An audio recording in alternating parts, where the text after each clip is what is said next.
And I am Monstrositus X. How y'all doing today? Uh, Welcome to week 6 of story time. And let me see where we were.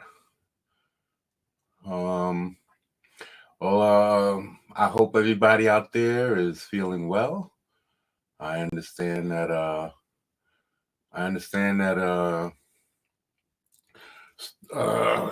There's the illy ill is going crazy out there today, and oh, I was out there on a couple of days ago without a mask, and I told y'all I'm in the supposed to be in the danger zone as far as that's concerned. Um, I'm supposed to be one of those people who are uh, more or less um, one of those that's in danger of being sick. So I do not want to put myself in any danger. Want to and put myself in any danger. Want to so I am at this time. So I am at this time.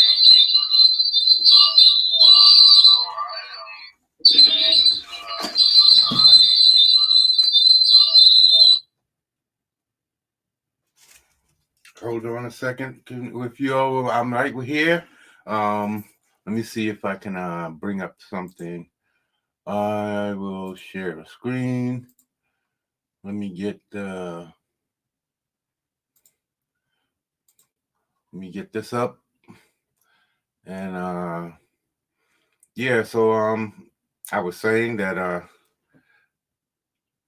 I I was saying how I was out there on Thursday. I had to take care of some business, and it was it was a little scary out there. It was a little, but not that much. It was something I've never experienced. That's what I should say. It was odd. The streets was practically empty for the midday, and the buses were free. No one was charging any fees because the bus driver was cordoned off. He wouldn't let anyone through the front door. You could only go in through the back door. And that was my first time going out since the whole illy ill thing struck. So uh, seeing that kind of blew my mind a bit. It was crazy because I've never, like I said, this is something brand new for me. I've never witnessed pandemic. This is one of those things that I've never even considered thinking that would happen in my lifetime.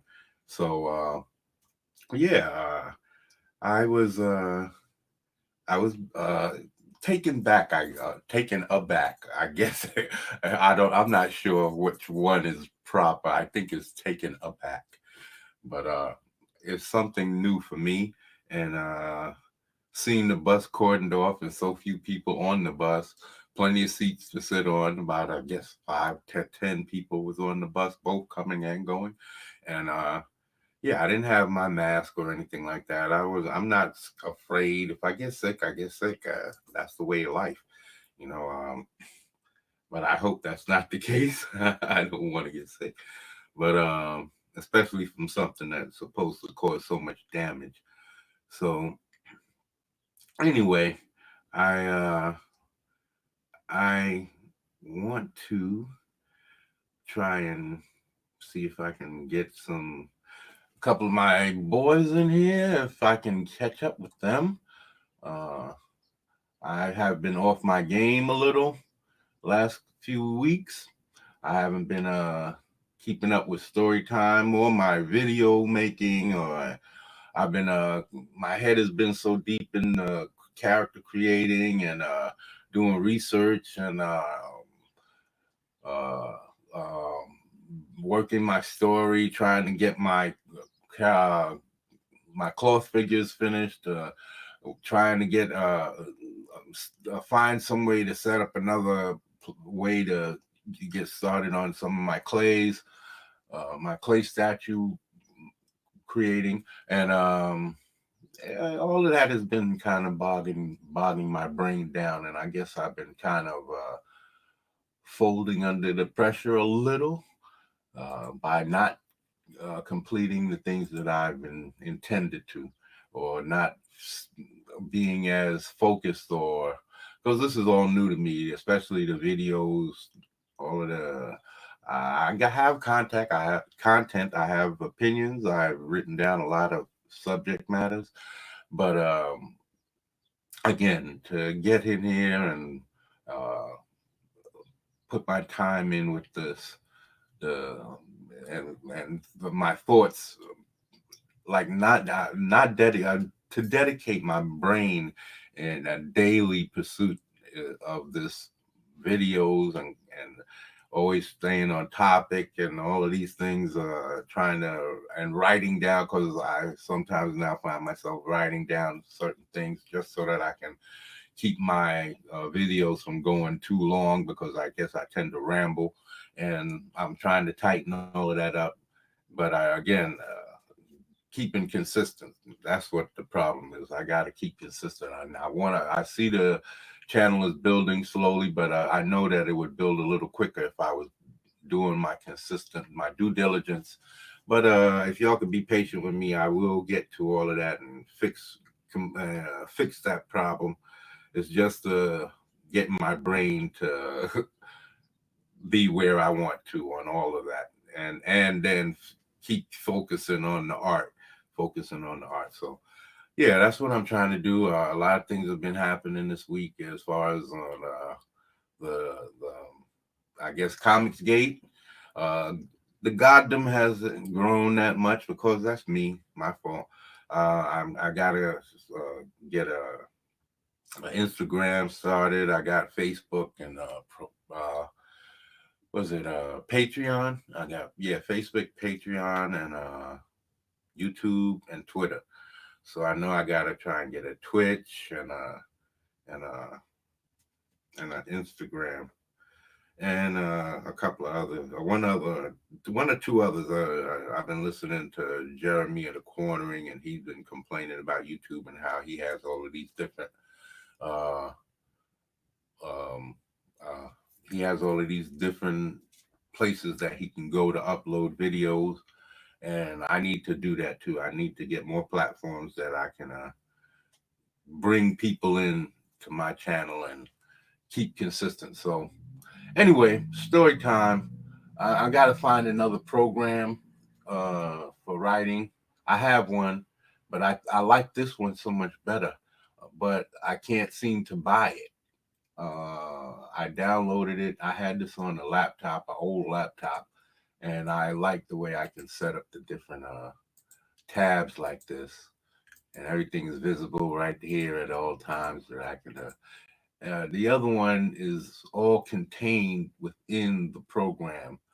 Like I can, in this one, I can go to my page and I can bring up the folders, the actual folders that the stories are in, and then I can, because that's how I have it on that laptop. But the laptop is old, it's the space is tight, and the hard drive is small, and the RAM is small, and right now it's having problems. It's like the cursor's jetting all over the place, and I can't control anything. And when I want to save something, it does something else, and I know I have to do something to clear it out. It has to have some kind of either too much cookies and all of that crap. I have to figure out how to get all of that off my hard drive and clean it up so that it works right. And then I'll go back to writing on that. And because that one I bought the program, this one I wanted to buy it again for this, but the program, it says buy, and then when you click on it, I go to the website. It can't find the website, and I don't want to go to some random place and give my money to something and I don't know what I'm getting. Like I said, I love this. I like the program. I like it better than using Microsoft because there's no subscriptions. I'm not into paying a mortgage for a damn writing program, and I don't get that crap. So I have Libra. I guess I should try and figure out how to use those. I have those free programs, and being that uh, I'm trying to get into comic book. I'm trying to get into it because I'm not yet. What I have to do is finish uh, writing. But as far as script writing, there's this program that I subscribe to, a guy called I forget. I don't want to mispronounce his name. I'll figure it out and leave a link to his channel in the description and to the video. And he was talking about this program called Superscript or something like that, a Superscript app, and where basically you can put in like panel one, and it'll automatically set it up for you. And I like that. That makes it a whole lot easier even than this. But I was when I was when I first downloaded this program way back early 2000s, late 1990s, probably early 2000s. But when I got this one, I was attempting to write a novel. I wanted, and I'm going to make a video showing you some of the drawings. It's more or less like I was trying to animate now that I'm looking back. Like I was drawing animation panels because I wasn't drawing it in a comic book style. I was just drawing to get my ideas that I had out at the time in my brain to get it on paper and to have something to color because I was into markers and inking and trying to get all of that. So that's what I have a few pages all based on my Stone God story because that's what I was heavily into. So I have practically a book. It's basically just rough sketches and certain um, scenes that I was developing, that I was drawing, and now I'm gonna do a video just on the Stone God story, and show all of those old drawings and old character uh, development sketches that I was doing, and just compiling all of them. I think because they were all over the place, but being that I'm trying to get back, I set up my drawing table. I'm trying to get, I got a lamp now, and so now that I'm going to start doing regular videos on kept my character designs and building the world. That I want to start showing some of my old stuff and getting myself geared up and my mindset right and bringing you into my worlds, because I have a lot of them. Like I said, let me see. I'm trying to turn the volume down on something because it's interfering. And let me see. I have to figure out. There it is. And there. Okay. Now, okay, I can get into what I was doing before. And if you all have any comments, let me see that if I can um, find my friend, find some of the goddamn and bring them in, and then maybe we can get a back and forth going, and make things a little bit easier for me. And let me see. Oh yeah, I have to get the link, right? I have to get the link. Let me see. Hide this. Invite. And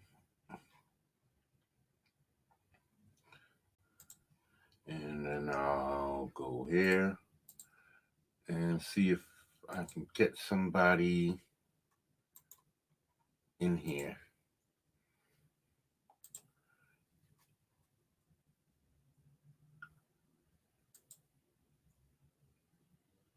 Okay, let me see one more time.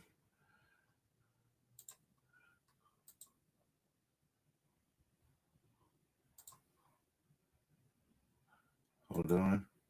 Okay, I sent it. All right, so let's see what this guy's talking about.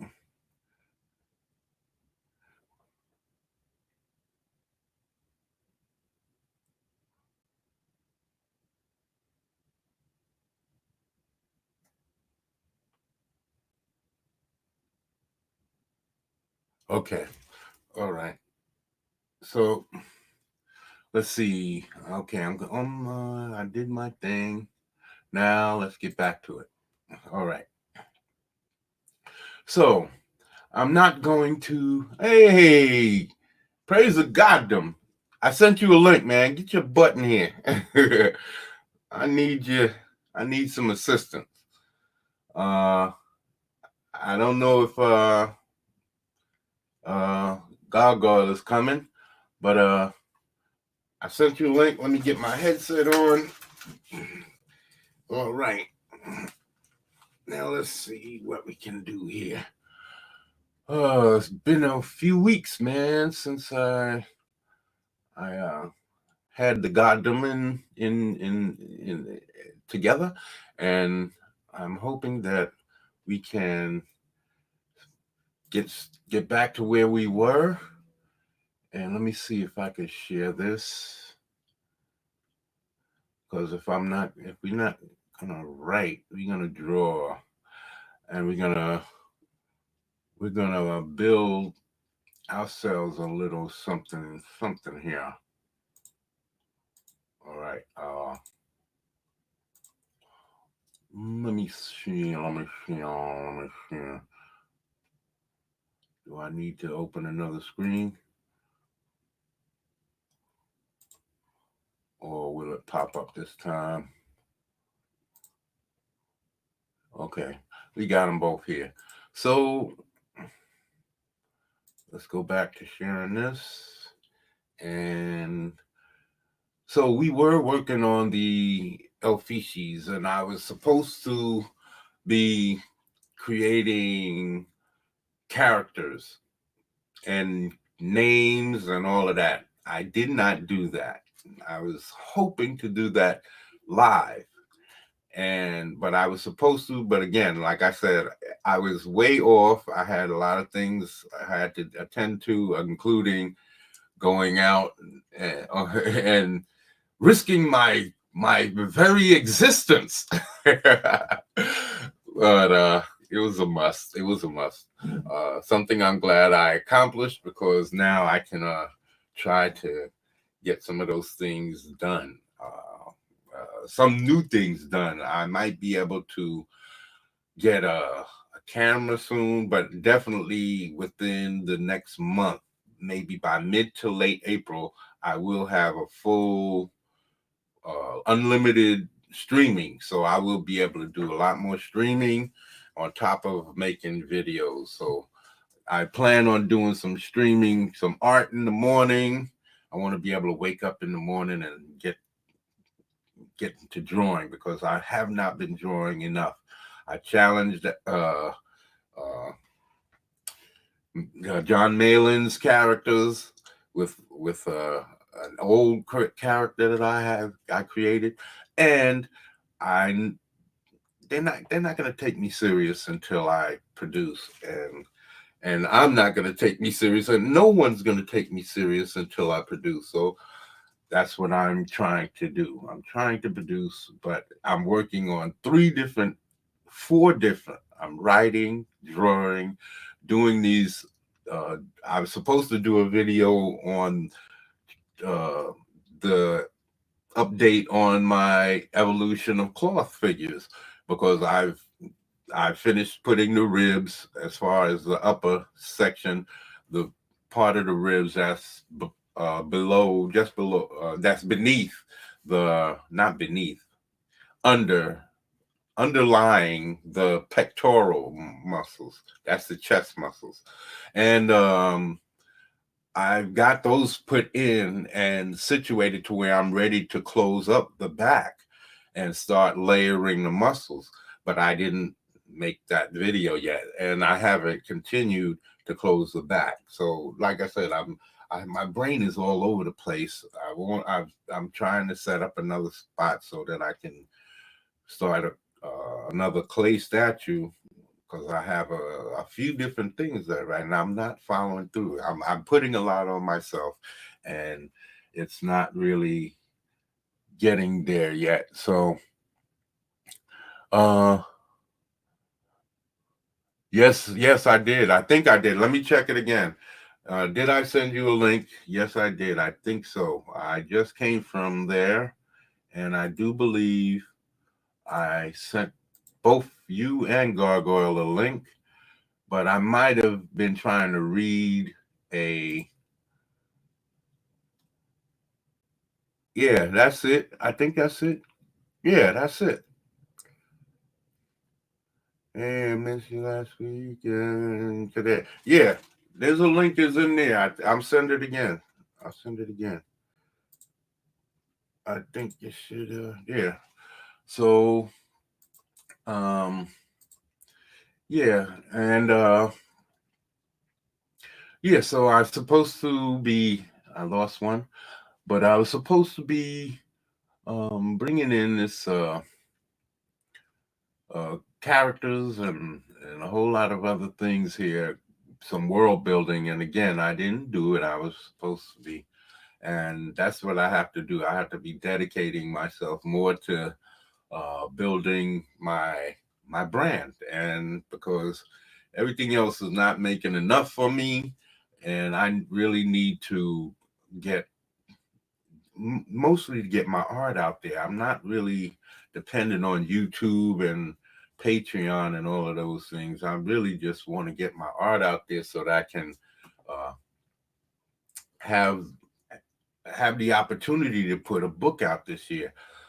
Hopefully, I'm hoping that this illy ill gets done with, because I don't want to put it out at this time. I believe that the market is tightening up, and for new creators, especially people that no one knows, like me, I'm going to have a hard time getting my book out there into decent numbers, and that's what I'm trying to accomplish. I just want to get some guys I want to get my book and my art out there, and in order to do that, I know I have to produce. And again, I haven't been this, I haven't been pressured to create before. Never. I just was done. I just did what I love to do. And now it's like I'm pressuring myself, and I'm making promises, and I'm trying to keep them all, but I'm making well, I haven't made promises, but I'm basically have people don't understand me like uh like I understand me. So if I say I want to do something, that's basically making a promise to people, and I don't want to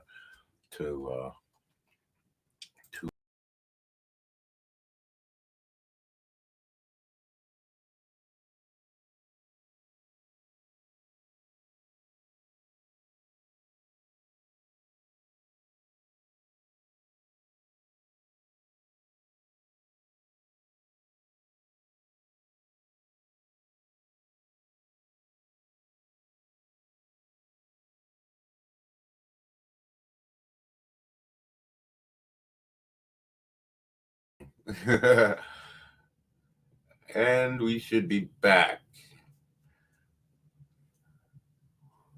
Hold on, wait a minute.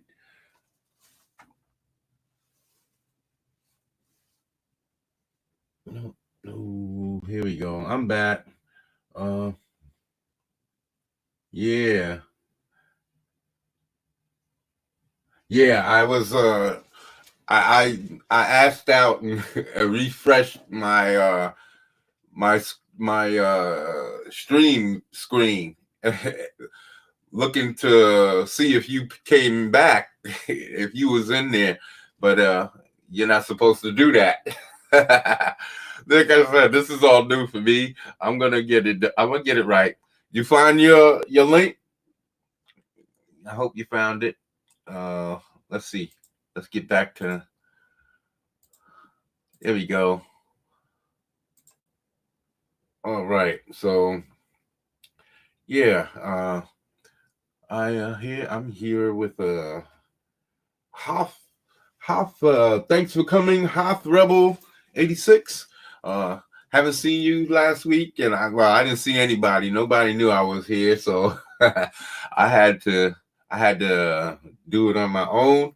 That was my fault because the previous week I slacked off. I was all wrapped up in a bunch of crap, and I got my time all twisted. I was playing some video games, and I hadn't played. I bought them last year, and what's going on with the screen? Yeah, so I had a game that a few games, Division 2, I had bought, but I hadn't gotten did I DM? Yes, I did. I did it twice. I don't know if it's the same one that you gave me, because they're the only two that I DM'd the last time. So I saw the DM in your from the previous stream you showed up in, and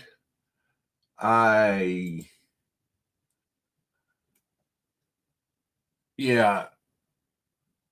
So yeah, that's you. I don't want to call your name out on live stream on Twitter, so but it's you. It's the same one.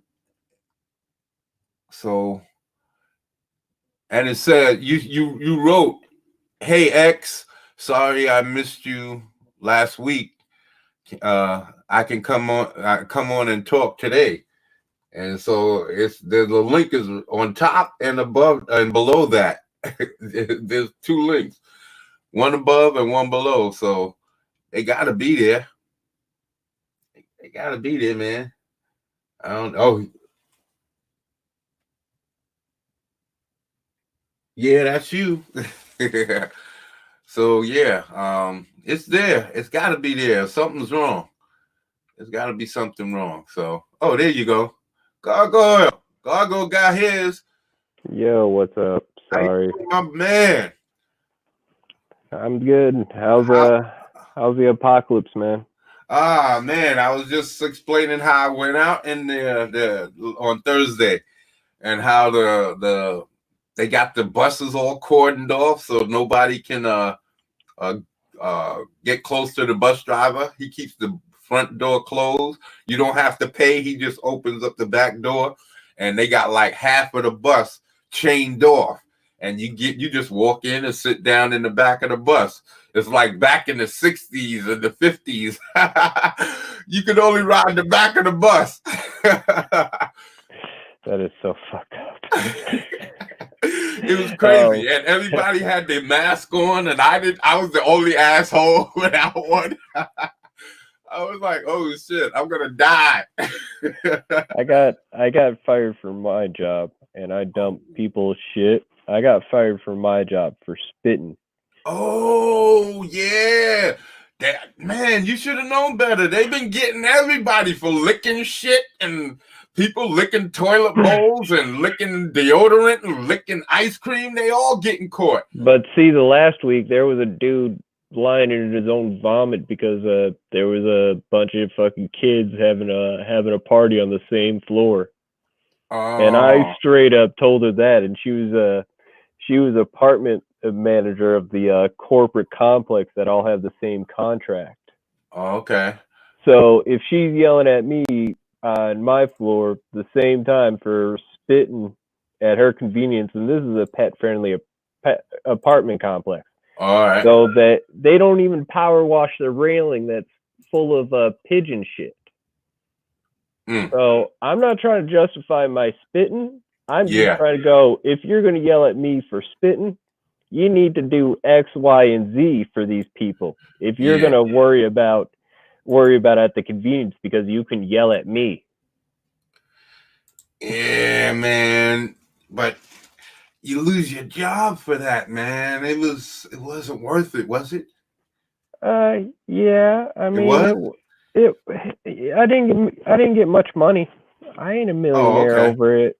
It was All right. it wasn't the big union job, which is ridiculous too, because they're still only paying them once a week to empty their dumpsters. And do you know how fucking huge of a mountain of shit apartment complexes accumulate? Yeah. If I can yeah, imagine. yeah, it's huge. So it's ridiculous. So complaining about Z Z, which is the least of the problem when A, B, and C are bigger problems at the complex at the moment. Like there's animal shit on the stairs. Like there's dogs that shit on the stairs that hasn't been cleaned up. Yeah.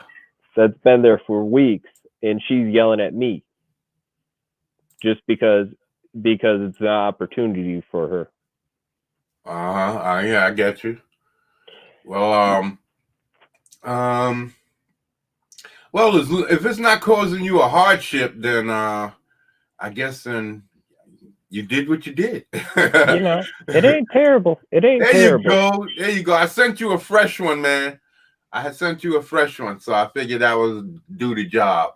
And the way I look Yes. at it, if you, oh, sorry, So I didn't welcome, realize you welcome came to in. Hoth Rebel 86. The Praise- Goddom is in the house, and we are streaming live. Praise the Goddom, praise Goddom Comics. Praise be. Okay. Hail, brother. Sorry, Gargoyle. Go ahead. Hail. Hail. No. I was just gonna say it was a health hazard anyways because they're complaining about health, but they didn't do any procedures to make garbage people like me safer at the work environment. Yeah. Didn't do anything different. Yeah, that makes sense. You got to protect your people. They didn't give you all masks and gloves and all of that. Well, y'all guess y'all already have gloves, And yeah, in the first week it was pouring rain. but And I live in a desert, so when the first week it's pouring rain, and then all of a sudden everybody's worried about a pandemic now. You would think the regional manager would be like, hey, maybe it's time to the people who are dumping shit, give them fucking ponchos. yeah, Because it's kind of inconvenient for them at this moment to look for fucking ponchos. yeah, that makes sense. That makes a lot of sense, man. And all that is just a bag of plastic. Yeah, really. How hard is that? And nobody's out there. There was a run on toilet tissue. There's a run on all kinds of stuff, on masks. There was a run on that, but nobody's complaining about a run on rain gear. And then this, and the funny part is, I get a text message the other day is that they're offering people $100 bonuses because they're fucking so swamped they need new employees, and I'm like, you idiots just fired me. It's ridiculous. That's ridiculous. So, how are you doing, Hoth Rebel? I haven't seen you in a couple of weeks. I haven't heard from you. How are you making out in the ill times? Doing good, just hunkering down and staying safe. And I was a little bit concerned. Like 2 weeks ago, you didn't show up, and I was like, "Oh man, I hope you didn't get sick." But Nah, that was just you came me. back next week. I got into playing Call of Duty. They had um, a free download for Warzone, their online sandbox. So I Mhm. made some space on my PlayStation 4 and tried it out. You know, I didn't feel like rushing out to buy the game because it's like $70, and I'm not really trying to spend that kind of money. So I got it. Yeah. I can use that $70 towards my art. And so that's what I've been doing. I've been buying I bought a lamp for my drawing table, and I bought some more drawing supplies and a splitter uh, for my monitors so that I can have two screens and I can see the chat and not have to have my screen show up in my live stream. So yeah, so that's what I was trying to do. I was able to get all of those things, and if I would have spent money on a game, I wouldn't have been able to do that. But I had previously bought some games back last year in the end of November for Black Friday, and the Division Sorry, hold on. 2. I'll mute myself. Okay, the Division 2, and then I got this Modern Warfare, and I kind of OD'd playing. And I got my times all twisted and my eating habits all twisted. So by the time Friday rolled around, I hadn't put up a post that I was going to do story time, and I was feeling so crappy, and I just wanted to sleep. So I didn't really show up, and it was my fault. And I pulled back and I had stopped playing. I made some friends on there, and a couple of them subscribed to the channel, and yeah, so I've straightened myself out a lot. I didn't stop playing, but that also helped to mess me up. I haven't been playing as much. I haven't been playing every day. I said, let me cut this out. I have to get to work. So, Right. yeah. Those games, like especially when I get like a brand new one, the games will just wreck me. I'll play a game for like 5 hours and not take a break, and especially like a brand new game. I kind of played for like 10 without stopping. I didn't eat or nothing, and I was like, I knew I was hungry, but I just didn't stop. So everything was all twisted, and I just had to stop and get myself coordinated again. I try to make it. I try to do it where when I was playing Dead Space, to do the Dead Space streams, where I try to make a Dead Space fan art for a thumbnail, custom thumbnail. Yeah. For each video game I wasted time on. I was thinking about starting a live stream, but I don't know how to hook my computer up to my Xbox. Otherwise, you just gotta hook either if you got a Mixer account or a Twitch account, you put the screen sharing on your computer through your Streamlabs or OBS. Oh, okay. I'm gonna have to talk to you about that, because if I start a live stream, it would be a whole lot better. At least I can monetize that. Spending all of that time online playing, I can monetize it if I can get my numbers up. Right. Yeah. And then I can start doing videos about video gaming too, because I'm also interested in video gaming. I'm tired of playing these same games. Like I said, I'm in my 50s, so I've been playing since Pac-Man back in the back of pizza shops and grocery stores. We used to go to the back and OD on Spy Hunter, Dig Dug, Miss Pac-Man, Pac-Man Jr., Joust, Asteroids, Sinistar. Man, I could go on. And so playing these same games when you know that they can improve them by now, since the PlayStation 1, they should have done leaps and bounds. But we're still playing the same games. They've made some improvements as far as how big the games are, but they're still playing the same way. And I know they can play differently because I have an idea in my head. And I see this Cyberpunk, how they're starting to look like they're opening it up a little bit more. But I'm telling you, I believe that I could create a stupid, crazy game if I had the people that knew about how to do that stuff, because I'm an artist. I was taking a gaming course, but they started me out in graphic design, and I already knew everything that they was teaching me from YouTube.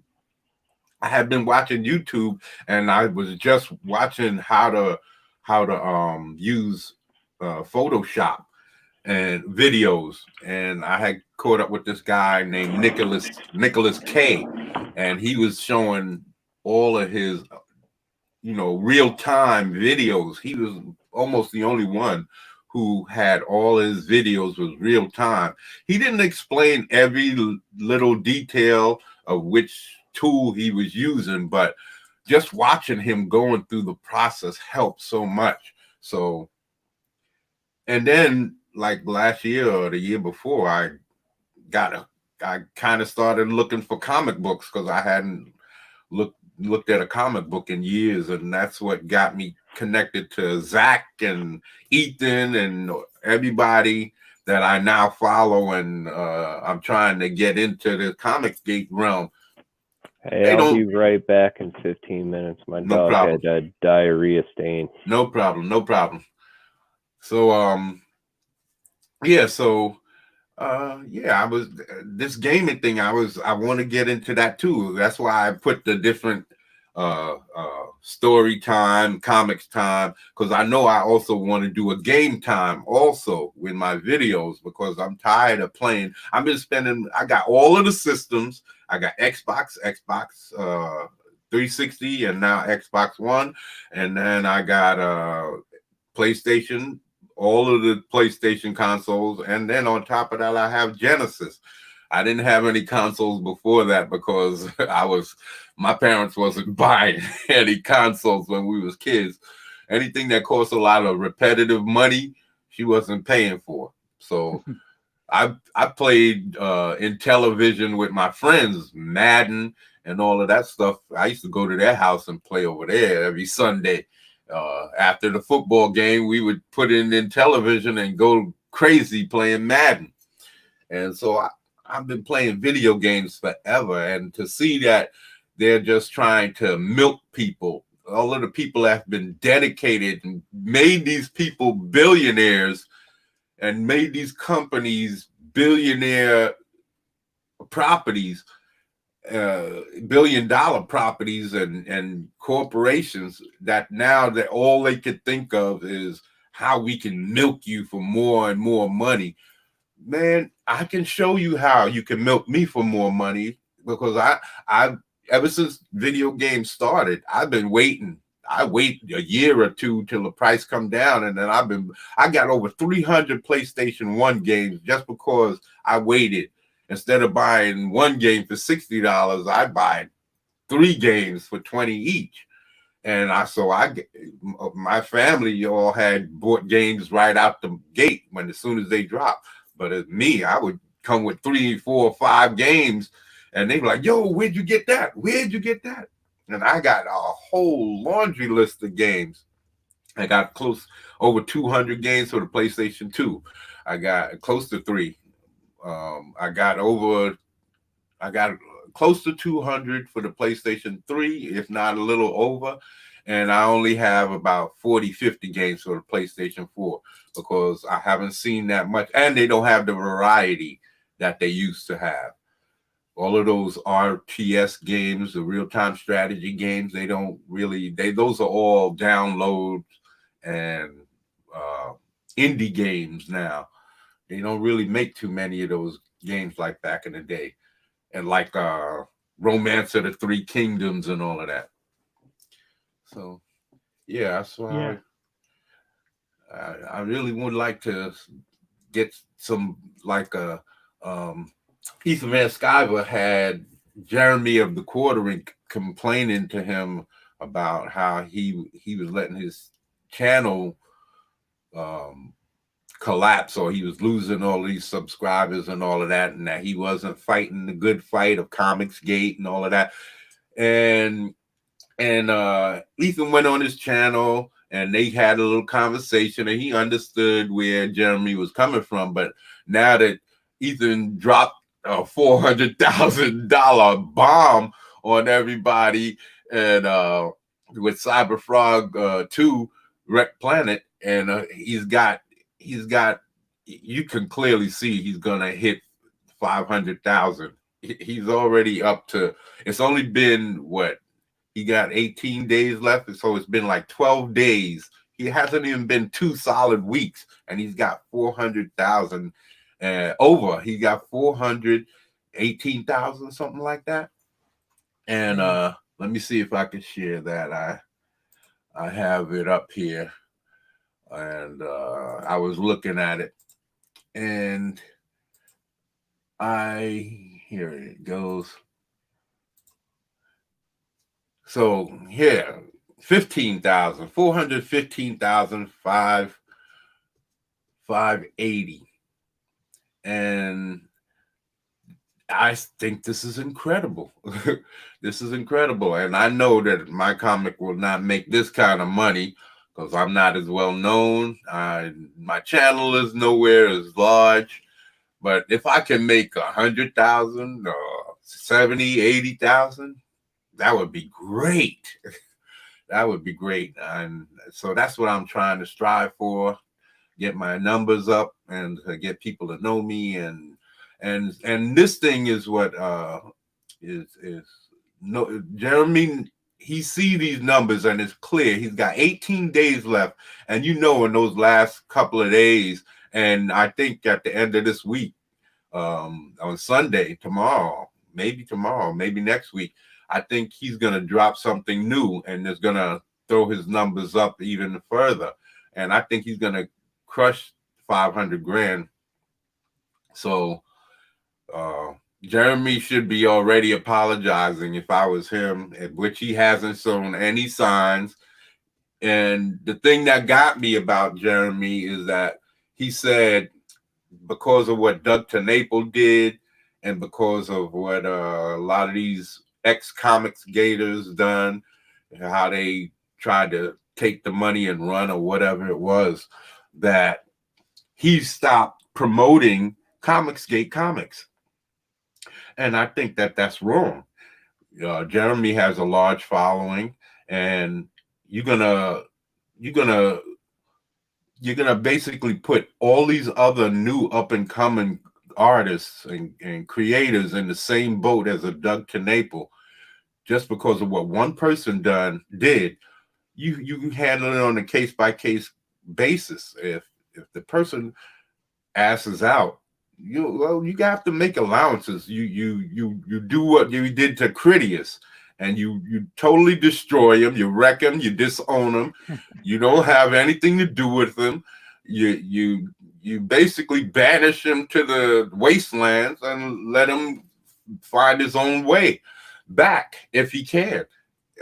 Because I don't believe anybody would trust you after that. Yeah, I would never think to say that I took some money from backers and spent it before I produced my work and then said, oh yeah, well, I used this amount and that amount on personal. No. And $11,000 on artists. No. Well, I won't have that problem because I'm the artist, I'm the writer, I'm the inker, the colorer, and all of that. So that would never be an issue with me. It's just all of that work is going to take more time for one person. So, yeah. Who's this here? Is someone else is here? Oh yeah, Chris, how you doing, my boy? How you feel? Glad to see you came to visit. I do believe. Yeah, Chris Williams in the chat. Yeah. All right. Hey, Chris. How you doing? This is my E Gargoyle. He's not here. I'm not sure if he's going by E Gargoyle anymore. He might just be Gargoyle. But Hoth Rebel, he's one of my. These are 2 day ones. They've been here since second week, and they've been here ever since when I've been on time. So yeah. Yeah, I'm godling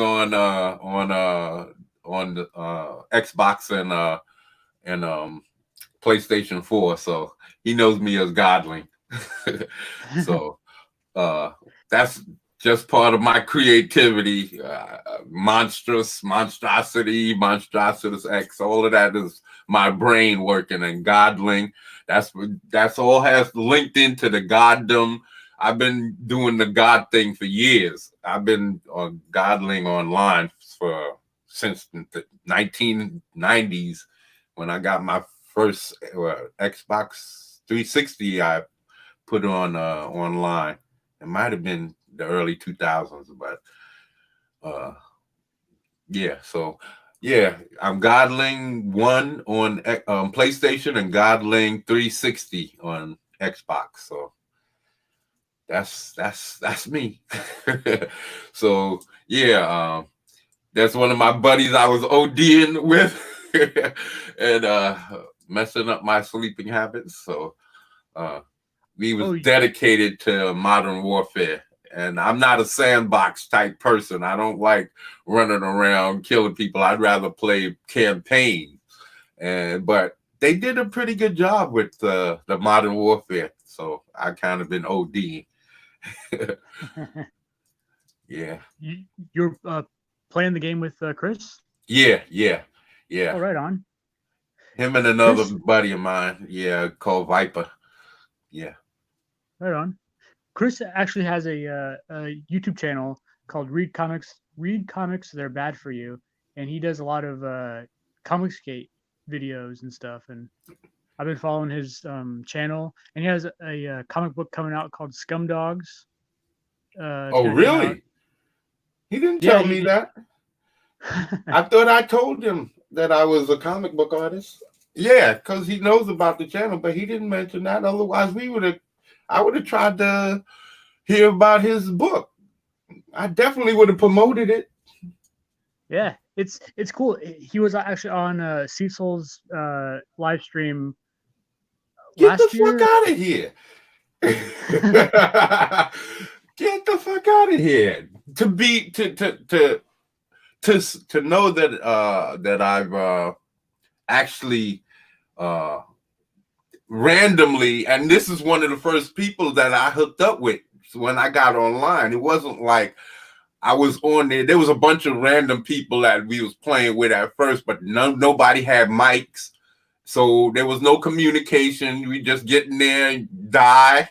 And then I come back, and then I hooked up with Viper and then Chris, and we all have mics. And this is the dudes that I've been playing with every time I go on ever since. So it was like kismet or something. It was like we was brought together by the gods, by the comic book gods, because what's the odds that you run into somebody who's in Comicsgate, in Comicsgate, and coming out with a book and doing all of these things, and we never even really talked about it. This is the first time I'm finding out, and it's crazy. Well, it's wild.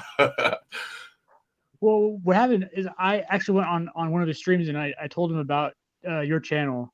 And I told him to reach out to you on Twitter, and maybe that's how I found you. I don't know. No, we randomly found each other. Literally, the game put us together in the lobby. The game did it. That's what I'm saying. This is some random occurrence.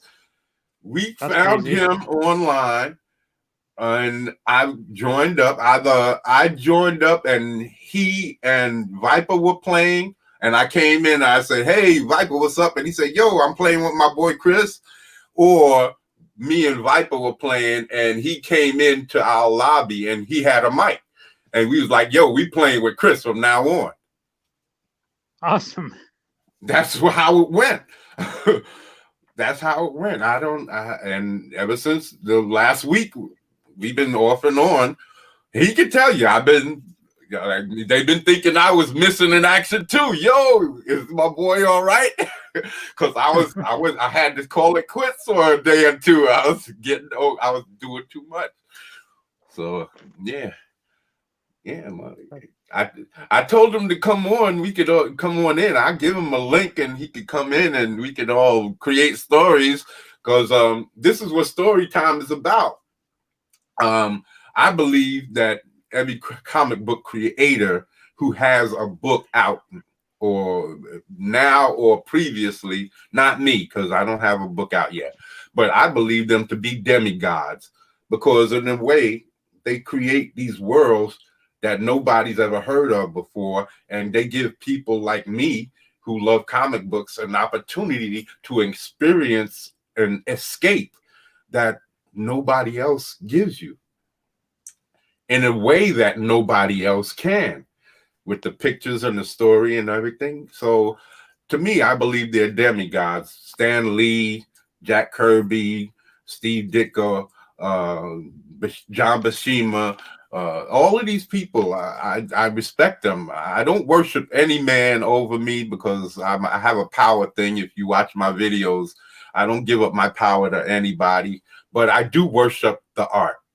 I do worship the art, and that's what I don't want to be famous I don't want to be famous. I want my art to be famous.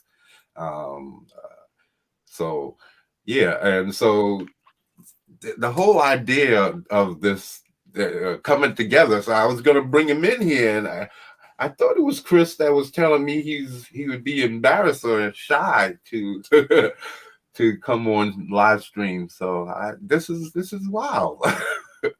I'm finding it like it's taking me back. It's taking me aback for a minute, because it's like, damn good. I didn't know. I told him about my idea for a story, and he said that he liked it.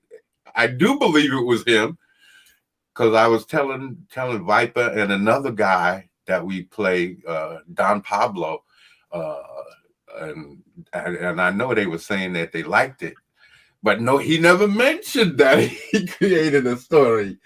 Yeah, man, we got to get together. So story time is basically, if you're not a demigod already, or even if you are, you want to come in and help create a story, because there's when I was learning to write, my mom's got me a subscription to Writer's Digest, and then I found on YouTube S. Parker James, or S. James Parker, or something like that. They have Dan Wells on there. He's a writer, and he shows you how to structure your writing and how to put it in. Let me see if I can pull this up instead of just talking about it. So let me stop sharing. So they structure it in a way that makes it easy to organize your thoughts and put things into. I'm definitely going to get your name in, and we're going to hook up and follow you on Twitter, Chris. Don't worry, I got you. I'm gonna you are now officially part of the goddom. I'm telling you. But because this is wild for me. And knowing that he's down with Comicsgate, and we're both on the same side on everything. As gaming, we was on the same side, because we go in there and we have fun. And now I didn't even know, and he's on the same side. He's on Comicsgate. So yeah, this is great. This is great. So yeah, let me see if I could find I know I have Sorry it. about that. I came back. No problem. Gargoyle is in the chat. I was explaining about video games and how I was ODing on video games. Well, in the chat is one of the people I OD with. Awesome. And it turns out he's Comicsgate. Hail, hail, brother. Yeah, praise the goddom. Yes. So, and hail Comicsgate. So let me see. S. Parker. Let me see. He's got to be in here. S. Parker. S. James. Here it is. S. James Nelson. S. James Nelson. Okay. Let me see. I'm going to pull up the first video. Yeah, here's the first one. Let me share. And then let me get the other one ready with Dan Wells. Because the Dan Wells one, both of them, this is where I structured story time to be like, everybody can come in and give a little bit of advice, and we would use their advice to create stories. And then whoever helps to create stories, they will be the ones who will, they will give the ideas. I will structure them, write the story, and then we'll hire an artist, create our own campaign on Indiegogo, and any money made from the comic will go to the goddom, the people who helped create the story. My story, The Might of Thug City, I will bring that out on its own time, and that's where I'll make my money. So that's how I figure, everybody can become demigods just like people, just like Jack Kirby and everybody, So that was my idea for story time. And that's what I got to do a video explaining that. I always explain it in these live streams, but I haven't made a video. So I have to do all of that. I have a lot of ideas, but I really have to buckle down and do that. So let me share this so that we can see together. Share. Let me see if this is on YouTube. I put your. Here we go. I made up a link on Twitter. Okay. Damn, this girl's got her knee up this girl's ass. Kinky. Wow. Here, I'll share the picture with you. Okay, let me get to that.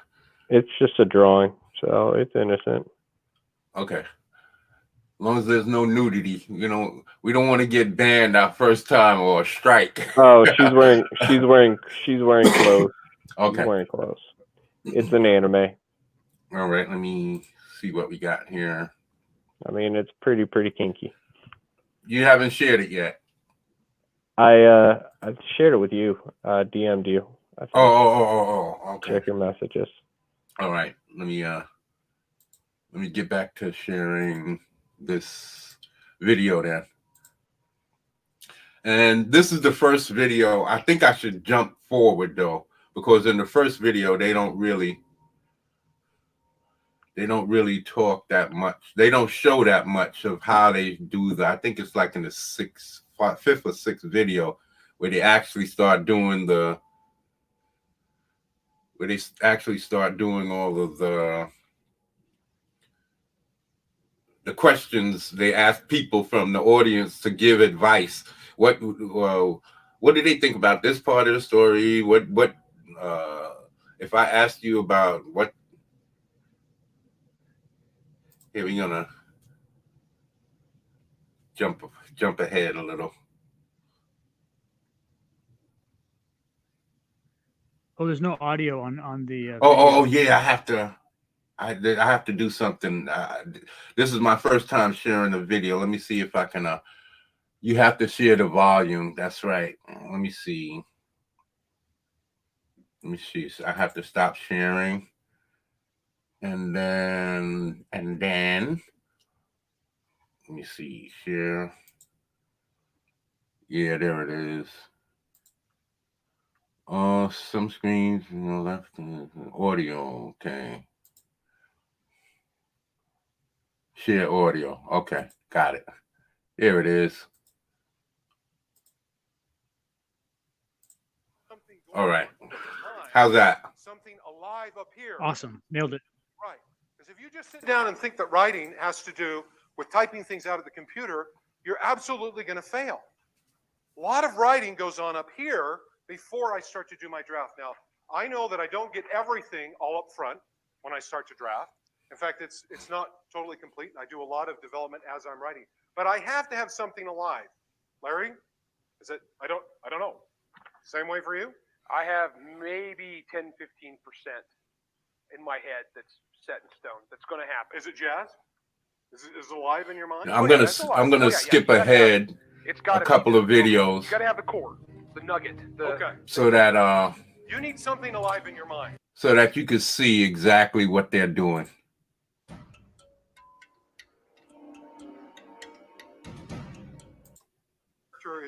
Is there are a lot of they don't know how to get a great problem.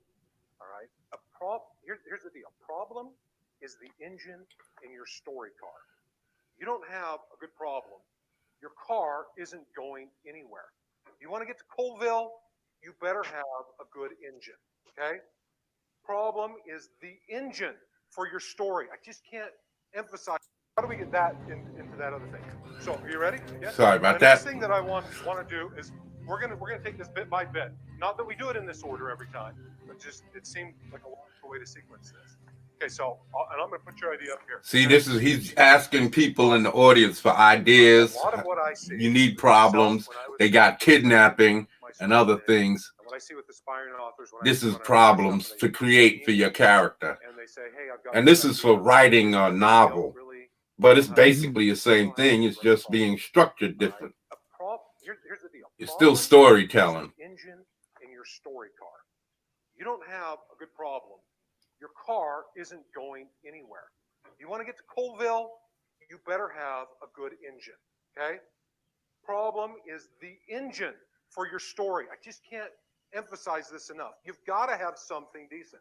Ken Follett, in his speech about suspense, he says, you've got to have a dramatic situation that will spin off at least 40 to 60 scenes, right? If it doesn't do that, you're not going to get a full novel's length of an experience. So you've got to have a good situation.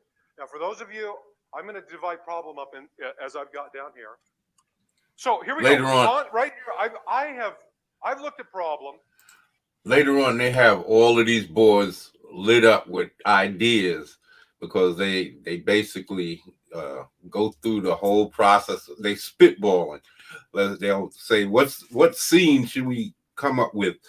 And everybody starts yelling out, okay, is a farmer on his farm or a person in his home or whatever. Everybody starts spitballing a whole bunch of ideas, and they write everything down, right? They list everything down, and then they basically pick one or two ideas, mash them together, and come up with something fresh.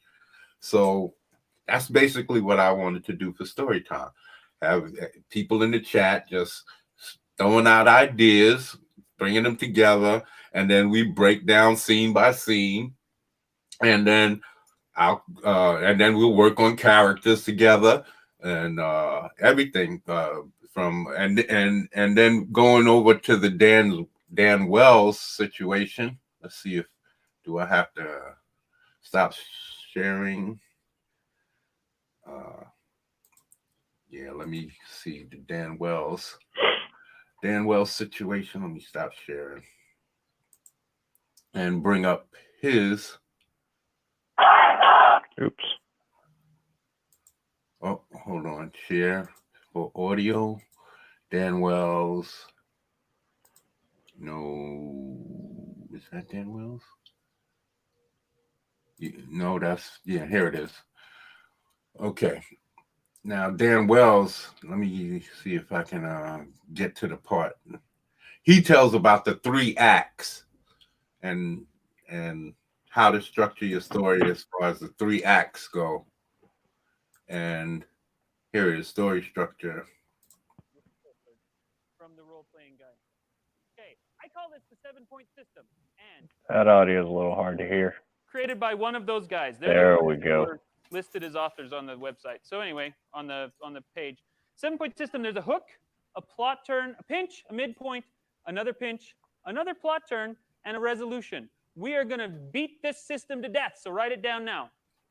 And the way I use this to structure all of my books and the things I write. But there is an important. And basically, me too. I've watched this video, these videos. There's only 5 of them. They're about 10 minutes each. And at the end, he shows you how to break down every character arc and put them into these boxes and rows. I think it's in the 4th and 5th videos where he puts each character arc in these aisles and lanes and different boxes and set them in a timeline. And basically, as you go down, each character across has its own character arc. From the lead to the love interest to the enemies and all of these other characters. And I'll show that a little later. But this is what I use to structure my story. This is what I'm using right now to structure Might of Thug City. Caveat here. Whoa, you didn't get them? I told you to write them down. Don't worry, they're. I just have to add that I'm way more of a visual learner than a reading learner. Sometimes the words, it's not that I get confused by they switching around or anything like that. It's like maybe the size of some of the words might confuse my thought process, and I tend to linger on what that word might mean or what it suggests or whatever. And I spend too much time reading instead of comprehending.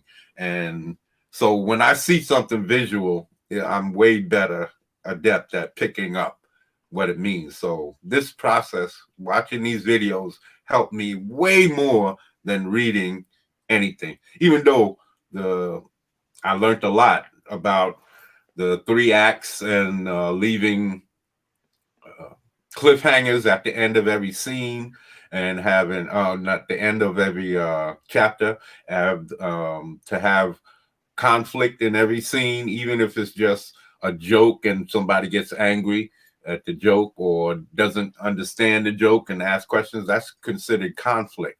So you have to have some kind of conflict, somebody at odds at all times, basically throughout your story. It doesn't matter how minor the conflict is, as long as there's conflict, because that makes people think and keeps them interested.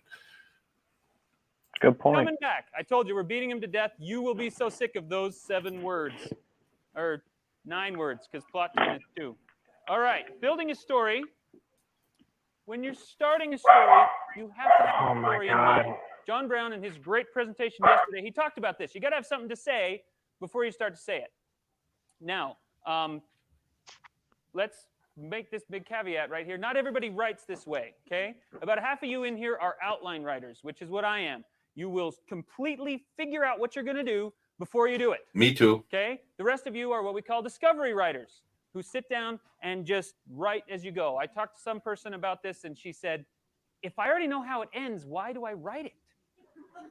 I don't know how it ends. That, but other people can't do this. The point is, either way, you need to know how to structure a story. Because if you're an outline writer, you do it before.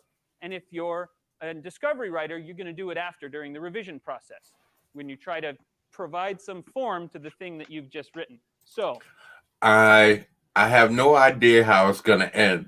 And I think that's going to be one of the biggest problems that I'm going to have, because I hate endings. I hate when something is over, especially if it's good. And so what I love is when somebody has a great, satisfying ending, which most of the movies that I love and most of the TV shows that I love have great endings. That's why I hated Game of Thrones so much.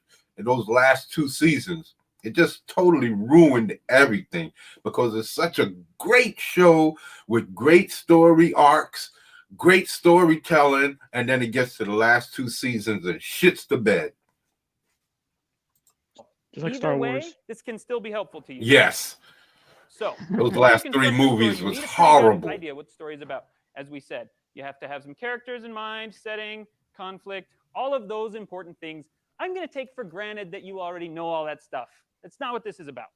This is about building a story. So where do we start? Where do you guys think we start? Have you at the end? Nice. Somebody cheated. I didn't do Yeah, that. we start at the end. So here we go. I told you they'd come back again. Resolution. That's the 7th one. I'll give you guys who are slow writers a chance to write down all 7 if you want them, even though they're grayed out and you can barely see them. Resolution. What's the resolution? We start at the end because everything in the story leads to that moment.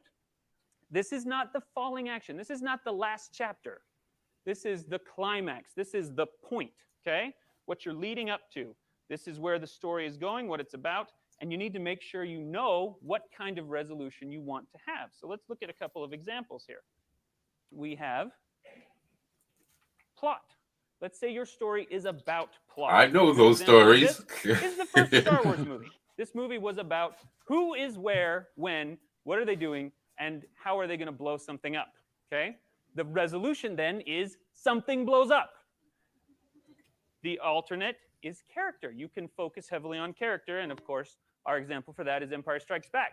The resolution in that movie was not an explosion. I know it that was scene. a discussion between 2 characters. It was a moral decision. So there's a big difference between external conflicts and internal conflicts, and they're going to end in different ways. Different things are going to be important depending on what you choose to focus on in your story. If you focus on both, then you're awesome, and we'll talk about that later. Thank you. All right. Now, as we go through these, we're going to build, using this system, the plot of the first Harry Potter book, Sorcerer's Stone. And so our resolution there, what's the resolution? What's the big climax point of the first Harry Potter book? We save the stone via killing Voldemort, defeating Voldemort. So there we go. Harry defeats Voldemort. That's what we're building toward. So now that we know where we're ending, we need to start at the other end. We need to figure out where we're starting. And a really easy way to do this, and now let me point out at this point that these are not rules. There's no rules to writing, okay? But this is an easy method that I use to help me. So one simple trick to figure out where you start is to just take the opposite state. Someone ends really strong, then you want them to start weak. I'm sorry, but I'm not going to start that way. I'm going to have them start. I already got my opening. It's going to open with a bang. For Thug City, I explained it on on the last live stream that we were on, that the guy is going to be opening up, ready for danger. They heard information that things were going down, and they're prepared. They brought him back up, and I'm going to have a couple of cameos in that scene. They're going to be up on Vedit Tower. Vedit means like a post near the action or danger in wartime. So Vedit Tower is basically an Overwatch tower, and at the bottom is a police station, like Police Plaza, the #1 police headquarters, and then above is where the superheroes are, and in the middle is where I guess the temporary containment units for any superpowered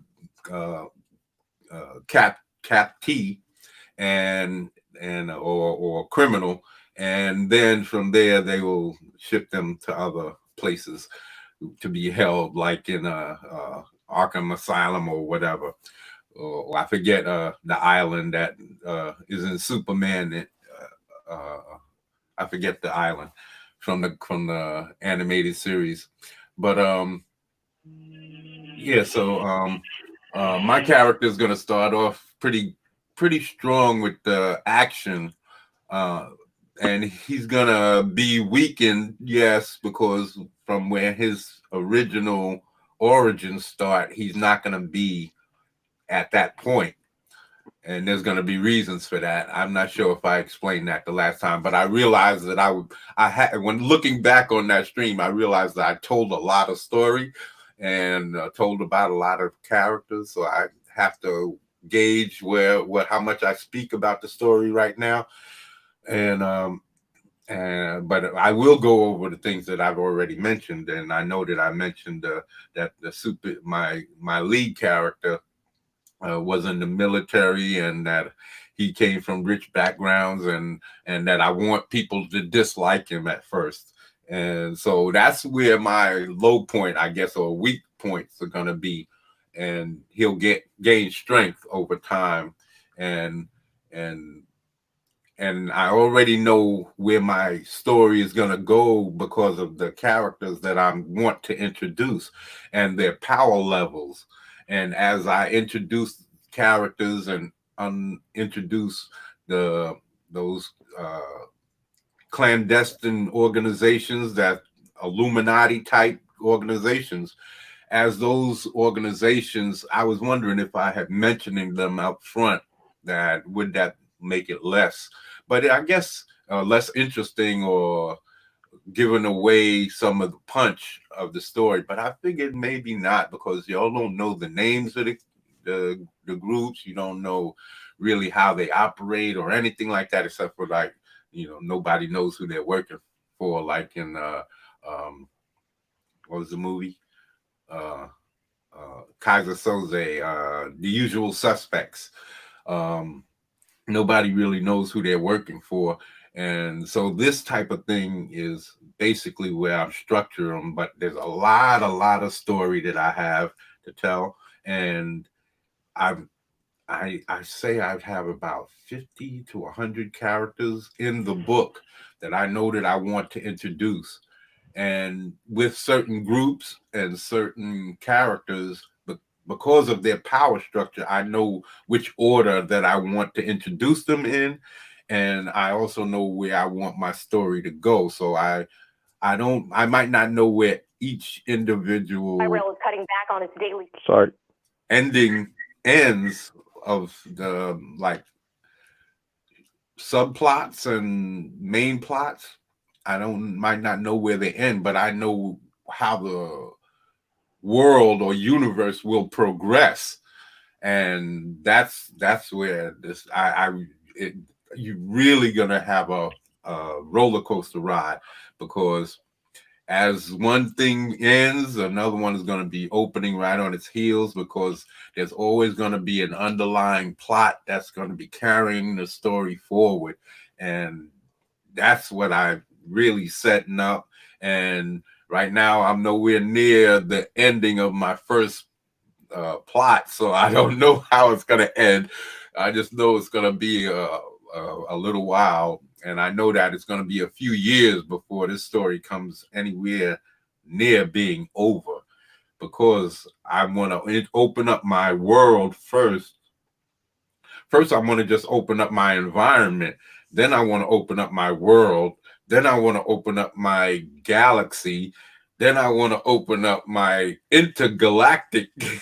Then I want to open up my universe. So that's what I mean by I know where I want my story to go, and then introducing the characters that have to do with each category that I just mentioned basically guides my story along this trajectory that I can already see. I just have to plot out the small details and make all those details exciting. That's how I know that it's going to be a lot of action, because I got a lot of characters that I can put in, wipe out, kill off, and have the story exciting and brimming with action and thrills, because of this clandestine organization that's going to be there for a prolonged period of time. And then whatever, if they fall or if they don't, no matter, they're still going to be influencing things, or there's always going to be some kind of influence that's going to be dragging my story forward and keeping my characters intrigued. And and like I said, you're going to be witnessing the birth of characters right in real time.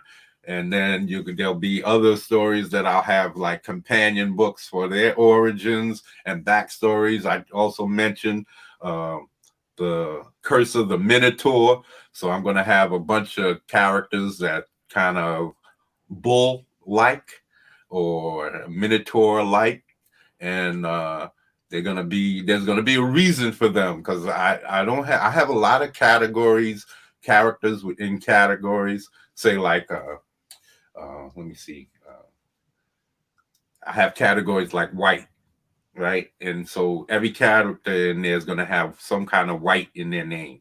The white this, the white wizard, white that, white orchid, white, all the way down the list is white.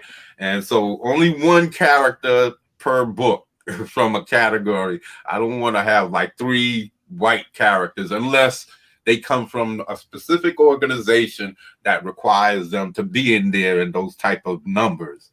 And which I haven't closed off. This is also leaves openings to open up the world and my universe to like intergalactic, like Green Lantern type core groups, intergalactic police, or dark side type characters, other planetary dominant type beings who want to destroy and crush, and all of these types of things that I'm not creating. I don't have any characters like Darkseid. That's not how I create my characters. I try to create my characters from scratch, from the name, and then I look up the name in the dictionary or an encyclopedia, and from what I gather from the information from the name is how I create my characters. I never ever tried to create a Green Lantern type character or a Superman type character or a Batman. But that's not to say that I don't have characters that people will say, hey, that's like a Batman type character. Of course, because these characters have all been done and there's no way to avoid that. So if I have a rich guy who has, he uses different types of gadgets and stuff in order to do his thing, then he's going to be a Batman type character. But that's not how I create him. So, yeah. And I like yeah, go ahead.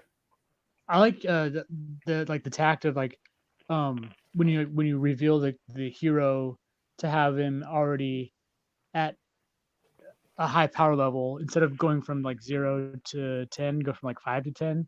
Because like when you first pick up a Batman issue, you want to see Batman in his suit. Like you don't want to pick up the first issue of Batman and see like kid Bruce Wayne and his parents. Yeah. You want to get like dropped right into the action. That's what I want to do. That's how it always captivated me in comics. I like to see the action. I'm not a reader that much. I mostly like comic books was my teaching source. So, and I'm an artist first. I didn't start writing until years later. So that my first love is the art. Yeah. And so I will. Oh, by the way, go ahead. Oh, I was gonna mention, was Chris able to find you on Twitter, or? I didn't check. I was wondering. I just was taking a look at the chat, and I was wondering. He sent me the Twitter thing. I was saying, hey, maybe that was for me to send him a link, and I didn't. I was just thinking that. Sorry, Chris. Yeah, excuse me for my faux pas. I really do have to learn all of this stuff. It's the heat of the moment. Heat of the moment. Trust me, I'm dealing with doggy diarrhea. I'm trying to keep my mouth shut because I just came in the middle of the moment and I don't know what the fuck you guys are talking about. Oh, we're talking about storytelling, man. Just like we've been doing on Storytime. I did get a little sidetracked with the gaming, but it's still storytelling. Hail. praise, praise the God. Yeah, that's the confusing part. Is sometimes when you're writing something, you get all these good endings, and then it becomes a video game option where like, oh my god, that ending could go to there, that ending could go there, that ending could go there. Well, my thing is to get the whole writing experience down. I've been doing a lot of old videos, movies videos. I haven't really been doing any new stuff not because I don't have an opinion. It's just I have a fondness for a lot of those older movies, and not that I don't love some of this new stuff too. It's just that I'll always keep a fondness. Especially, I collect those movies. I don't depend on YouTube or Netflix or Disney. I want to have those movies in my collection. So old nights like The Black Shield of Falworth with Tony Curtis and Janet Lee. Yeah, it was I'm thinking about the other Lee girl from what's that movie with C. Thomas Howell, The Hitcher. From back in the day, C. Thomas Howell and Jennifer Jason Lee, something like that. I've never seen the original Hitcher. Oh man, that is great. That's way better than that crap with Sean Bean. Way better. You have to see that movie with Rutger Hauer and C. Thomas Howell. That was the shit. You have to see that movie. It was way better done. I gotta check it out since it's Rutger Hauer. Rutger Hauer was a madman. He was a madman. For no reason, he wants this kid to kill him. And because the kid wouldn't kill him, he's tormenting his whole life. Setting him up for murders, all kinds of crap. You have to see that movie. It's way better than that Sean Penn movie. I mean, that Sean Bean joint. Way better. I never seen the Sean Bean one either. I never cared to. Oh, no. I watched it just for the comparison. Damn. And it was way better, way better. Just like The Thing. The Thing is with John Carpenter's Thing with Kurt Russell, way better than any other movie that they brought out. Yeah, they tried to make a prequel with that thing, and it just didn't work. They didn't put the suspense in. Hold on, Chris. My brain is escaping me right here. Share invite. Yeah. So what? So they really don't do what they're supposed to do as far as telling a story. They want to inject their own new ideas and ideals, and it doesn't work. You have to tell a story the way it was told, and they didn't put any suspense in the second one. Speaking of storytelling, how do like TV shows like Riverdale, the Archie suspenseful TV show? You guys ever seen that? I've never watched that. No. Oh, it's so silly. But how do women like my wife get so intrigued about that show? Like, I'm at this season where Jughead is like a badass. He leads a gang, but at the same time, there's this game that they're playing that's basically Dungeons and Dragons. That's ironically called Gargoyles and Griffins. Okay, hold on a second. Hold on 1 second. Hold on.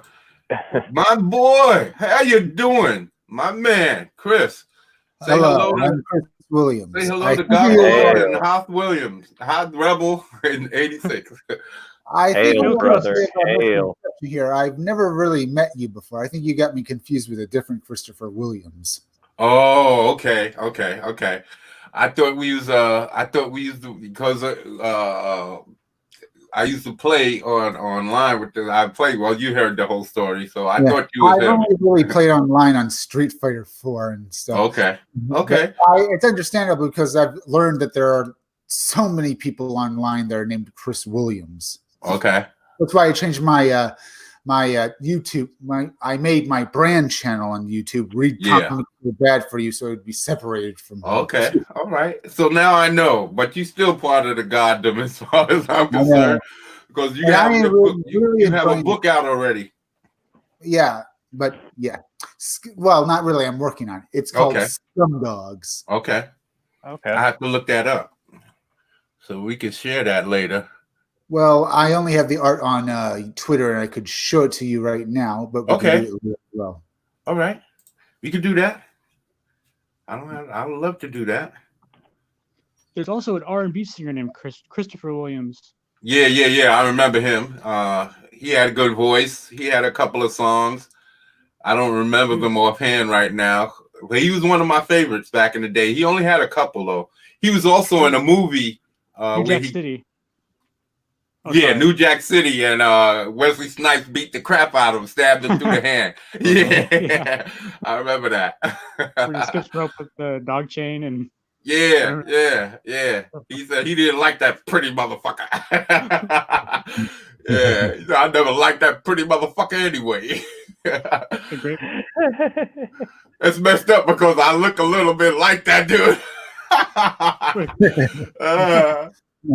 Dude, one of the craziest scenes is when Wesley Snipes gets punked out by Samuel L. Jackson in Jungle Fever. Oh yeah, Samuel L. Jackson does that kind of dance as Gator. He's like, "Give me money, brother. Give me money. I'll beat your ass." Yeah. He's cracked out or something, right?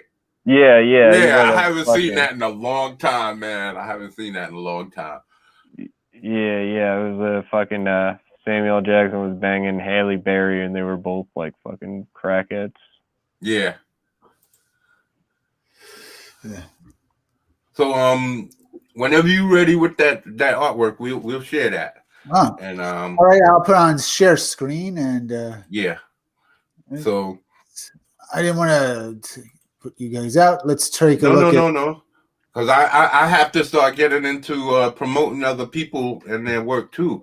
I did it in my first stream and then I messed up and I had to delete the second half of the video because that's what I was going on Indiegogo and was promoting as many of the Comicsgate books that I knew was Comicsgate and as possible. But it was all black screen because I messed up and I didn't share the screen right. You remind my very first sheet. Yeah. Daniel Johnson. Yeah. Daniel Johnson, right? Is that his name? Who's that? Dan Wells? No, that bipolar musician who was also an artist. Oh, okay.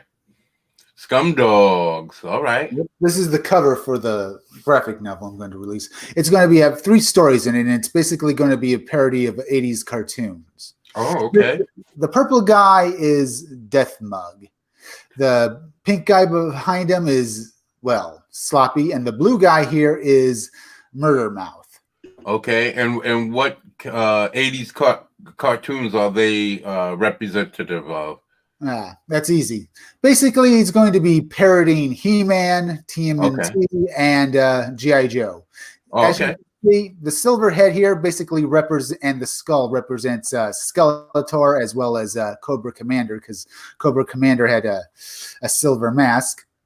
Okay. And the purple represents Shredder. Okay. And of course I gave him gold and stuff like here because of Serpentor. All right. I got what that. are the Oompa Loompas? You mean these little purple guys? They're basically parodies of the Smurfs. What's happening in the first issue, they're going to be parodying Wacky Racers, that old cartoon from... Yeah, with Dick Dastardly and Muttley. Yep. See, what happens is that when they begin the race, they're going to do a foot race because the Scumdogs here are going to start out as basically being athletes, but during the race, they end up using their powers because sometime in the future, the world of XXXX. It's just a joke here because in how a lot of cartoons or video games, they'll have 20XX. You just have to imagine. This is Yeah. supposed to be so far into the future that basically it's just a stupid joke. See, what happens is they're on a running course, like taking a run, and they're basically in the Olympics. Well, they start using the power of the scum force, a parody of the force, obviously, and they rip a hole in reality, and they start traveling and transporting across worlds. And one of the worlds they go across is they basically run through a parody of Smurf Village. Oh, okay. All right. Mhm. That sounds And it sounds something. at It's the end of definitely it- new.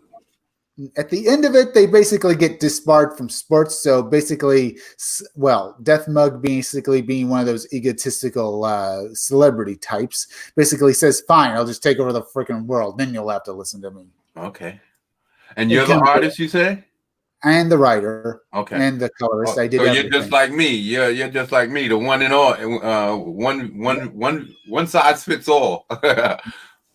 Now, the two guys behind them, it's just a joke here. The rest of the racers, besides these, Murder Mouth and Sloppy, are basically going to be gag characters, like a Frankenstein or just maybe an alien, as you can see here. This guy with the blue guy here, I like his design so much, I might bring him back in a different issue as a character who is also disbarred. All right, now that we've seen the cover, let's take a look at the actual art itself. All right. This is the first page. See, Death Mug here is a cyborg, but he has a fake skin. As you can see, you don't see his horns and stuff like that because it's a joke. Because the horns, as he takes off his skin, well, maybe I should just show you each page right here. You see him waking up all sweaty and stuff. He doesn't know what's going on. He has temporary amnesia. He still thinks he's just a Kachi Jojo, an Olympic runner from Africa. Yeah. Now we go down here. He's wrong page. Down here, where he's basically greeted by one of the race announcers asking him if he's still ready. Akachi Jojo is hurt, but he's still ready to race because he's one of those athletes who won't quit. Yeah. I see that you gave him pretty well endowment too. He's been blessed. I mean that's pretty flattering. Now we come to them walking over to the racers. Akachi sees the other racers are monsters. He's taken aback. Get back to this. He's taking a look around. What this man? What is going on? Is this some kind of joke? No joke here. Just part of the race. The race announcer says basically to the effect of everything's fine. Just get ready to race.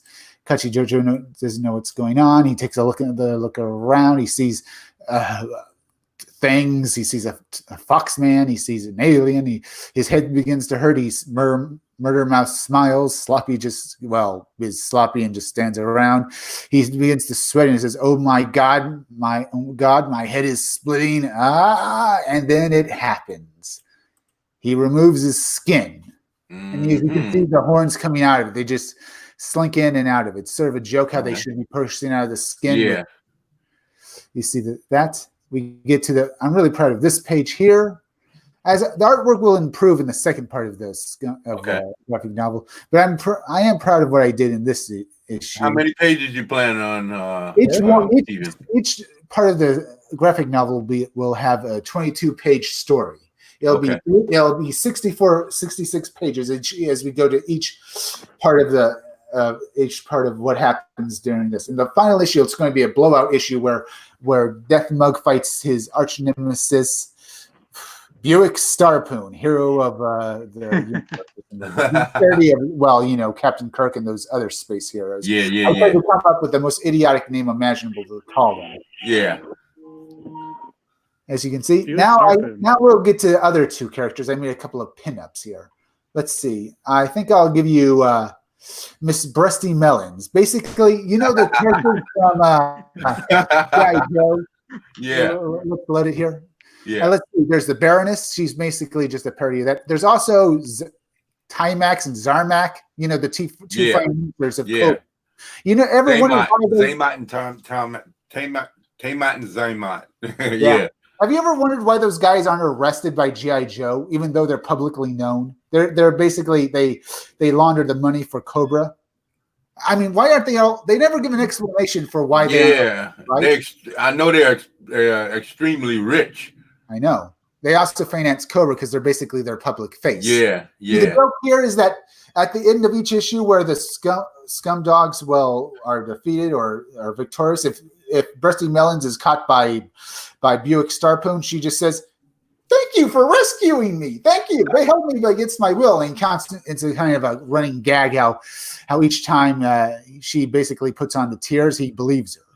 Okay, all There right. are other jokes here. There's a character who is basically I don't want to give away the name, but is basically one of a female, not any kind of love interest. She's more like someone sent in to watch Buick Starpoon. She's like his sub commander or something like that. Okay. His Girl Friday type. All right. Yeah, but she's not nothing like anything like she follows him around. She mostly been hired by the higher ups and the command center to keep an eye on him because they know Starpoon is an idiot, but he gets things done. She just there to basically rein him in. Basically, she says every time she sees this, "You can't possibly believe her." Of course I can. I'm Buick Starpoon. I'm a judge of good characters. Obviously, this woman was held against her will. But this is like the third time she's done this and said the same thing. All right.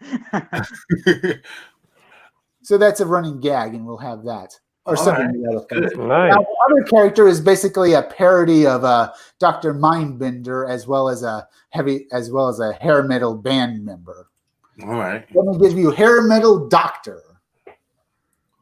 I used Ozzy Osbourne as well as Dr. Mindbender and Oh, so you from, wanted to be really wacky. as well as Toe Cutter from Mad Max. Okay. Toe Cutter. Which one is the Toe Cutter? I haven't. From From which the Mad Mad Max? Max movie? You know, the guy who basically chases Mad Max and runs over his family and kills them. Okay. All right. Yeah, I got it. Well, Yeah, basically, I used him mainly because I think Toe Cutter looked a bit like Ozzy Osbourne, so I basically mixed up their features. And basically, he's a mad scientist type, but he also likes playing playing hair metal music. All See, right. his patient, his victim, patient, not victim, behind him with his basically looking on as Dr. Mindbender is using the light he was using as the stage light to start singing hair metal songs. And you can see the little scalpel he was going to operate him safely and cleanly on the floor. Yeah. So basically, as you can see, he has energy powers he can release from his guitar, the lightning and stuff.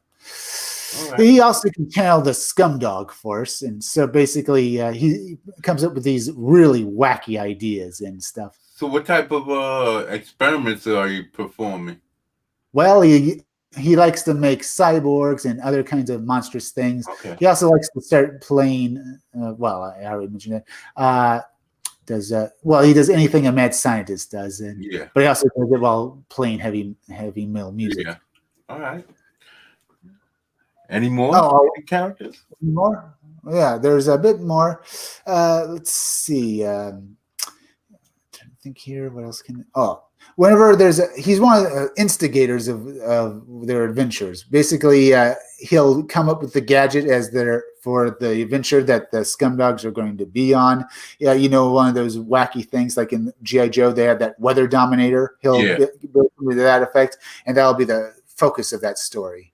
Okay. And basically, the idea for my comic book is this: in each different part of the issue, in each individual adventure, it'll be an episodic.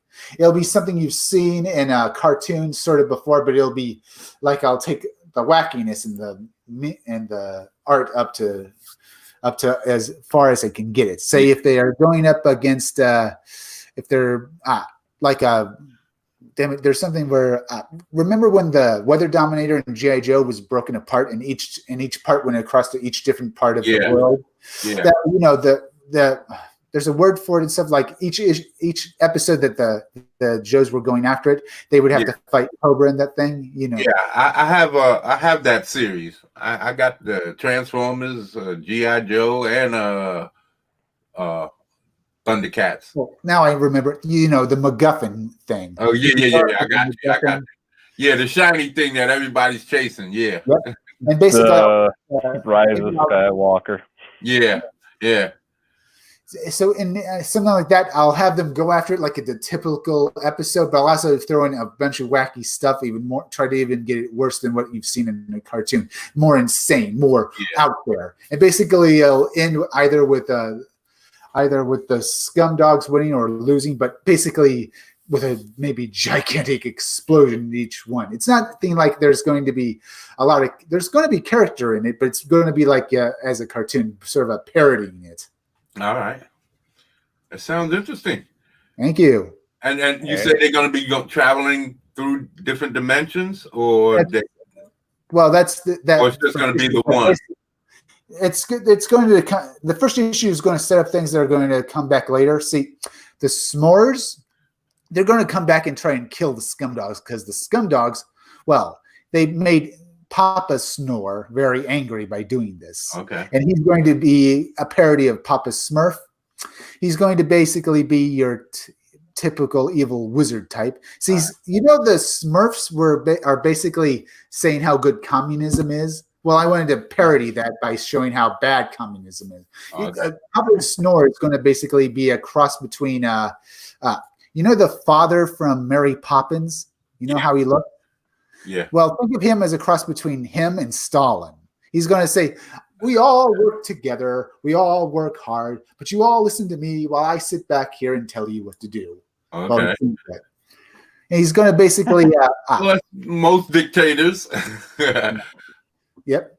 Authoritarian. He's going to look exactly like these purple guys here, except he's going to have a mustache. Okay. You know how Papa Smurfy looks exactly like the other Smurfs. Now we're going to take a look at, Buick Starpoon, who's right here. Now, is he going to burn books, and is he going to hang homosexuals? Well, I could do that, but that wouldn't be funny enough. He would probably,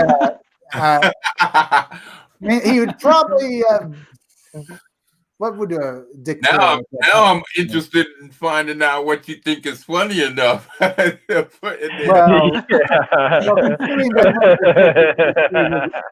Most of these characters are idiots. Papa Snore is a parody of Papa Smurf, so maybe he'd probably give the homosexuals a stern talking to, while also, probably burning the books while they're on top of them. All right. Okay. Well, either way, this is Buick Starpoon, the guy with pink hair. I tried to give him as idiotic a hairstyle as possible. You know how a lot of those science fiction hero type guys who have those spaceships, they have this kind of hair that's really sticking out. They sort of make it like a pompadour. Well, I tried to make it as stupid as possible by making it look like a palm tree and making it pink. All right, I see that. Interesting. All right. Is Commander here the guy who basically assigns his girl Friday to him? To him. This is Supreme Commander Baby Fist. See his little baby fist there? Oh, okay. So is that a spoof on Trump? Yep. No. Because he got little baby hands. Well, his other hand is fine. It's just that he only got the one. Yeah, because it wouldn't be Supreme. It would be Supreme Commander Baby Fists then. It says, you know how there's characters who have like those cartoon characters that He-Man had one. Other characters had one where they have this giant metal hand and stuff, or giant fist. They call him Fisto or something. Well, I tried to do a parody of that where instead he'd have a little baby hand. So is he left-handed? Is he a lefty or a righty? I'd say he's the lefty. The baby hand will probably be too much. But then again, his pen on the baby hand side. Now, does he go to those book reading clubs often? Well, I suppose. I mean, he'd have to use his left hand to do anything because his baby fist is really kind of useless. Even though he shakes it around and says, "I am Supreme Commander Baby Fist. Everyone fears me." Unless there's those women who like the whole fist in there, then they could like that baby fist. Well, his hand is a bit small there, so I guess he could fit it all in there. But I don't think it would be very pleasurable to them because after all, it is a baby fist. You'd be surprised. As you can see here, This is part of the first issue. This is just a later part of the comic. They're basically traveling through different worlds and stuff like that. And I am so particularly proud of how I colored these two panels. The one where they're basically out and seeing the world. Yeah. The sun rising there, and you see this little area here where their portals lighting up everything around them in this sort of abandoned temple-like complex. Oh, okay. Are those skulls I'm seeing back there? Yes, as well as alien monsters sticking out of the walls. I tried to design it like the Force Wall from DC Comics, but it's not that. It's just a temple, an alien temple with sort of weird decorations. Well, it seems you have a lot of drawings and panel work here that you got a lot done so far. Yeah, this is the first part of the comic is done. I'm working on the second part. It's going to be a 66-page graphic novel, but it's going to be longer than that because it's going to have a lot of supplementary materials. Yeah. You know, like the artwork, how it was drawn, and how it was like that. In fact, I might design that as its own separate issue and release it as a perk. But I would like to make it have it at least maybe 88 pages where there's a lot of stuff you like how I worked on it, how I designed the characters, character designs and stuff like that. So you're saying that you got 22 pages done already? Yep. Okay. Already drawn, colored, and everything. Yep. And start on the computer while I'm working on the other two. All right. Okay. So how much? When do you think that you're gonna? Did you launch your campaign already? I haven't done that yet. I'm not going to release it till I maybe have 10,000 subscribers on my YouTube channel or more. But then again, other guys like that have released and done really well as well on Indiegogo. Yeah, me too. I'm trying to get my numbers up. That's why I'm a little pissed at myself for not staying more dedicated to the video I got to get every day in here making videos, man. Get my numbers. Wow. I just got an email from the same company that fired me. They're like, we're hiring right now. We're in desperate need. Everybody's desperate. They're idiots. Yeah, they're in desperate need, but they fired me. Yeah, they're idiots. They shouldn't have fired you. They should have reprimanded you. Or they just should have been like, woman, shut up. If you're not cleaning up after your dog and power washing these areas that you're so worried about one person spitting, then you shut up, and then you should actually pay attention to the people who dumping trash on these people. Did I ask you if you actually spit on something, or was it just random spitting? It was just random spitting. There was no particular thing. It was just, if you're out in the desert and you walk around, I'm pretty sure you're familiar with this. Yeah. You live in the city. You get a little smog, you get a little mucus, you get a little sinuses when you walk around a lot. And it's cold, rainy. Matter of fact, I think I did that the other day when I went out, but I was alone, so I don't think there was any complaints. But now that I'm thinking about it, because that's a normal behavior for me, I've never gave two craps about where I spat, but now that I don't know. I have to keep a conscious thought when I go out now. Once again, I would have understood if I was in an indoor complex, but this is an outdoor complex. Yeah. There was animal shit on the stairs. There's bird shit on the stairs that wasn't cleaned up. Just the last week, there was a guy passed out in his own vomit in the same hallway I was being yelled at in. And you had to clean that? Didn't have to clean the vomit, but the guy's passed out, and of course, the bag is of course a health hazard because people, of course, new families throw their diapers away. Then you got people with puppies, so puppy pads I tend to throw away a lot of people's puppy pads and litter boxes. So you got cat shit. And, all this is on my back, and all this shit, when it squishes down, it's running down my back. Wow.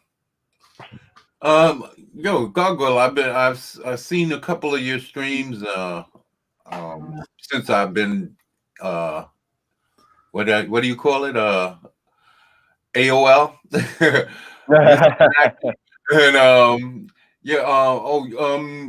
Chris, is there anything you want us to know more about your story? Yeah. There's not too much. In fact, I don't want to give too much away.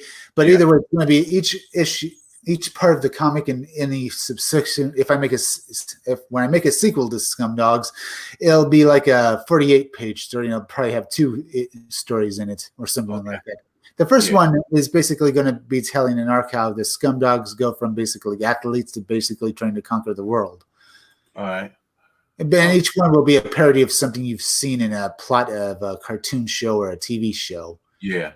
But the last one will be a blowout issue where they are fighting over a MacGuffin. Yeah.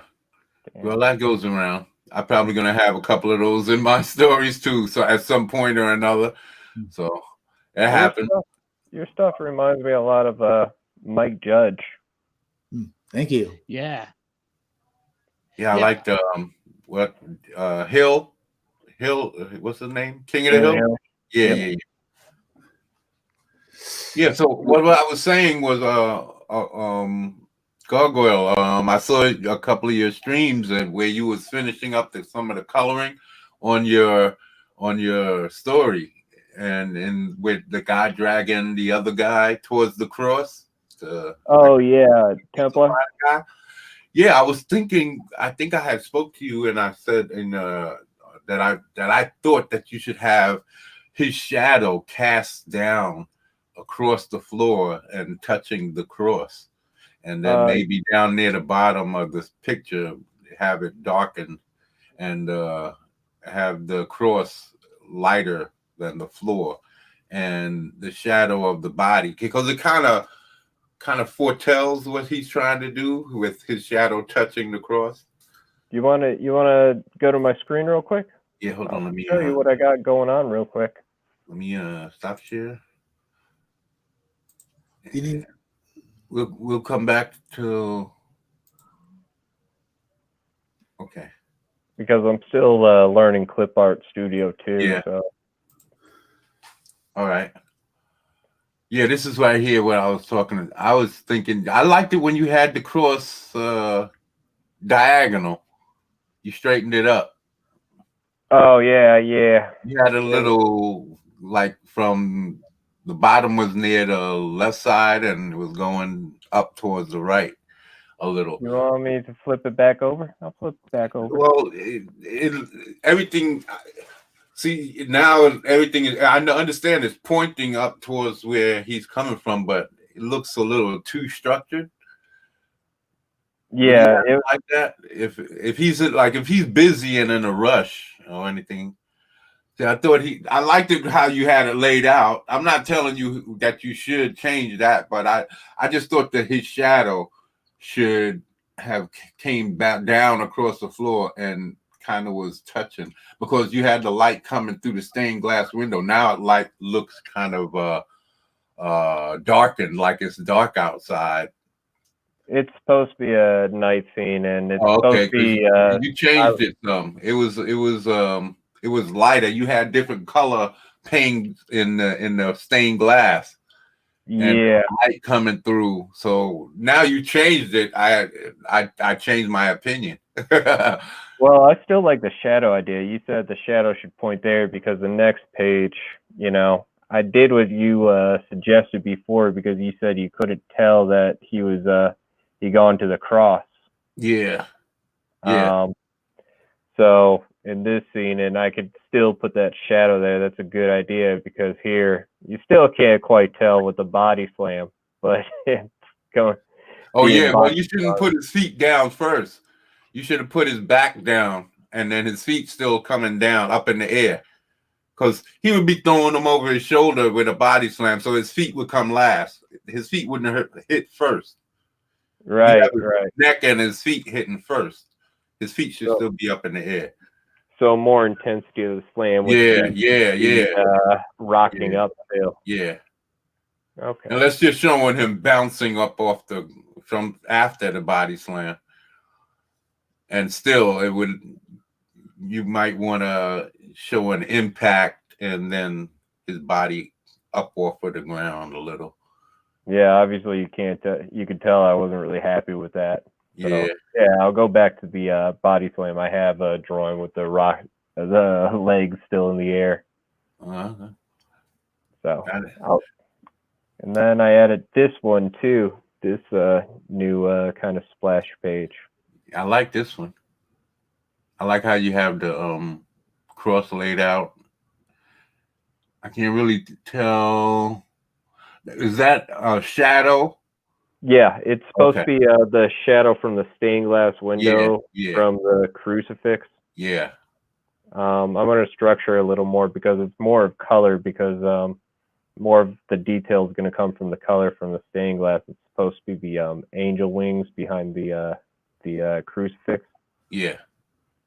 So I asked you before, I think, is he gonna drill him? Yep. This is this page right here, which I'm still not proud of. All right. He's drilling him down, and then Oh, so then he's he has he's really creating some real pain for this guy. If he's yeah. drilling bolts into his hands to keep him, he's not nailing him up there. He's really drilling this guy to the cross. Oh yeah, and then he has a child molester. Yeah, he does. Basically, the concept of this one shot is what if what would you like somebody to do to the BTK killer Okay. if you had the opportunity, if the BTK killer actually had more of an opportunity to escape or didn't get caught? All right. So one more question. There will be blood, right? Oh yes. Like here's this part. It's not fully rendered right here, but this is a child molester who is sodomizing a new hole that the Templar put in his chest. Oh wow! From mouse hole. Wow, you going all the way there. So that's what From this medieval. scene is. Yeah, very medieval, and that's what this definitely. is. If you're familiar with stagehands and production, that's a hoist. And right behind the cross, that's a span set.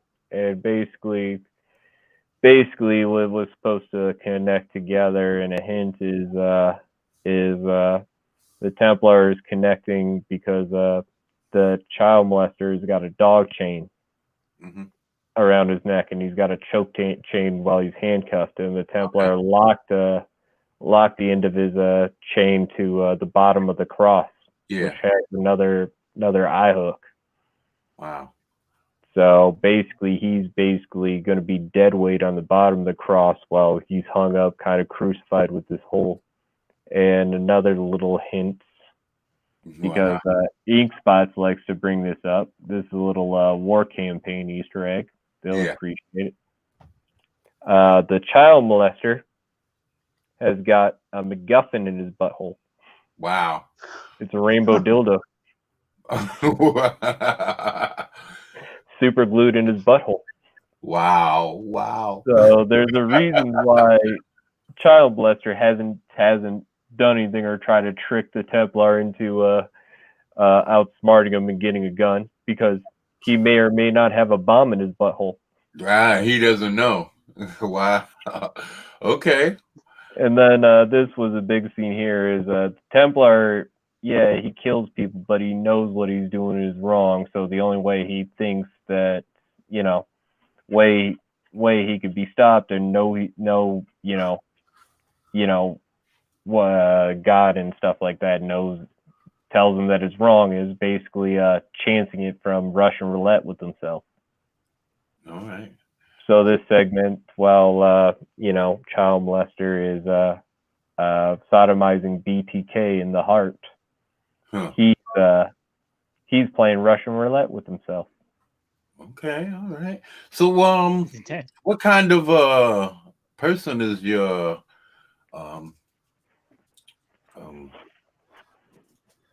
lead character? Because he's drilling holes in this guy and having this people having sex in his chest, he might have some kind of some kind of intelligence to keep this guy alive, drilling holes in him like that, you know. And I would say doctor or some kind of former medical person or something. Research experience. He was trained by a individual for a long time when he was young. Okay. His like basically from the rough part, and basically when he was young, him and another group of young brothers, 4 young brothers, both of them lost their mother by the same serial killer. All right. Okay. So there's motivation. Yeah, and so out of all that, one of the brothers or all the brothers decided to go on this crazy pad and this crazy crusade that they were picked up by an old organization, militia group, right, that disappeared for a while. Okay. All right, that sounds good. I'm telling you, I didn't know you had gotten so far in it. I haven't seen you in a few days. Usually on every day streaming, and I haven't seen any of the streams lately. So the last couple of days, I would say. But I think the last time I was trying to, I'm gonna be getting by the middle of this month, April, I should say. By middle of April, I'm gonna get an unlimited account for streaming. I think it's with StreamYards. I mean, yeah, StreamYard. And once I start doing that, I'll be able to come in on your streams and keep you company and help out a little bit, just like how you've been doing for me. So sounds awesome, man. I appreciate that. Yeah. Right now, I'm on the limited 20 hours a month plan. So I wasted my 20 hours the first month. There's this one guy, Kung Fu. He keeps me going for a few hours. Yeah. He's pretty much my only fan of the Templar. Okay. Yeah, well, all right. I have some characters that's based on Templar Knights, and they have to do with demon slaying. Like I got a lot of stories. I got stories that have to do with demons and slaying demons. I got something that has to do with the Vatican itself and how that's awesome. Structure from the ground, from the priests all the way up, how it goes up the hierarchy, and how they have knights that, because they do have the Vatican has private soldiers or a private army of its own. So yeah, all of that intrigued me. I found out about that watching something about the Vatican on History Channel before they got rid of all the history. And it interested me so much that knowing that the Vatican was so powerful and was basically a mini country of its own. Damn. Has its own banking system and everything. So all of that intrigued me, and I created this story where they basically. You heard about Simon Poitier? He's banned in the Vatican because they were talking about Fist in the North Star, and they were talking about how Kin is a kind of messiah or something or rather, and it was told that he's now banned from the Vatican. Oh, really? Yeah. I haven't watched Fist of the North Star series. I have the movie, but I don't have the series. Apparently the series came out before the movie. I didn't know that. I didn't know that either. Because I've had the movie. I got the movie on VHS. Yeah, I love the movie. And I bought the DVDs later. But I have a lot of my animes on VHS.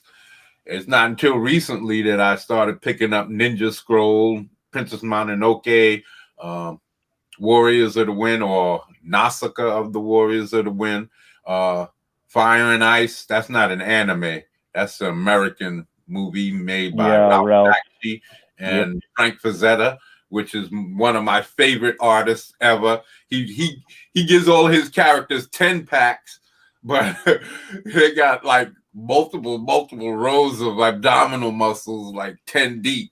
Not even just that. Women still go for his beauty standards. His beautiful bootied women. Yeah. Bootyful women. I love his bootyful women. But if you look at Kim Kardashian, she's always going for Frank Franzetta's painting look. All the women today, even the hip hop women, they're all going for the Frank Franzetta like drawing beauty standards. You know, the small waist, the big hips, the breasts. Yeah, well, I don't know where Frank got his style from, but I think black women had that shape a lot longer than Frank had his style. So I don't know which came first, the chicken or the egg in that instance, but I would say I'm pleased with both. Yeah. So yeah, Frank was one of my favorite. I got a couple of his books. I got his movies. Well, I only got the one because that's the only one I know of. Ralph Bakshi has more. I got Heavy Metal and Fritz the Cat. And what else did Ralph Bakshi? Cool World. Cool World I don't have. That was the one with Brad Pitt, right? Yep. Yeah, I don't have that. I don't have that. What else did he do? Fuck. The Wizards. The Wizards. I don't have that. No, I don't have that one. Yeah. I got Heavy Metal. That was one of my favorites. Lord of the Rings. Lord of the Rings, I have that one. Did he also do Rock and Rule? I haven't seen it, but it's yeah, he did. There's a bunch.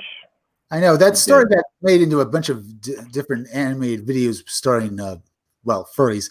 There was sort of a cartoon like that story back in the 70s, and then they remade it back for Rock and Rule.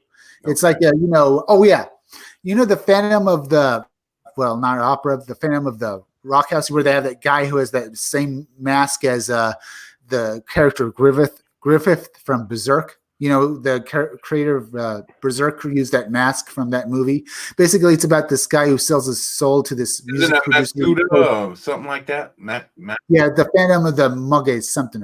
But basically, it's the same story as what happens in Rock and Roll, where this guy sells his soul, or this girl nearly gets her soul sold to hell and nearly dragged into hell at the end of the movie. Okay. Basically the same story. Basically each one has the same story over and over again. They just remade it in different films. Are you talking about Drag Me to Hell? No, it's the Phantom of the That's the old one, right? There's the Phantom of the Opera. This is sort of basically taking the same name of it and using the same story from Rock and Roll and then using that. Basically, the music producer is a demon, and he's trying to steal people's souls.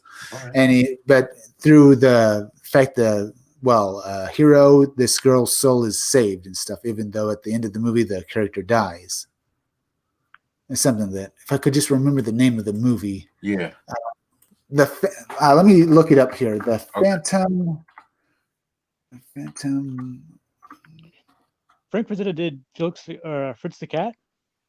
Yeah. No. Ralph Bakshi. Oh, okay. Ralph Bakshi. Oh, sorry, got that backwards. Yeah. They did Fire and Ice together. Yeah. I think that's the only movie Frank Frazetta did. Okay. I believe. I'm not sure. Wasn't Death Dealer, or was that just a comic book with Danzig? Death Dealer was a painting.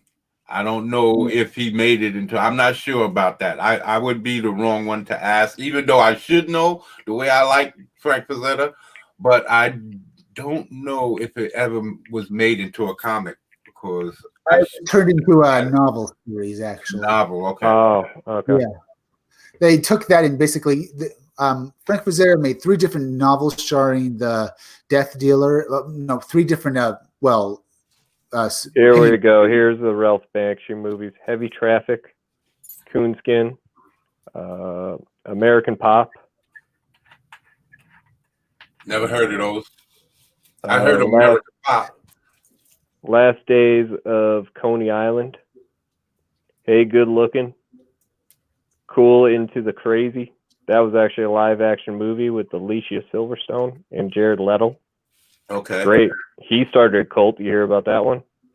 No. Christmas in Tattertown. Oh, you mean the guy who played Joker? Yep. Yeah. Yeah, no, I haven't heard. I didn't know he's into the cult thing.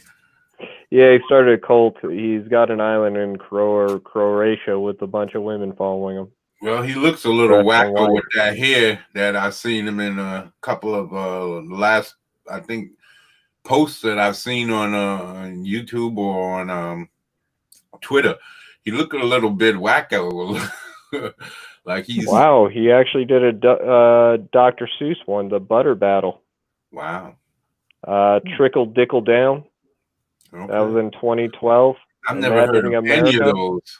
those. This Ain't Bebop, Malcolm and Melvin, and is this a Wizard of the Wizard of Animation documentary about him. I guess if it wasn't animated, I didn't give two shits about it. If it was coming from Ralph Bakshi. Yeah, I really don't understand what coon skin's supposed to be. You look at you see the poster of that one? No. It's a blonde chick with an American flag painted across her body. Oh, okay. And then there's every kind of parody of a black person just running around her. Yeah. That sounds crazy. No, I didn't. Well, you say what year was that made? Oh, it stars Barry White. Barry White, really? And Yeah. you said what year? 75. It was in 75 that movie came out? Yep. Oh, no wonder. You can get away with anything back then. It wasn't like the SJW days today. You can say whatever the fuck you wanted back then. You could do whatever you wanted back then. People made fun of everybody back then. Mm-hmm. A rabbit, a country-born trickster, takes over the organized crime racket in Harlem, facing opposition from institutionalized racism of the mafia and corrupt police. That's the synopsis of it. They tried. That's one thing you have to give. Those shows back then, they tried everything. A lot of today, they don't try to do anything the way they used to. Remember all of the giant bug movies from the 60s and the late 50s? They don't try that no more. They even got transsexual prostitutes in this movie. You see? And that's way before transsexuality was a thing.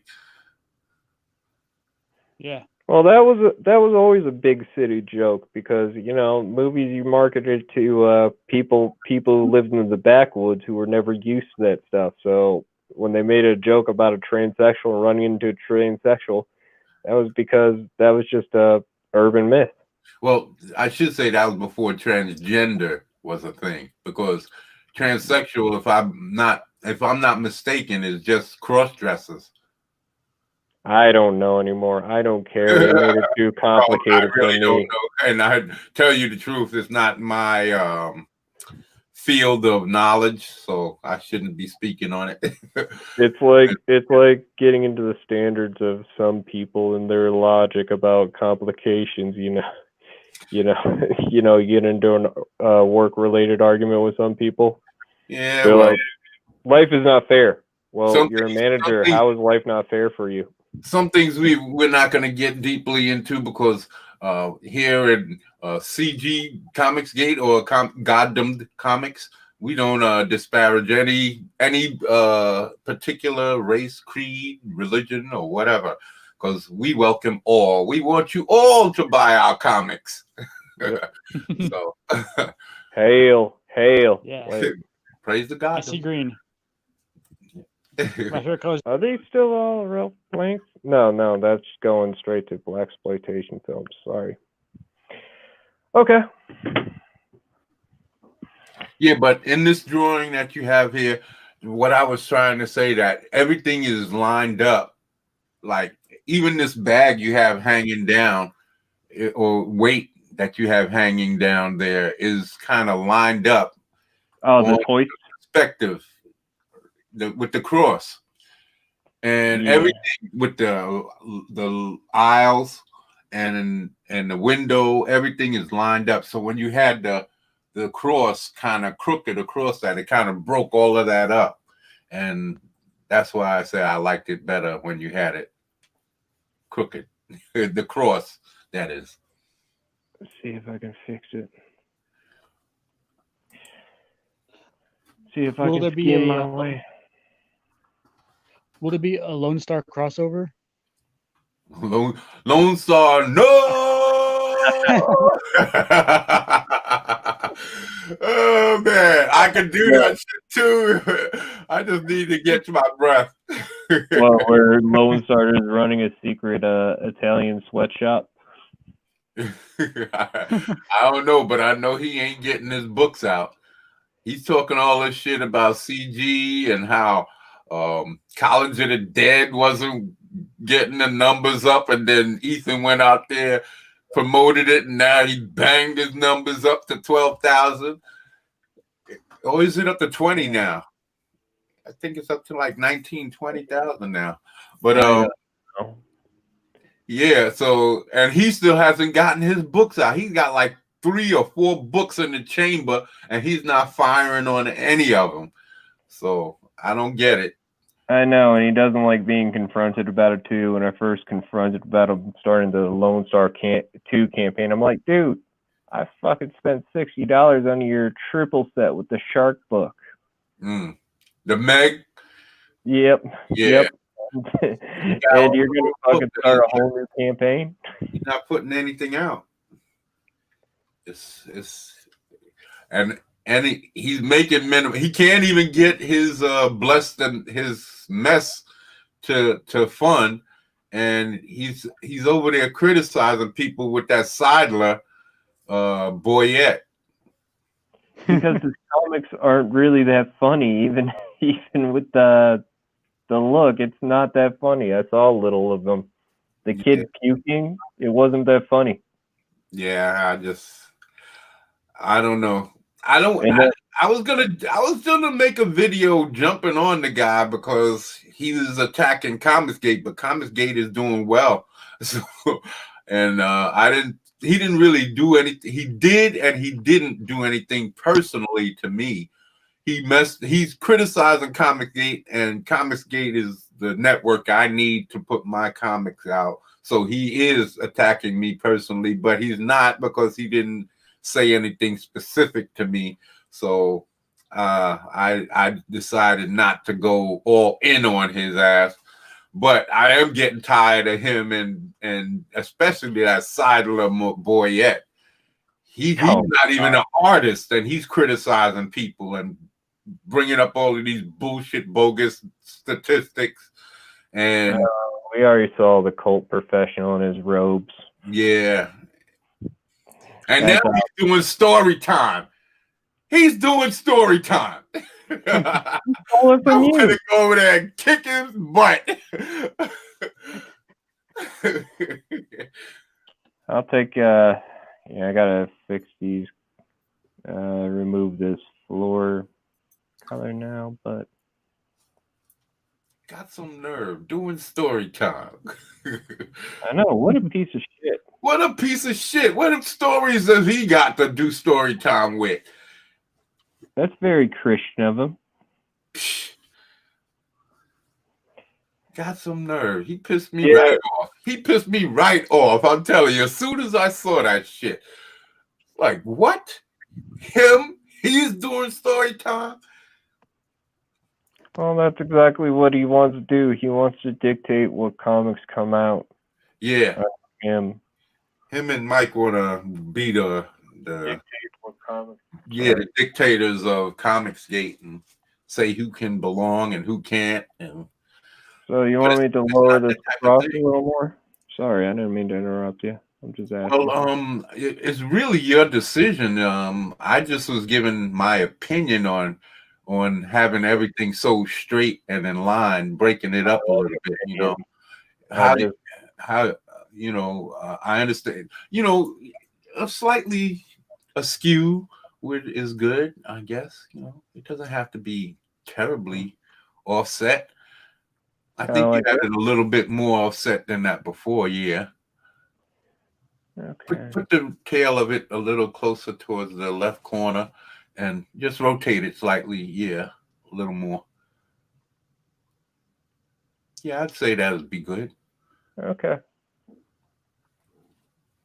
And then I'd have his shadow cast down and like the head, maybe the top of his form, the shadow would be like just overlapping the top of the cross. It kind of lends it kind of foreshadows a little bit. Okay. It's kind This of what I telling got a story in itself. about these marks right here, right? You know more about this than me. I wasn't sure if I had the size right. Right now I'm on a B5. And on the brush size? No, on the document size for the comic. Oh man, I couldn't tell you about that. I got to learn all about that myself. I'm learning. I'm learning just as much as you. I'm more of a traditional artist.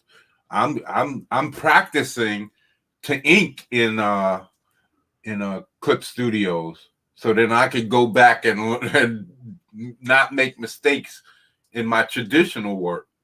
Damn, man! Every time I see I'm just as new as you to all of this technology, man. I'm a boomer. You seem ahead of me. Damn. No, I'm telling you stuff about, drawing and what looks good to my eye.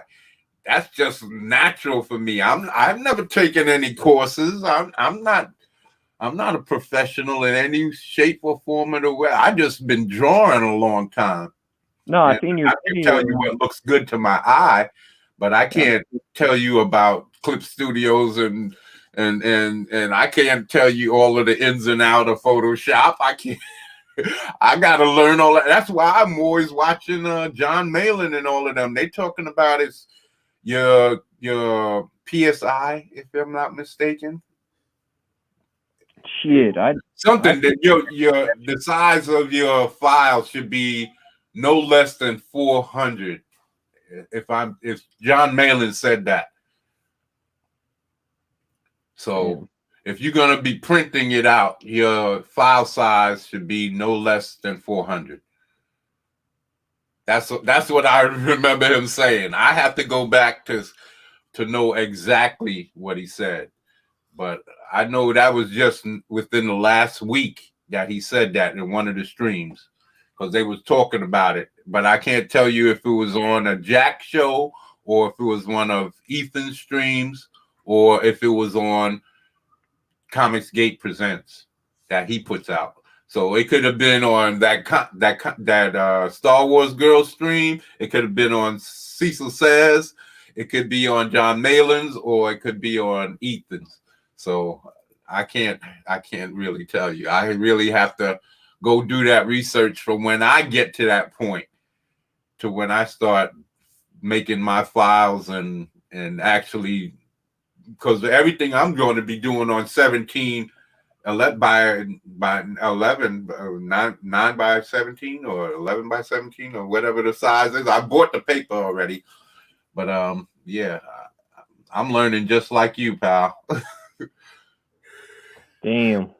Only thing that I can tell you about is art. I can tell you about what the drawing looks like and if I like it, and if I could give you suggestions on how I draw. But on Photoshop and Clip Studios, I'm a new jack. Damn, your sketching is incredible on Clip Studio. Well, that's just free drawing. That's the same thing I would do on a pencil and with a pencil and paper. See, I can't sketch worth a shit on the computer. I don't know why. If it wasn't for y'all, I wouldn't be that good. I was able to loosen up and let free when I was talking. I was talking and drawing. So I was able to relax and let my fingers do the work. Damn, dude. Hey, I have a question. Yeah. I can't afford to get Bristol board just yet, so I've been kind of drawing on like poster board from the Dollar Tree. Now, do you think that's gonna like be a problem in the future, or I mean, it's working so far. Ink is with what? Do you have the proper size? Is it 7 by 17? Yeah, 11 by 17. Yeah. I just get a huge sheet of poster board and then I'll cut it up into that size. Well, I don't think it should have a problem, but it might if you want to sell original art. It might. Yeah.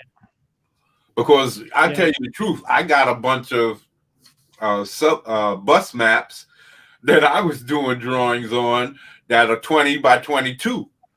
And a lot of my drawings that you see on my channel that's in pencil, those are the back of 8 by 11 signs that go in the bus. So that I folded in half and that I used to draw on back and forth to work. So a lot of my sketching is on the back of advertisements. So I'm in the same predicament that you in. I bought like 3 or 4. I spent $100 and bought like 5 packs of Bristol of the 11 by 17 Bristol board, and they only was like $20 each, and they come with 20 sheets, 24 sheets, something like that. So I have over 100 sheets right now, ready to go. Wow, nice. Well, what I learned to kind of save, because the biggest problem with the paper is the ink bleeding through. That's what the Bristol's good for. Yeah, it kind of absorbs everything. Yeah, that's another thing. Depending on how thick or thin the board is, well, the Bristol board should be pretty thick, so it should be able to absorb the inking pretty good. But as far as coloring and all of that, and I still have to do my bit of. I've been doing research, watching Art with Kurt, Coloring with Kurt, Color with Kurt. He's a professional colorist.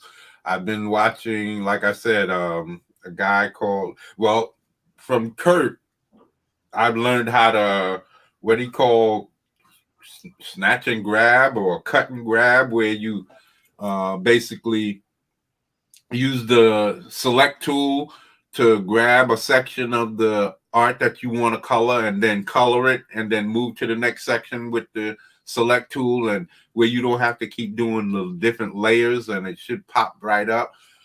So I haven't put it into practice yet, but I've been watching a lot of his stuff. And like I said, visually, that's how I learned.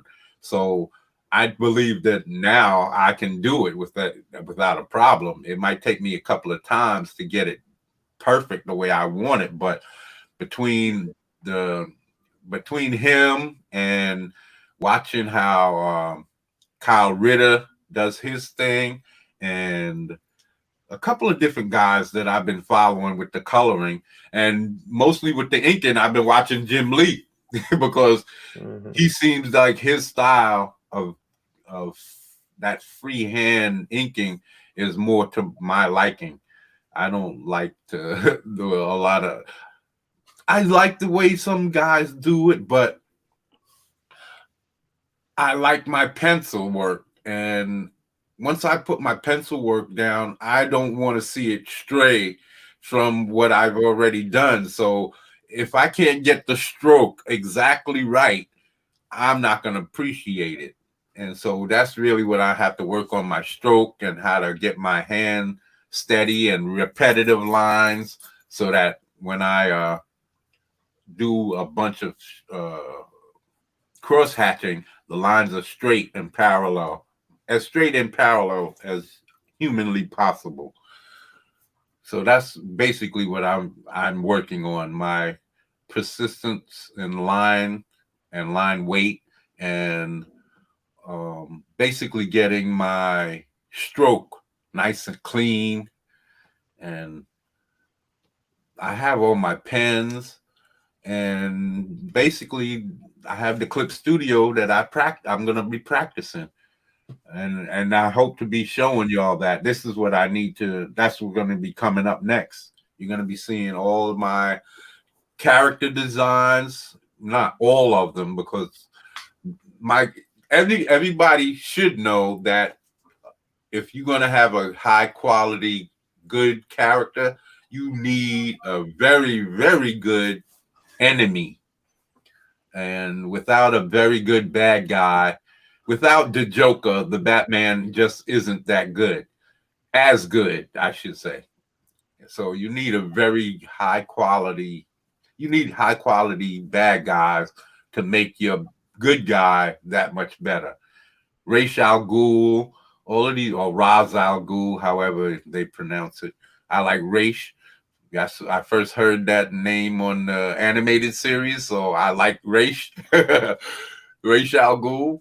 And yeah, so I believe I have a bunch of really good bad guys. And you notice I don't talk about my bad guys too much.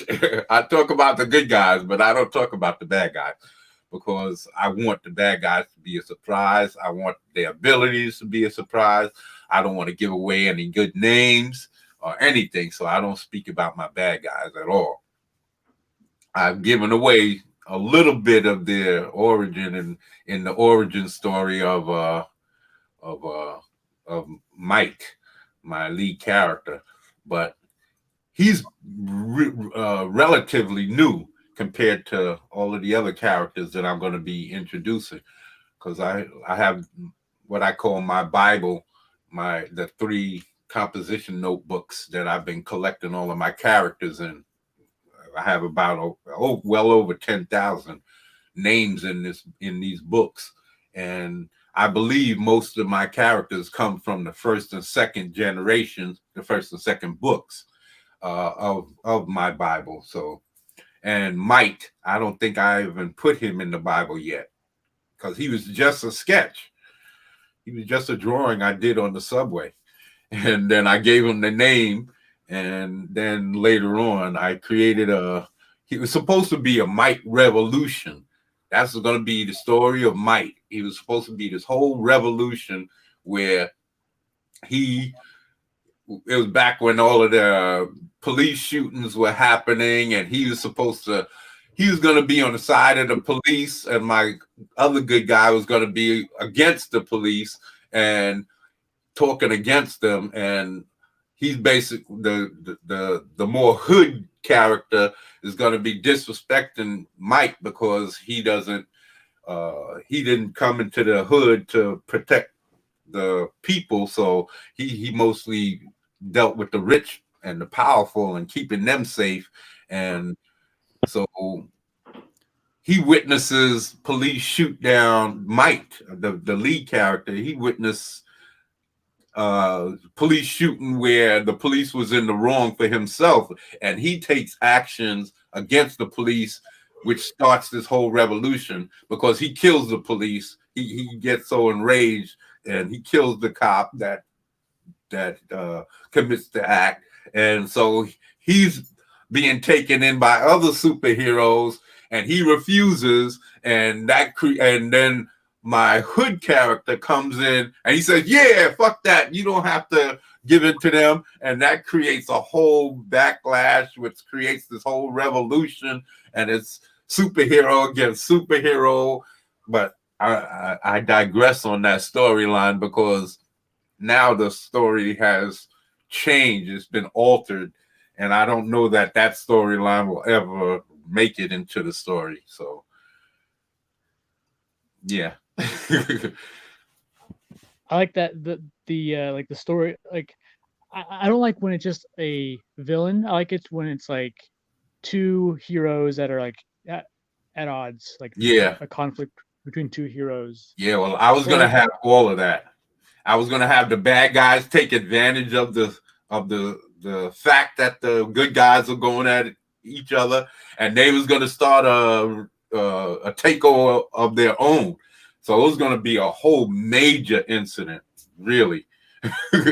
I planned it to be an epic event. The whole United States was going to be involved. It was going to be dividing the country up and all kinds of craziness.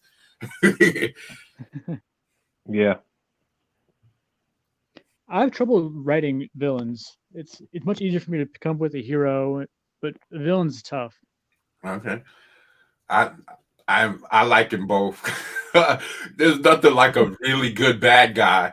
I come from the days of the Omen and Damien Omen 2 and like all of these great evil bad guys and monster movies and Sinbad the Sailor and or the Seven Voyages of Sinbad and with all the Ray Harryhausen monsters and all of that stuff.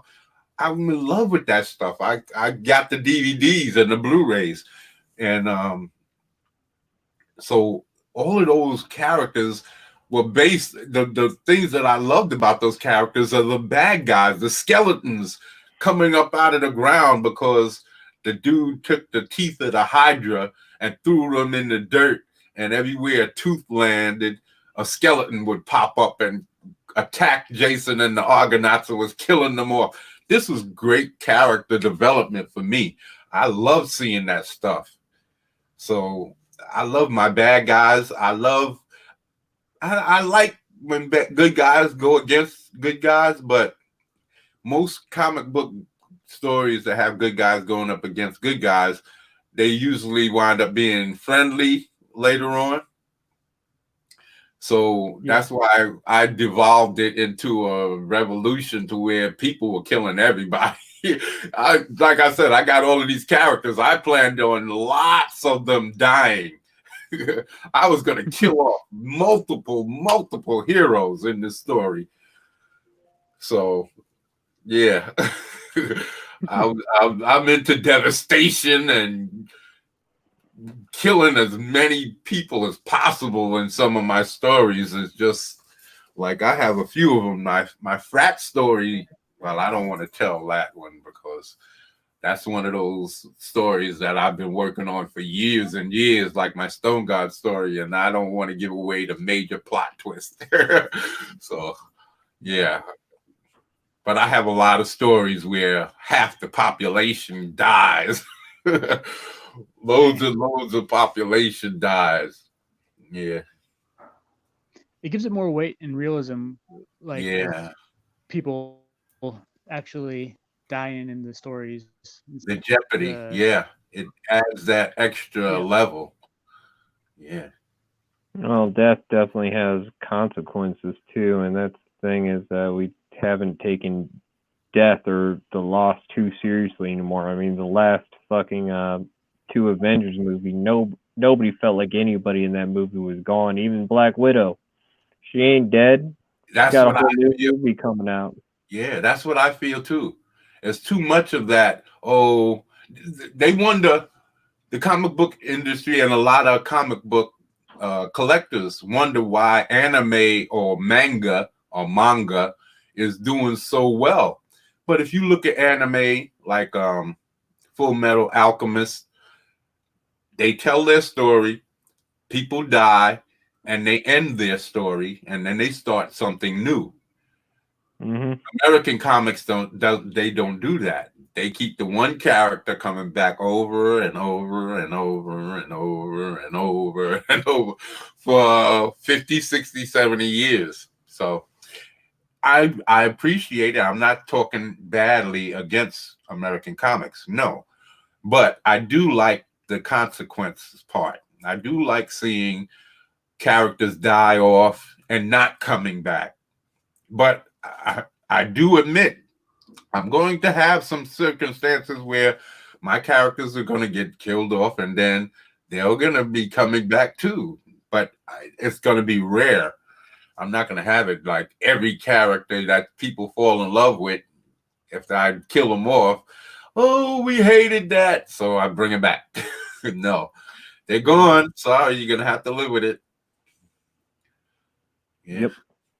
Just read it again if you want to see that character again.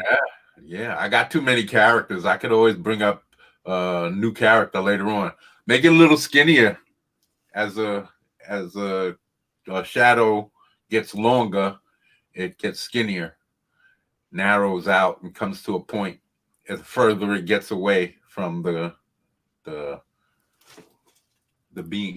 person casting the shadow. Well, unless it comes to you, right? It's coming toward you. It should get bigger, but then it's just, the skinniness shows the distance. So yeah. Problem is his head's scrunched down. Yeah. You might not see too much of the head. So yeah, and then it kind of looks weird. You might have to do some research on shadow casting. Yeah, that's why Batman was always so good of a silhouette, because he had those pointy ears, and he kind of with the see, that can make that extension. Those ears will get longer as you get towards the top. Yeah. Maybe make that. Huh? Oh, go ahead. Sorry, go ahead. No, I was gonna say maybe if I make the point of his hatchet a little longer. The hatches? The cross hatching?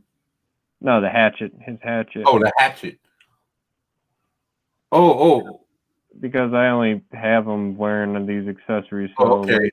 I didn't see that. I didn't see the hatchet there. I was listening to a interview with Matt Groening, who made The Simpsons. Yeah. And he was saying that something that was important with the character design is that you can recognize their silhouette.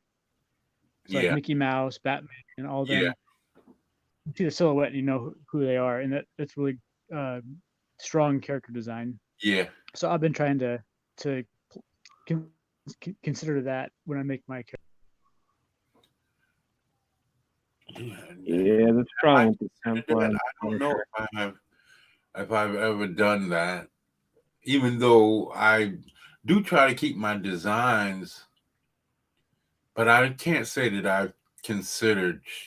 I will now for sure, but I can't say that I've ever considered the silhouette of my characters. Have I created any blacked out silhouetted characters? Well, I mean, you got that ferret character. You could black him out, and yeah, that's definitely. Even though I do have to refine his look a little bit, he looks like an elongated face, but I can't say that. If I didn't put ferret underneath him there, would you think of him as being a ferret? Maybe the body might give it away, but just to look at his face, I want to make sure that you look at his face and say that looks like a ferret. So I definitely have to update his facial design, his feature. And I have to finish the drawings too that I was doing online here on the first story times. I got to finish the Cyber Frog ones, the Cyber Horn Toad and Bullfrog. And even though I stopped doing it because Ethan said that probably those characters, E.J. Morgus, I think is the name of the guy, C.J. or E.J. Morgus. E.J. Morgus. E.J. Morgus. He did a drawing of a frog, a toad, Cyber Toad or whatever. Cyber Toad, yeah. And Ethan said he couldn't use it because he couldn't think of any purpose why he would exist, because Chelsea, the ship or the artificial life form that created Cyber Frog, it only had 2 embryos, so only characters could be created was Cyber Frog and Salamandroid. So I was trying to come up, but I don't have enough information. I would have to talk to Ethan personally, because I was going to say maybe she like dismantled parts of her systems in order to create a third, but then she would have to have biological type of knowledge on how to create a cyber frog without the embryos. That's the type of storytelling depth that I would like to go into. If it didn't make sense, I couldn't do it, and it wasn't making sense to me, so I scrapped it. That's why I stopped drawing them, because it wasn't making any sense. I figured maybe she sent out a SOS and a new one came in, but then if you was supposed to create a human and she made the mistake in making a cyber frog, that was part of her failure, then again a new one wouldn't come in and make a cyber toad or a cyber bullfrog. They would come in and make a cyber human. And I started making a drawing of Cyber Dane, a black dude who was turned because he had said they lived in a certain part of Heather. She got off the bus because he read the first two books in the Cyber Frog 1998, and he read Cyber Frog Blood Honey. Yeah, Cyber Frog Blood Honey. Not too last week, earlier this week, he read those books again. So I was checking it out. Yeah, he was like, no, there's no way that you can. I forget what part of Canton or Camden, New Jersey, and he said there's a lot of black people. So I figured maybe if she sent an SOS and a new Sin, so to speak, came down and created another character, that is possible he could have been black, and so that's why I call him Cyber Dane. And he could be a black character with all of these abilities. I made a video of the pencil work that I was doing, but I didn't translate it. I didn't load it onto my computer so that I could practice inking it on Clip Studios. So that's what I have to do next. That's what I'm going to be doing this week. I want to finish off those drawings and work on the deformity. That's my character. The deformity versus graveyard shift. I have to finish that one. And then I could post that up online and really challenge John Malin. Yeah, bitch ass. Like, yeah, the deformity just smacked all three of your characters. I told him that he was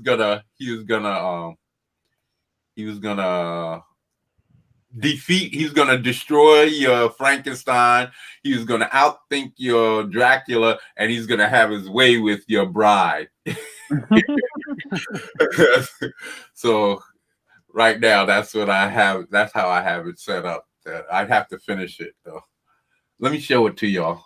I'm gonna stop sharing right now. Oh, okay. Share. The deformity uses psionics. Say that again. Was the deformity uses psionic powers? I was thinking, because I don't know what John Malin's character's abilities are, so I made him super smart. He's a super genius, like Wile E. Coyote, and he's super strong and durable, and he's got this mutated look. So kind of like a gargoyle from the Incredible Hulk. Yeah. Oh, that's here it is. So let me see. That's a butt right there. Yeah, that's the bride. The deformity is the big-headed dude. Let me see if I can pull up the original. So that because I did this back in the 80s. So the deformity, where is it? Is this? Yeah. That's him right there. I did this back. This is one of my first original drawings way back in the day. And I made it from this, he was kind of a ripoff from the Prophecy bear from that horror movie Prophecy with Talia Shire, Rocky's wife. So I didn't have any kind of an idea who he was. I just drew the character, but when I decided to put him up against Graveyard Shift, I gave him the name The Deformity. He was a scientist who got hurt in a lab experiment. Some colleague of his experiment went haywire and caused him to get deformed. And as the colleague was trying to escape because he was becoming enraged and destroying the lab, he was trying to escape and threw acid on his face, and that's why it's all melted like that. And he threw the acid trying to get away from him, but he failed in getting away, that is. And so he wound up getting killed. And then I said in the Twitter post that I had to lock him away, and that's where he's been for the last 30 years, 40 years, locked away in a dungeon. And he heard from some guards about how there's a company that had the ability to create monsters, and that's what happened with John Malin's characters. He said himself that the corporation put them through their own experiment and turned them into what they are today. So my character, I told him, is going to escape with he escaped with the intentions of uniting the monsters in the city that they belong to and attacking the company, taking control of the process and trying to take over. So that was the extent of it. And I created that on the fly. I realized that could have been a little bit more detailed and more worked out, but it was just something to throw out there. Like William Wallace said, I was trying to pick a fight. So I just threw it together real quick and put it out there. So now I gotta finish this drawing and post it. And back here in the background, back here, I'm gonna have the Dracula character like crushed into a car that's on fire, and there's going to be fire around here and lit up in the background, and he's got Frankenstein here by the hair, what little he has left, and getting ready to have his way with his girl. Yeah. And then I'll post it after I get it all colored and inked and everything. So I like it. That's cool. I like it. So what are psionic powers? Psionic. They're kind of like mental abilities. He has kind of like he can move things and he can read minds. Okay, so kind of like Carrie or just like telepathy. But yeah. It's kind of like telepathy and its ability to control and to it's like mental powers that it's more physical, and he has physical that's why I wasn't sure if I wanted to use it, because I'm not sure. Can you do both abilities at the same time? Excuse me? Can you do both abilities at the same time? Psionic? I think psionic means that he has the capability of both telepathy and telepathy is more like moving things around, and then no, what I mean, like, for instance, like a line of 30 people, like 30 soldiers, just line them up and just literally pick up a card, something, and just hit them all like a fucking bowling pin. Yeah. But that was my idea. But I didn't want to make him too powerful. So that's why I said I don't know if I'm going to give it. He might use that.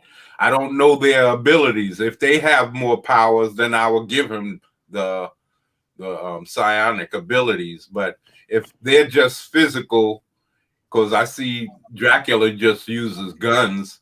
He shoots. He has them, a lot of the drawings that I've seen, he has them firing guns, and I mostly see the other two fighting. So I don't know what kind of abilities they have. I don't have the book. I'm not criticizing. That just sounds cool, dude. Oh yeah, Cool. I would totally love to see an illustration of that. I want to. I'm going to finish this because I really do want to put this out there. But let me see. This is the Brutes. You can be able to see a little bit more of my drawing technique, even though my modern drawing technique, because I haven't drawn in years. I've mostly been writing and creating characters. And then when I saw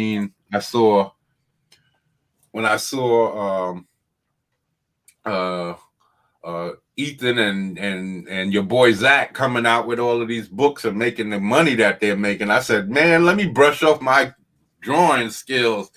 So that's when I started doing this stuff here.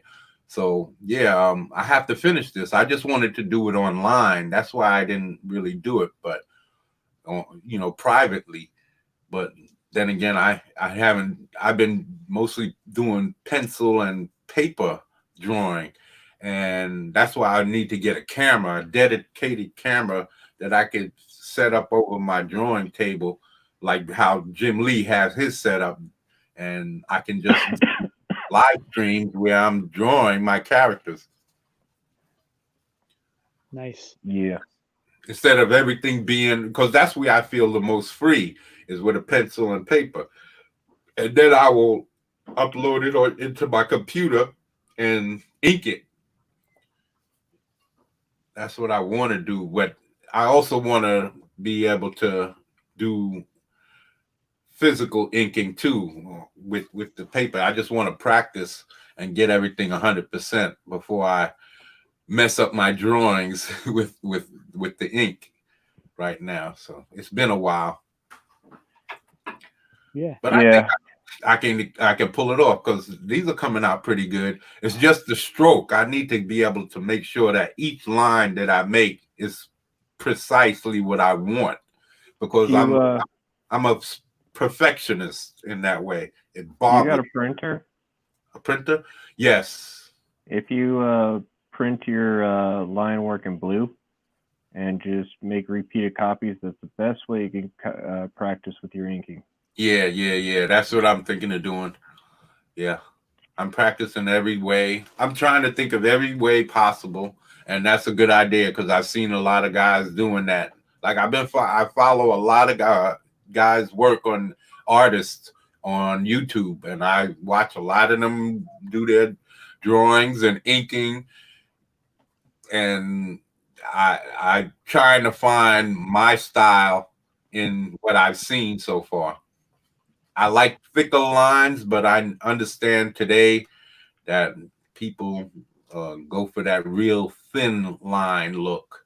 The line weights have to be thin, and mostly the color and your cross hatching is what brings out the depth and the richness of your art. So that's what I'm trying to accomplish. I'm trying to be like the mainstream, but I like the thicker lines from the back in the 90s, but I really understand that was a different technique because they didn't have the technology that they have today with the colors and that was also people just trying to make deadlines, so they were trying to figure out ways to skid by. Yeah. Mm-hmm. Not saying we shouldn't. Yeah, I like Judge Dredd. That style, he had really heavy line work, and then he used like a lot of stippling, like a lot of pinpoint. Was that Simon? He didn't use a lot of cross hatching, so I'm trying to find my own technique, my own style that's gonna fit my work. Because I believe that I have a really nice style. I like the way I draw. It take me a long time to get to this point, and I like it. So I don't want to ruin it with ink. Yeah, it's very classic. Yeah. I see. I like your style too. It's really classic. Me too. Thank you. I appreciate it. I really do. Because I've been the only person that, I don't really show my work to a lot of people, and when you show your work to friends, you don't know if they're saying they like it because they're your friends or if they really think that you're good. So getting my my artwork out to the public really would let me get that feedback, and I've never really had that feedback before. Oh, that's a good part about YouTube. Yeah, Get out there without, feeling like a total hungry douche or yeah. thirsty You can douche. just put your work up and let people enjoy it, however they choose. Mm-hmm. Yeah, and people who like it will gravitate towards it, and people who don't like it will just move on. And Yeah, so you're just gonna you can only gain fans by showing your artwork. yeah. That's what Adam Post made me realize, because I was only calling my story Thug City. I was trying to protect the name of my character. I was trying to protect the name of the book. I was trying to protect it.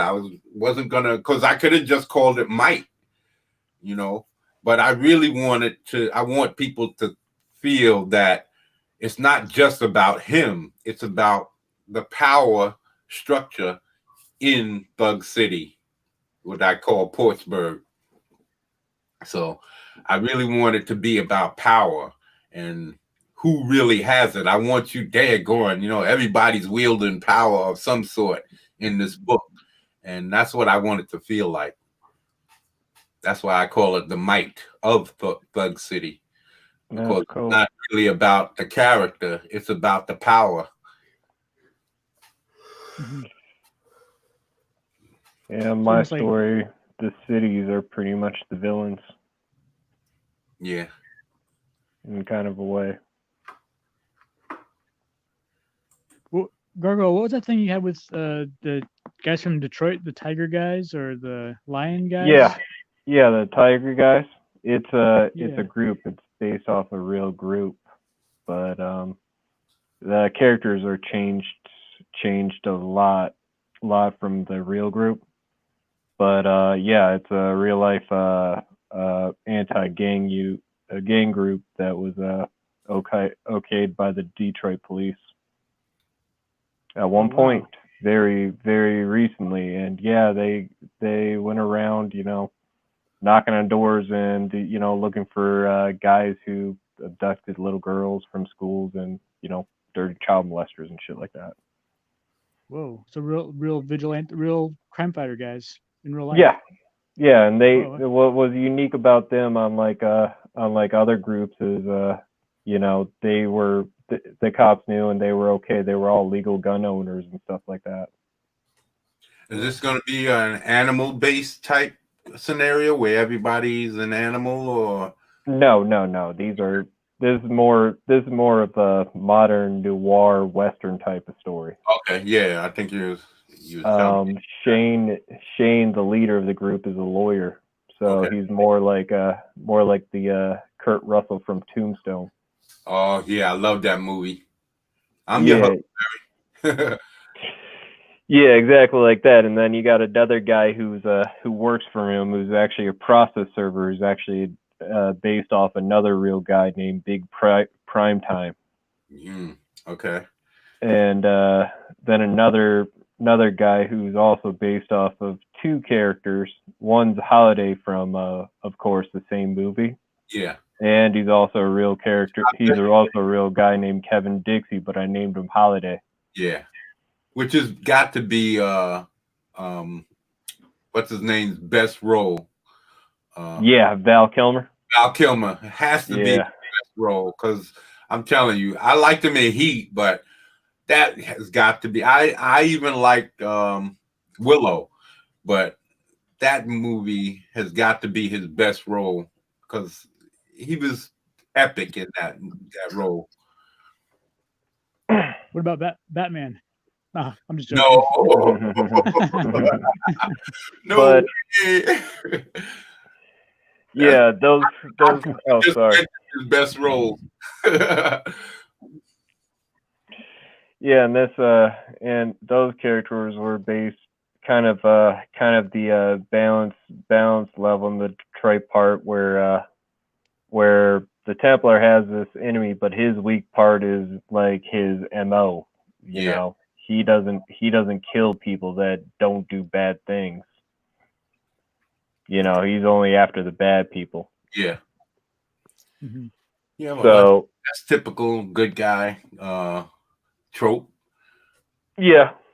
Can't have the bad guy. Well, some good guys do kill, but indiscriminately. But that's very rare. Got to have some kind of redeeming quality to make people like him. Mm-hmm. Yeah, exactly, and that's kind of what Shane knows about the Templar the most is, you know, he's not going to shoot me, so I'm not worried about getting into this firefight. Yeah, that he can get away with a lot more. Yeah. So that's all he's really got to worry about is everybody else the Templar is basically shooting at. Yeah. All right. So it's kind of a complication even in the danger of the Templar part where he knows even if he doesn't want to shoot this guy's going to come in and try to bust him no matter what. All right. Nice. Something just occurred to me of what we could do for story time is maybe find a public domain IP and work with that. I don't know, maybe, but then we don't really own it. I don't know. I'm just kind of thinking out loud. I like to. I don't really. Well, I'm not saying we can't do that because, like I said, mostly it's for the people. I have stories that I could work on at any time. I got 10 to 15 in the works right now, but so I don't mind doing it that way. I just like to try and be more original. If you would, somebody already did it, you kind of locked in. You can introduce new characters, but with whatever IP that you're going to be using, they're not going to want you to change them drastically.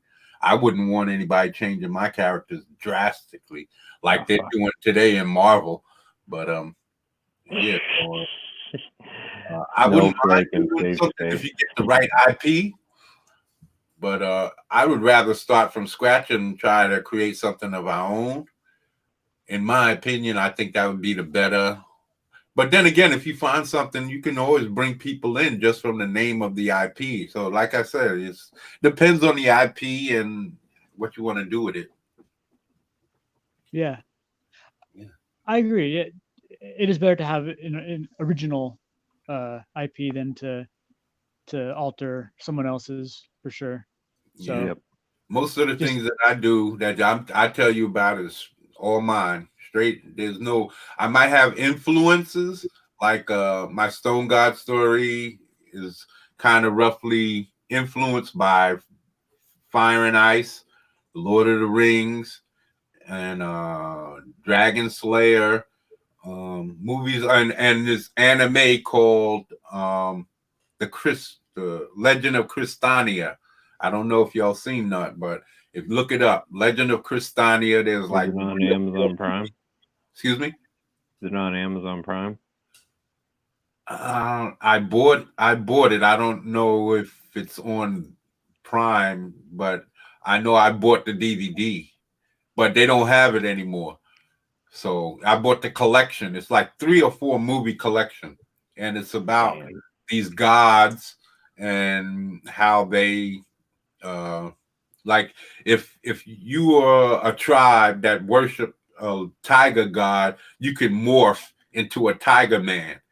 And so there was tiger men, lion men, bear men, eagle people. There's all these different people that's transforming and they're warring against each other because these people came into their realm. The god wall was split open and they came in through the crack, and then it sealed up behind them. And the lead guy, the protagonist, was chasing this trying to help somebody. I forget the name of the character, but he's trying to help this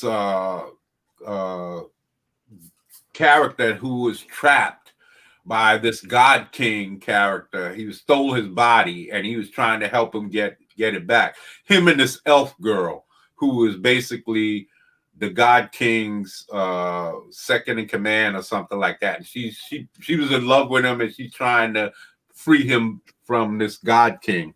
And basically they go into this realm where the gods live, and everybody in this realm has a god that they worship, and like I said, they can morph into these like bears, tigers, lions, eagles, all kinds of different snake people. The reptile people had a certain task to perform. The bear people were keepers of the seal. So if any rogue magic showed up in this realm, they were tasked to go shut it down, and they would seal you away in this crystals, and in this crystal block of ice looking crystal thing. So it was a very good story. It stretched over, it was a movie at least over an hour long, and each one of them was about the same length, about 50 to an hour and 10 minutes. And it was a very good story. And basically, if you take all of those stories I mentioned, Fire and Ice, Lord of the Rings, Legend of Crystania, and you mash them together, you could basically get a rough idea of what my story is kind of reflects, but it's not based anywhere on that. It's not really a reflection in any way. It's just that type of a world where there's gods and people worship these gods. And then there's another section where wizards, any magic in the realm came from nature, right? Naturally. And the wizards were basically saying, later for you, we don't need nothing from the gods. We're going to create our own magic and become powerful on our own. And it was blasphemous to the gods. And the wizards found that if groups of them stayed together, they could fight off the gods. And so you needed permission to kill animals. You had to pray in order to kill animals, to feed yourself, to destroy anything. And these wizards and their people, they're kind of expanding more than they should and more than it's allowed, and they're waging war against the god of that region. And it's like getting hectic, because if you watched, if you know what Nausicaa of the Warriors of the Wind or Warriors of the Wind, when I bought it, it was called Warriors of the Wind, but they updated it and now it's called Nausicaa of the Land of the Wind or something like that. I have to get it because that's the only version that you can own now on disc. I have the VHS version. So anyway, my story basically has where these guys are attacking. They try if you in Nausicaa or in the Warriors of the Wind, if you killed a gadfly, you'd be attacked by all of these monstrous, giant-sized insects, and they would totally wipe you out. And basically, that's the only part that I really taken from Warriors of the Wind, is that if you attack the gods or you blaspheme against them, they attack you with that whatever force that they command.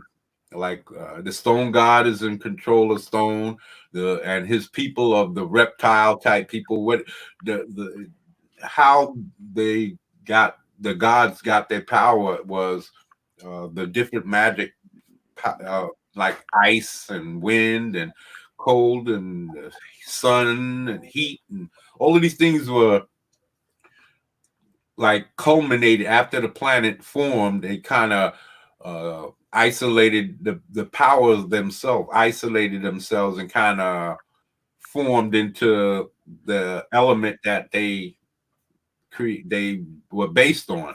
So if you were a sky god, uh, you had to be an eagle or something like that in order, or a bird of some form, in order to get high up enough to reach the power source that was calling to them. And once they got to that power source, they became gods and forgot their former selves and began to elevate the subspecies that they came from. And that's basically how the world was formed. And all of these different, there's the god of Earth, but it's not called Earth because it's a totally different planet. But there's a god of the soil, god of the sun, god of the moon, god of stone god, ice god, all of these gods. And the stone god and the ice god thought that they was the most powerful. So they felt that they should be the rulers. And that didn't go too well for them. And the ice god got killed and the stone god got imprisoned. And he lost a lot of his power because of they trapped him in his own element, and that kind of sapped his strength. And he's trying to regain. He was released by a new stone god who was trying to steal his power, and he was released. And basically, he was released by one of his own kind. I'd have to explain that because they're reptiles. They came from the stone god is based on dragons, and so his people are of reptilian descent. And thousands of years after he's imprisoned, and then he wasn't released, the new stone god found the prison that he was trapped in, and one of his reptile people was the one that helped to free him and transformed the reptile man into the new stone god. And basically from that point he's trying to regain his form of power. And that's basically and then with the good guys, if you think of the beginning of Conan the Barbarian, that's how it opens up with some army passing through their village, wiping it out, and these children being saved by another reptilian being who became their mentor, taught them how to fight and survive in the world and everything. And from there, they go on to try and stop the stone god's progression. There's a whole big thing behind all of that. And then I have these worm characters, so that you could say that I stole that from Dune. But there's a whole lot more that opens up with them. So there's a whole lot in that story. I have the Imeldians, who are basically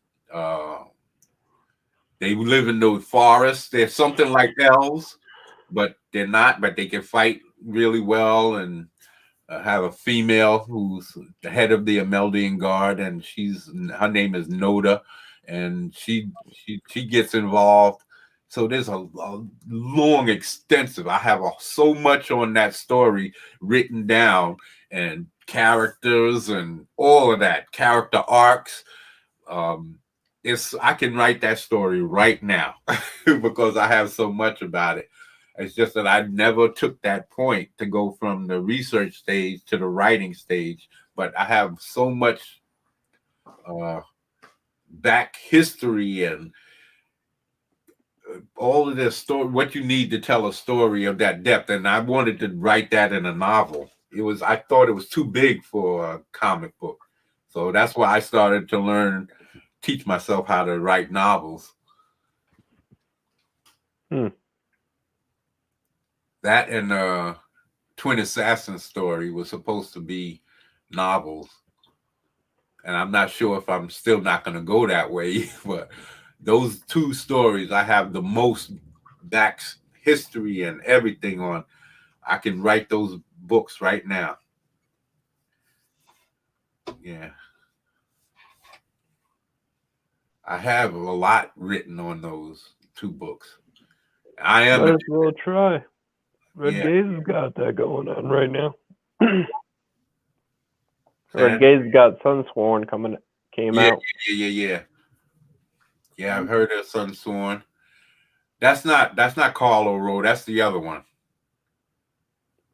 Yeah, Carl Rowe is Deathsworn. Deathsworn. That's right. Sunsworn and Deathsworn. That's right. Yeah. So, yeah, we're gonna get all of that together. We have a lot of stories to work from. If we want to, like I said, it's not just for me.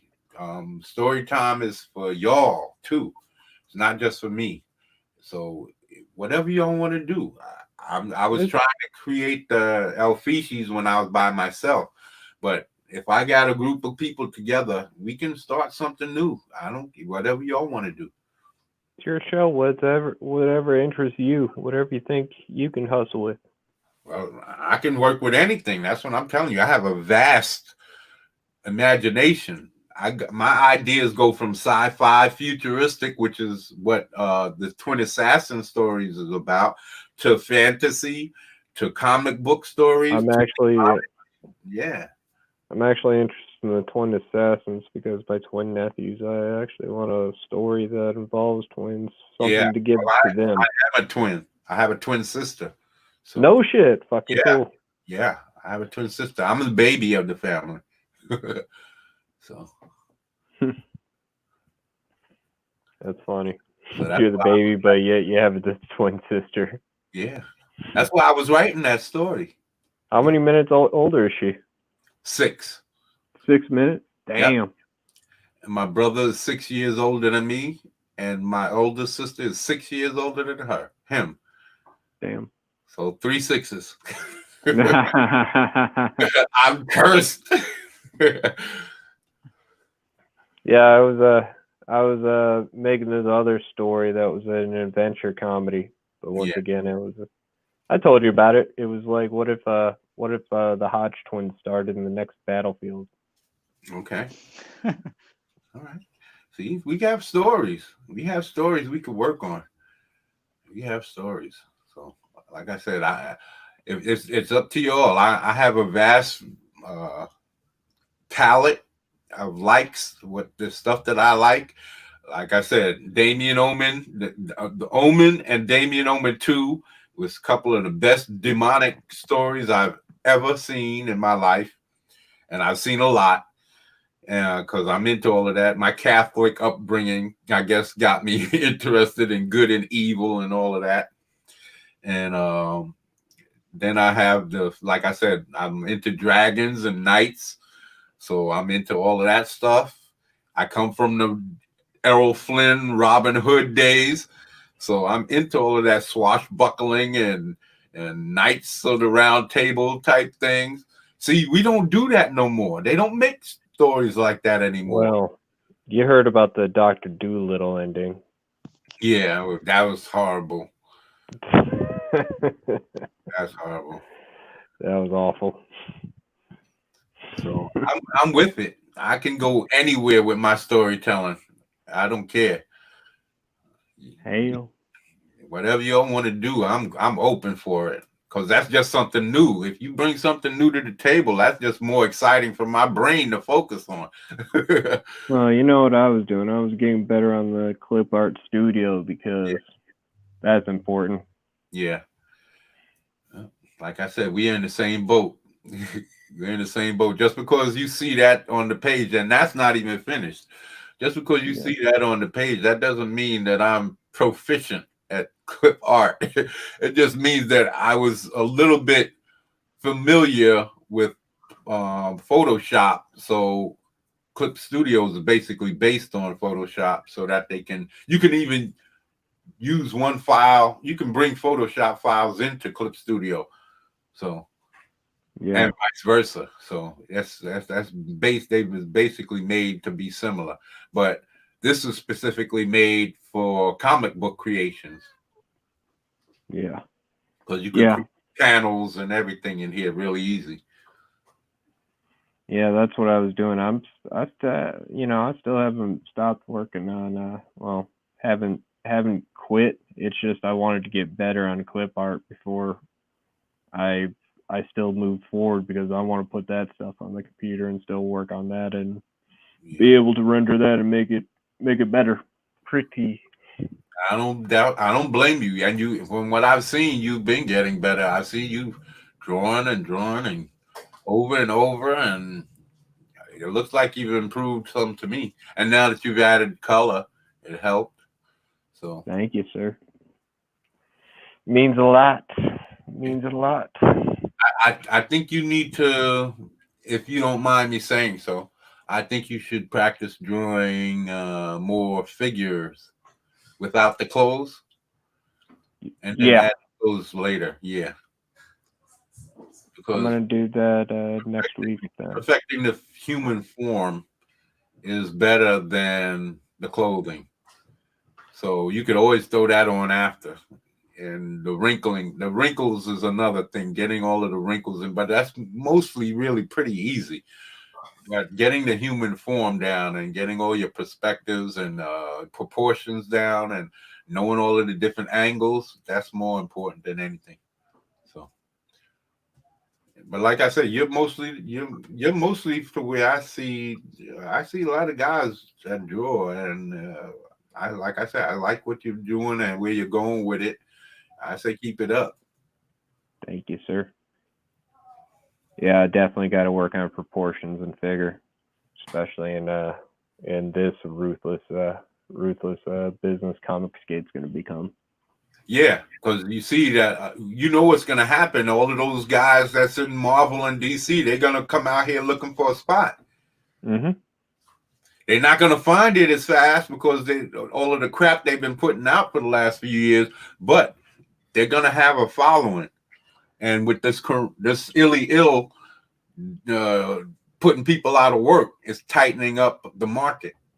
So that's why I'm trying to get my stuff out here now. I want to get my stuff out as soon as I can. I want to get it out this year, but I don't know how long. I don't want to wait and then put it out the same time next year and the illy ill comes back.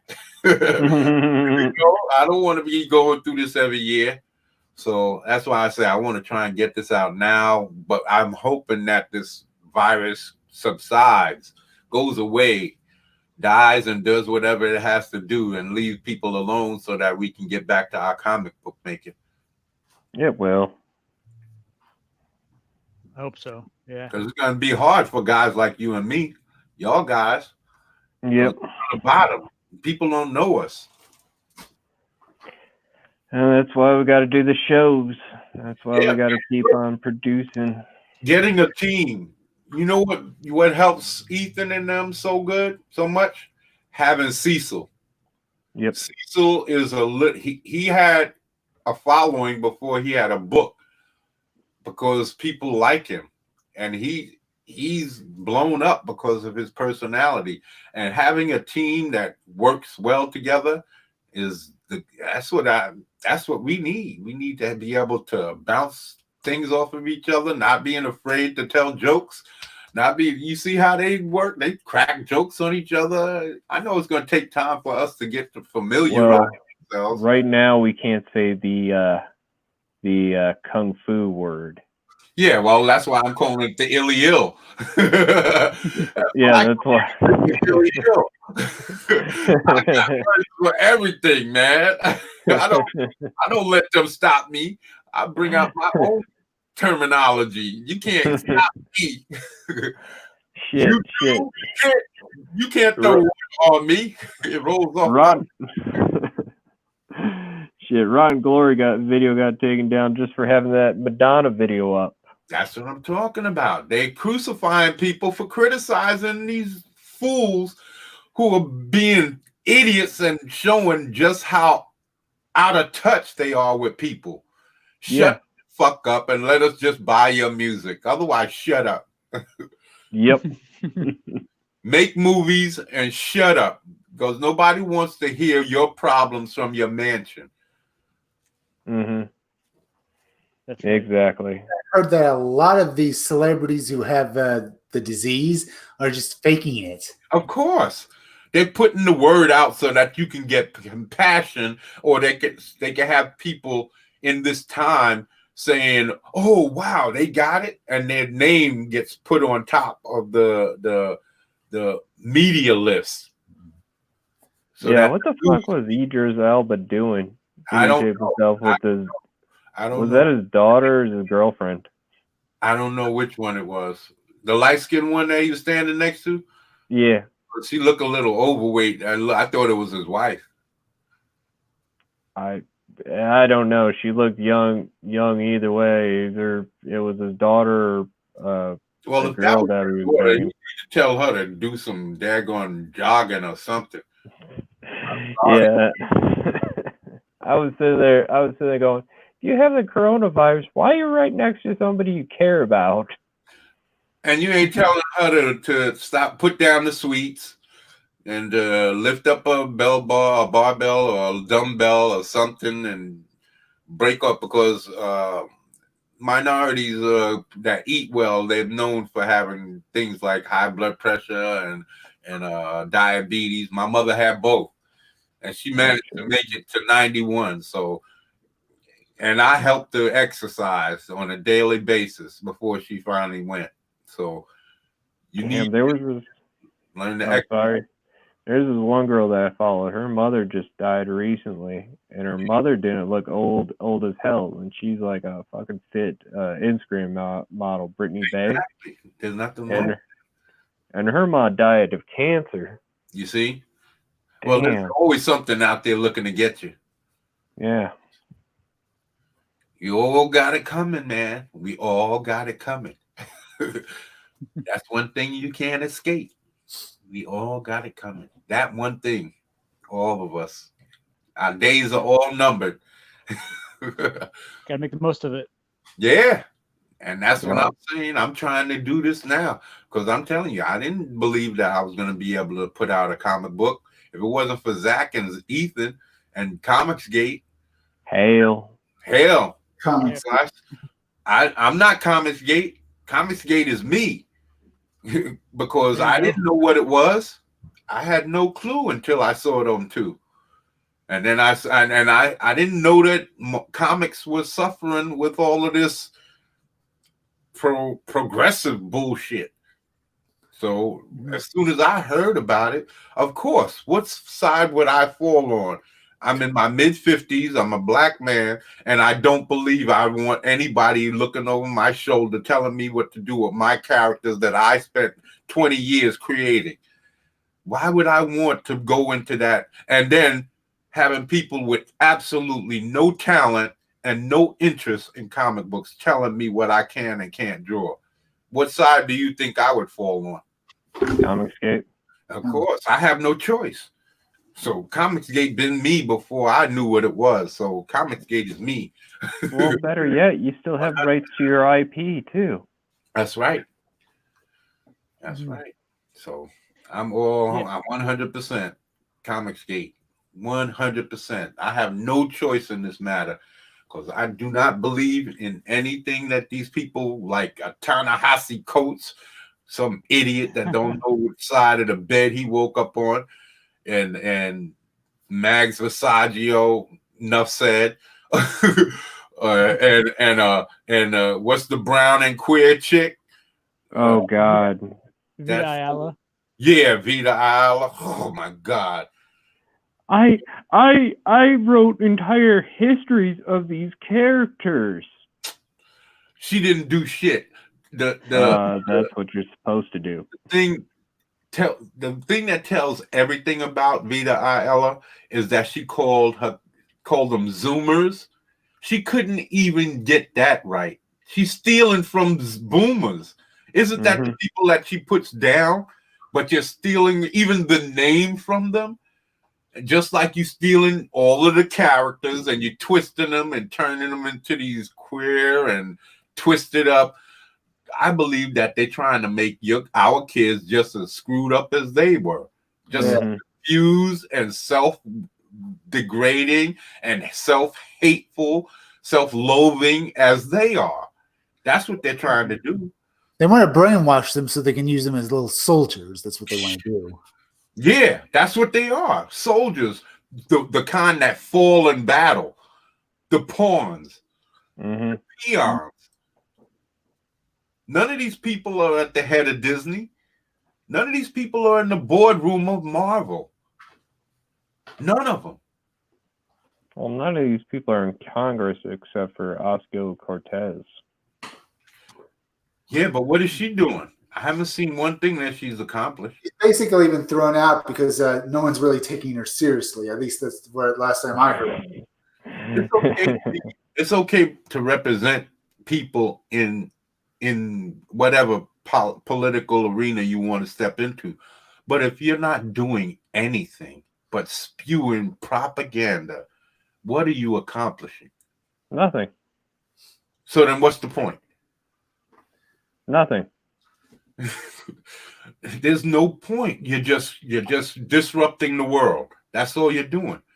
And not only that, what the next person like her that's following her footsteps, that wants to become a congressman or political person and actually do something, how many people are going to trust them? Nobody. Exactly. So you've hindered the group that you're supposed to be championing. If they were smart, they wouldn't follow her at all, and they do their own thing. But they're not even speaking up to go against them. Well, that's the problem every single time, is that they wind up eating each other alive every single time. But they're not creating an opening for people to follow in their footsteps. In other words, what they've done is scorched the earth, so nothing will grow in their wake. They scorched the earth, so there's never going to be any more transsexuals or transgendered comic book writers that don't do it crowdfunding. But there's never going to be any more transgendered creators. There's not going to be any more black female creators. There's not going to be any more lesbian, gay, or anything like that. And that's what they're claiming to want to create more. But the way they've gone about it, what they've done was close the door behind them. Mm-hmm. And hell, there's not even going to be former ministers that are writing half-naked vampires right now. It's ridiculous. So what they've done is set their own movement back. And this is what the stupidity of it all. And that's why I can't follow them. I can't follow in no footsteps. I don't care what color you are. I don't care what religion you believe in. I don't care what you say. I won't back something so foolish that creates more devastation than it does create. Now, whatever you want to say about the patriarchy, they created something that I love to this day. You want to call Stan Lee a bigot, or if you want to call Jack Kirby a bigot, or the patriarchy, or hateful, or misogynist, or whatever, I love them because no matter what they did, they created something that I can get with, that I can understand, that I can live, that I can have an escape and an adventure. There's not one of these people that created an adventure that I can live in. Mm-hmm. Not one. And that's what's important to me. Not their color, not any of that other stuff. This is what I grew up with. Angels with Dirty Faces, James Cagney, an all-white cast. And every time I watch that movie to this day, I cry at the end. A gangster movie. I cry, I bawl like a baby. Like this type of shit. Really. I love that movie. And that's from the 30s. Way before my time. Damn. And I love that movie. And you're going to tell me that I can't identify with him because the color of his skin? I don't get it. I don't. Well, I don't. It's ridiculous that you can't create characters outside your race. This is ridiculous. You can't draw characters outside your race. This is ridiculous. Why? I don't understand it. I don't understand. Isn't Why that can't the I? point? Why can't you create and have Black, Asians, Australians, Philippines, whatever you want in your story? Why can't you do that? I don't understand just because why? You're a person. Other people are people. I don't care what color they are. You can guess. You might not have the whole story, but you can gain some kind of perspective from somewhere or another and tell your story. It might be limited, but it would be limited from anybody's perspective. But if I was having a story set in New Orleans, what character would make sense who grew up in New Orleans? Exactly. You know, go where the story takes you. You can't limit your story because of the characters that you're putting in it. And that's what they're saying you should do. You can't write that because you're a Black man. You can't write that because you're a white man. You can't write Asians because you're not Asian. This is ridiculous thinking. I grew up loving Bruce Lee and practicing the ways of the dragon and all of this crap. You think I can't have no? You know how many people look at Raging Golden Eagle? He created a manga, and it's cracked $100,000. Why can't? Well, even Xenotype, two ginger Kiwis, exactly, and a Greek guy. And look what he's done. Look at the artwork that they produced. Come on. Yeah, that's all I want. That's all I want, man. That's all. I'd be happy to get their type of success. I would be ecstatic. Mm-hmm. So yeah, man. I was just forgot Micah Curtis too. Yeah, Inglewood, exactly. Why shouldn't he be able to tell his story from his perspective? It doesn't matter what color his protagonist is. Well, it's set in Chicago, so wouldn't it make sense his character be Black? He's trying to tell the story the way he knows it, the way he understands it. You have to be able to accept the story as it comes to you.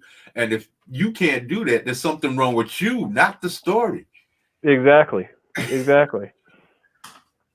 I mean, even when I said you asked about my group, it's based off of real people. If I made them all white, it would be disrespectful to the people I based them off of. That's right. Some of the greatest stories, I put my nephew up on the 10 Commandments.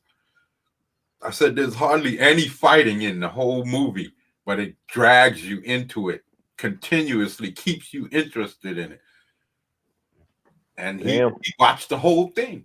And it's a 3-hour movie. And how old is your nephew? My nephew's he's like 31 now. And he's into these short YouTube stuff. He don't hardly watch movies and stuff, but he watched that. Damn. Well, he's 31 though, so at least I would have said younger. That would be more impressive. That's what I'm saying. The family is getting old. I'm 35. I just got recently interested in watching westerns, like the old 60 westerns. Like I watched that fucking goofy musical with Clint Eastwood, where he's literally fucking cucked. No, I can't do that. I'm telling you, there's certain movies I just can't watch, and that's one of them. I love Clint Eastwood. I own many of his movies. Hang 'em High, Long Plane Drifter, something plane. I don't know. It's something Planes Drifter. High Plains Drifter. That's right. High Plains Drifter. The Good, the Bad, and the Ugly. A few fistful of dollars. A few dollars more.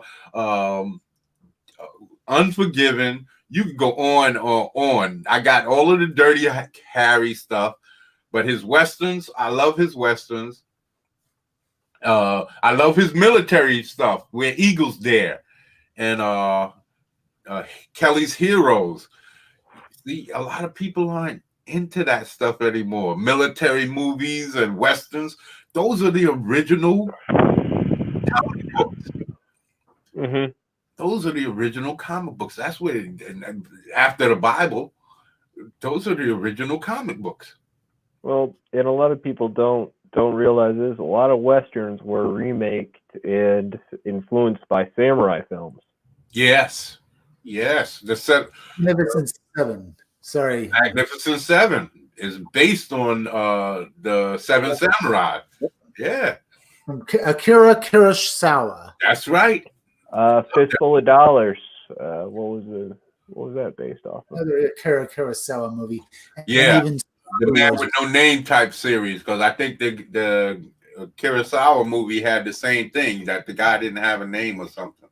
Yep. I think it was Sanjuro and Yojimbo were the movies, I think, Okay. that came out with Toshiro Mifune. And those were the Fistful of Dollars storyline. How about I don't know if y'all guys know about this one, but Ogami Ito, the samurai with the cart that he had his child in. Oh, Mandalorian. No. Lone Wolf and Cub. This is an old samurai Asian movie from back in the 70s or early 80s. It's called Lightning Swords of Death, if I'm not mistaken. And the lead character was Ogami Ito, and he had this wagon that he would push around, and all of these different weapons that he would pull off of like he had bamboo shoots for the handles, and he'd pull them off and attach them, and then knives would jump out of the end, and he would cut people up with that, and then he'd use them like spears or shoot a dagger out of it, and then pull out his sword, and he cut down 50 dudes, all while his son is sitting in the carriage. It was crazy, man. You got to look that up. Lightning Swords of Death. I think there was 2 of them. That might be what they called them in America, but the original thing was called Lone Wolf and Cub. Oh, okay. Then that's probably what it is. I know that's for a fact that they changed the names because they did that with Bruce Lee, Fist of Fury, Chinese Connection. That's the big boss and Fist of Fury. So, yeah. Fist of Fury and Chinese Connection. Chinese Connection is called the Big Boss. No, it's called Fist of Fury, and the Fist of Fury was called the Big Boss originally. So, you guys heard of Zatoichi? It's like the blind swordsman. Yeah, now, I might not have seen all of the swordsman movies. Did they make an American version? Yeah. I believe so. With Rutger Hauer. I saw the Rutger Hauer. Oh, yeah. Blind Fury. Yeah, Blind Fury. I saw that. It was all right. It wasn't good as it could have been, but it was all right. I liked Shokasugi. He was in that, if I'm not mistaken. Shokasugi. He had his own Way of the Ninja movie that came out, or Revenge of the Ninja. One of those. He had a couple of movies too that he was a ninja running around. That's when that's back in the day when American Ninja came out, and then he dropped with his movie Shokasugi. You guys talking about westerns earlier, and I love Once Upon a Time in the West with Charles Bronson. Charles Bronson and Henry Fonda. Yeah, definitely good. My favorite. I forget the woman's name. Claudia something. That's right. It's an Italian. Yeah, Italian actress. Yeah. That was. Oh shit! Sorry. No. Go ahead. I've been running my mouth. I was just making an observation. I always love that about spaghetti westerns because they always had these German girls or these German European actors and actresses pretending to be Mexican, and all they had was like spray tan wax all over their faces. Yeah. Well, if I'm not mistaken, they call them spaghetti westerns because they was all made in Italy. And, Right. Yeah. And their mouths it's like a kung fu movie. Their mouths don't sync up with the. Yeah, just like the yeah. My master says. Yeah, I liked all of those. I used to come on every Saturday. Those old kung fu movies. The Frog and the Toad, what was that? The Five Deadly Venoms, and the White Lotus, and all of those, and the Buddha, the Chambers, five Chambers of Death, the seven. What Chambers of Death? Seven Seven Deadly Sins, or the Chambers? I think it's That's Seven the Deadly Wu-Tang album, 36 Chambers. Yeah, that's it. 36 Chambers of the Shaolin. Yeah. Yeah. And that's right there. That's an example of, Wu-Tang Clan. They're not Asian people, but they have, promoted a lot of Asian culture, and we know And about comic books. Their whole theme comes from Asian culture. Their whole style of rapping is all based on Asian culture, Asian characters, Asian like the way that they spoke and stuff like that. This is the way that they gave them their names, and everything is based on that. RZA, all of that stuff is based on Asian culture and kung fu movies back in the day. And I mean, and some people, not me, but some people might say, "Oh, that's cultural appropriation. They shouldn't be able to do that." But I'm glad that they've, incorporated. So everybody appropriating culture from the beginning of time. Everybody. Everything was influenced by something. Music has changed because of getting to know other people's music, cultural musics. They mesh them and mold them together, and they come out with new styles and techniques of making music. Same thing with art. Same thing with movie making. Same thing with everything. They always done that. Clothing. Everything comes from a melding of cultures. So the whole cultural appropriation is ridiculous. I agree. It is. In fact, you should just embrace the fusion. Might as well. Mathematics came from Africa. Come on. I mean, you put it this way: you put like an Asian family in a country town. Yeah. Wind up their kids are gonna date somebody outside their race. Exactly. It's just gonna happen. You don't even have to do that. Certain music has changed the world. They had Japanese wearing big hoop earrings, coloring their skin darker, putting in all this gold chains like they was hip hoppers. Yep. Oh, they're taking up the Latin culture too right now. Exactly. So how can they turn around and say don't appropriate our culture when you're doing the same thing? Come on. They could care less. Keanu Reeves is like the most popular actor right now. He's like Asian as fuck. Wow. Yeah. So, like I said, it's ridiculous. In this day and age, that SJWs, social jackboot wannabes, want to take us back to days of yestercentury. It's not even yesteryear. They want to take us all the way back to the 17th century, where we're witch trials, and we can't say this word, and we can't say that, and you can't wear this, and you can't look like that. Why? And you got to wear chastity belts. And heresy, where if you speak out against their god of diversity, they'll burn you at the stake. Come on. God of diversity. That's what it is. That's what it is. Everything is based on diversity to them, but there's no diversity in anything that they're doing. Yeah, it's just goofy casting. Yeah. Every black man is gay or some type of wimp or. I hated what they did to Tyrese in The Walking Dead.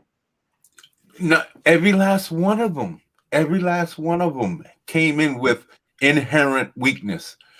Morgan, he couldn't kill his wife, and his son died. And then he went crazy, and then he tried to kill people in his own clique. Yeah, he did that in the comic books too. I didn't get the comic books because he was a beta. I didn't want to. I regretted it, but yeah. But all of them, the one who was the alcoholic, and he got eaten. He was an alcoholic. He pulled down. He caused the shells to fall over. Got people killed because of his alcoholism. That's inherent weakness. He came in introduced with that weakness. That's inherent weakness.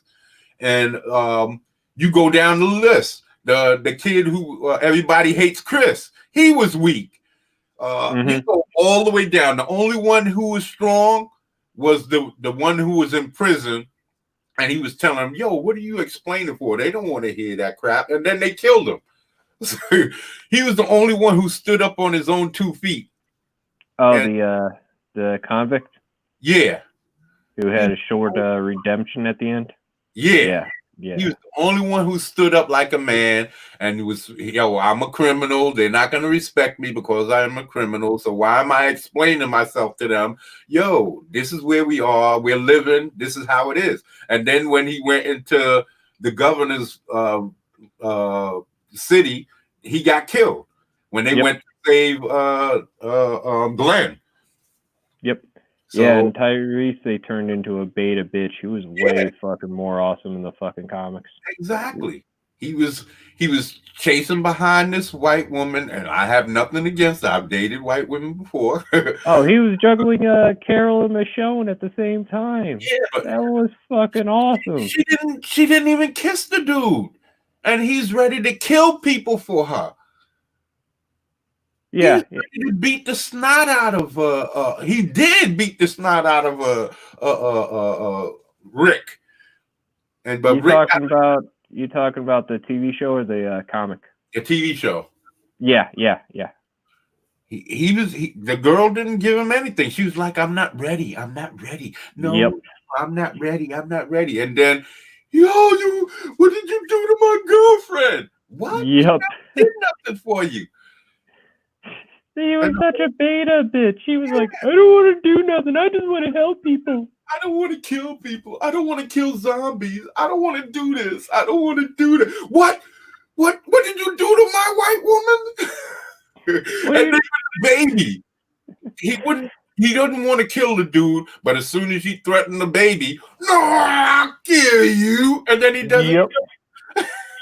and then he dies the gayest way. Yeah. Looking at a picture on the wall? Why? Yeah. I was just like, what the fuck did you do to Tyrese? He just got finished telling the guy, everybody loves Chris. Yo, we have to search the rooms. We have to make sure it's clear. Then he goes, before he clears the room, he goes and starts picture watching. Come on. Yeah. Fuck. And then just stays there and let the kid bite him over and over again. And then he's just sitting there hallucinating, he's hiding underneath a table like a scared dog. Yeah, instead of getting out and trying to get some help. Or just having his own little blaze of glory like he would in the fucking comic books. Yeah, see, I didn't read the comics. See, that's one thing. Okay. When the comic came out, I was still buying comics at that time, but I passed it over because it was black and white, and I wanted a color book. That's the only reason why I didn't buy it, and I regret. Took his place in the TV show. That's how he died. Yeah. All right. Okay. And he dies by trying to go back and re-infiltrate and try to kill everybody back in the village because in the comic books, the governor brutally rapes and beats Michonne in a shipping container. They cut all of that out.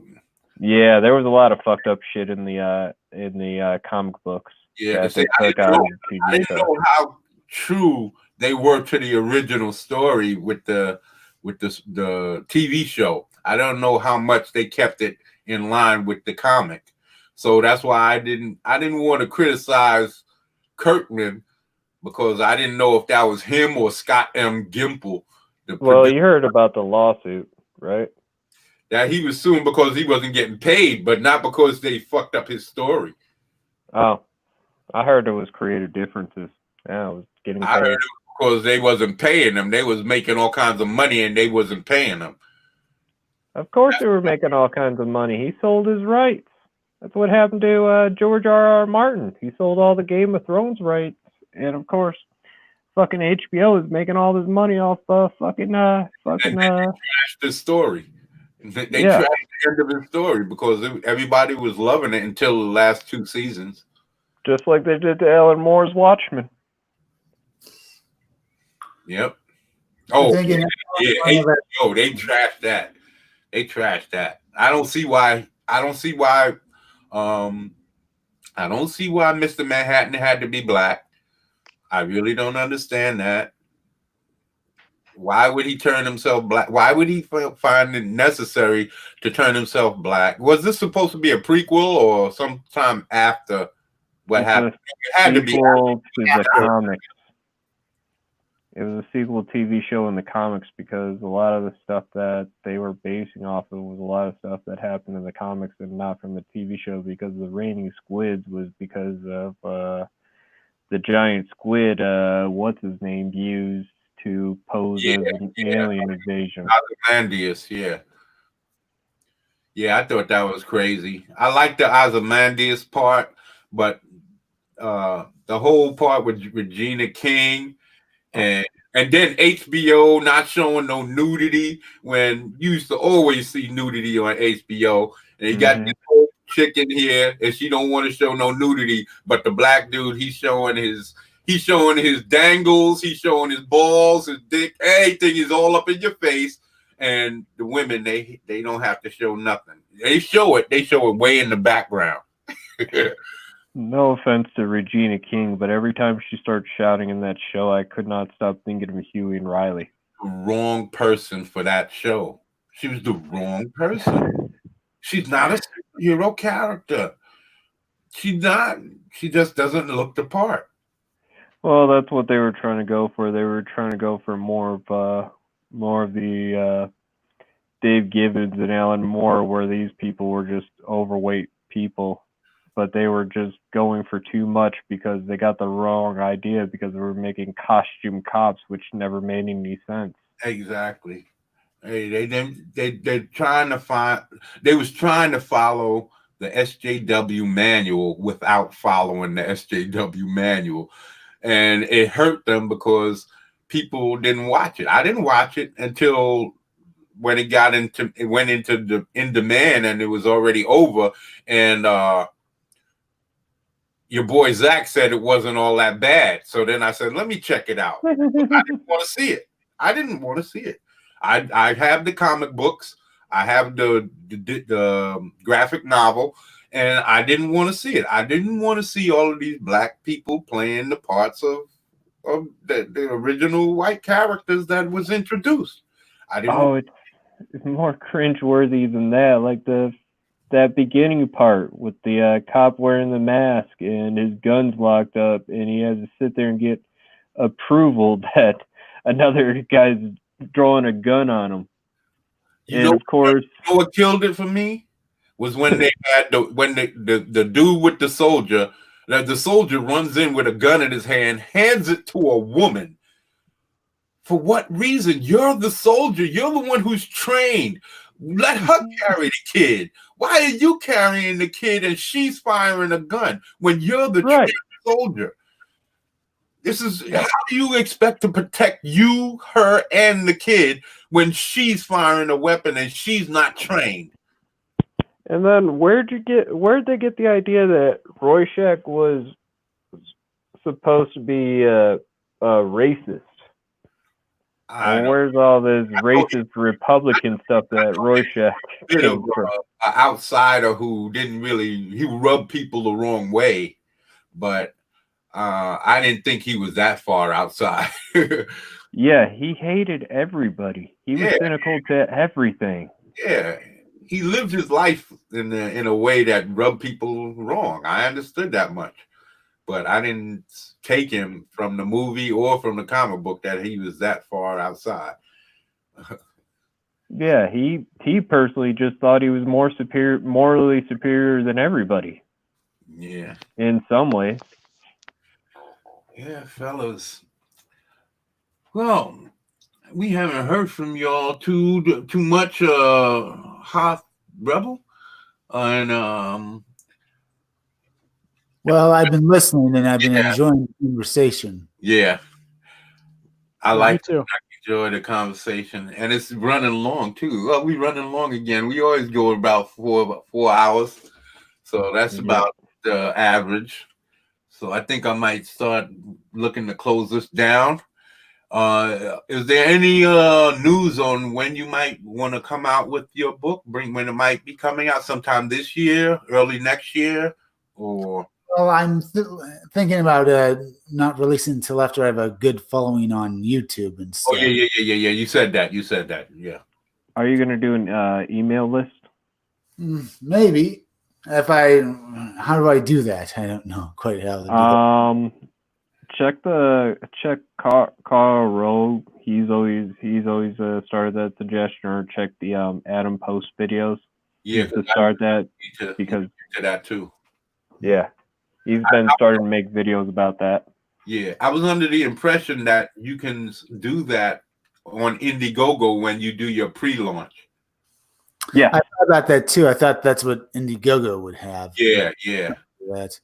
Because they was talking about paying. I remember Zach talking about paying for somebody to start a email list for you, and you got to pay them to keep that list. And then they said not too long ago that Indiegogo had that option to where you can get the email list. So that's what I was going to go with.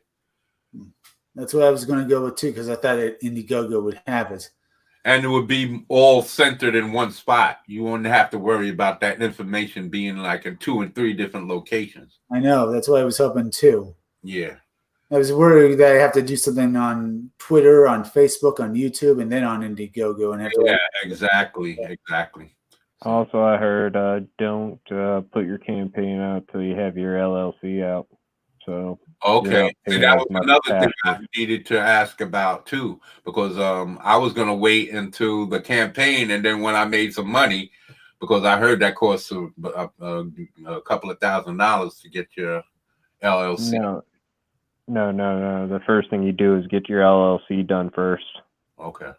And then do your campaign second. I have to save up some cash. And then whoever you plan on paying or whatever you plan on paying, get your 1099s ready and get your W-9s ready. And make sure those people are willing to fill those out for you. You're going to have to worry about that because all that's going to come to us. We're doing all of the work.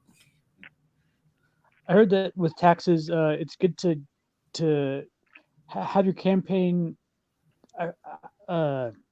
start and end in the same year or something. Like if it goes over the year. Yeah, you say that.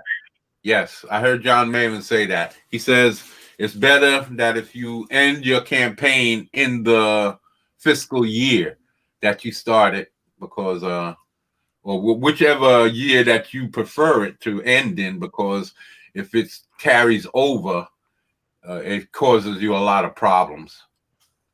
Yeah. So it's something I was talking to Chris about. Chris had me on his show a while ago, and I was telling him about doing T-shirts would be a good way to drum up crypto fashion. Yeah. That's what I'm gonna. I plan on starting to do that too, creating logos, and that's why I got to finish with some of my character designs because I want to put them on T-shirts. You already saw the first character design I'm going to put on a T-shirt with Hair Metal Doctor. Okay. I was going to put that on a shirt. That would be great. Yeah. I definitely want to get the Goddamn and Goddamn Comics on a t-shirt. And I'm even starting to look into copywriting the names, because that whole comics gate with Preston Poulter and his dumbass trying to buy it away from EVS and all of us just so that he could have a foot up. I think that was bullshit. So I'm definitely thinking about. That's another reason why I don't really talk too much, because about certain things I haven't really been mentioned too much about Goddamn Comics and the Goddamn, because I want to copyright those two, and so that we don't have no idiots like Preston trying to like cock block me. And they don't want to be pocket pussy. Creation, yeah. Slap by pocket pussy.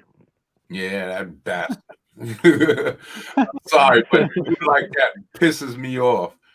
You playing out here with your mama's money, and then you trying to mess other people up when you already got a leg up. And we're the guys from the bottom trying to work our way up. And here you are, some idiot trying to cock block all of these creators and talk all of this crap about creators that's working for their living and not living off of their inheritance. I mean, what's he want to do? Does he write those comics, or is he just like Post? He just has a publishing platform for people. I think he's writing them, and he gets artists to draw the work for him. I don't think he's the all-in-one like Chris and myself and you. Go on. Adam doesn't write. Adam Post doesn't write the College of the Dead. No, I think he writes it, but he doesn't draw it. Let me double check. I got his book. Yeah, I think he's a writer. I don't think he draws it. I think he's just a publisher. I don't think he does neither. Oh yeah? Oh, that's something new for me then. See, I want to do that too. I'm a writer, so I already have stories. I was looking for an artist. What I haven't done is gone to I'm slacking. What I haven't done is gone to Deviant Art. I have a profile over there, but I haven't gone over there to look for some artists, because I want to find an artist who's looking for a writer and put out a couple of stories while I'm working on mine. Yeah. Have a problem paying the guy, but he'd have to get paid after the fact. He'd have to wait for the campaign to finish. That's some dedication. Yeah. That's the only thing. I can't pay up front. I don't have. It's hard to find dedication. I don't have no $10,000 to give to no artist, and I damn sure don't have no Critias cast to give $11,000 to no.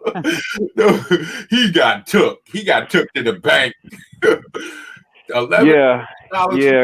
I'm telling you, I think he lied. I think he embellished on that 11,000, and he kept that money in his pocket.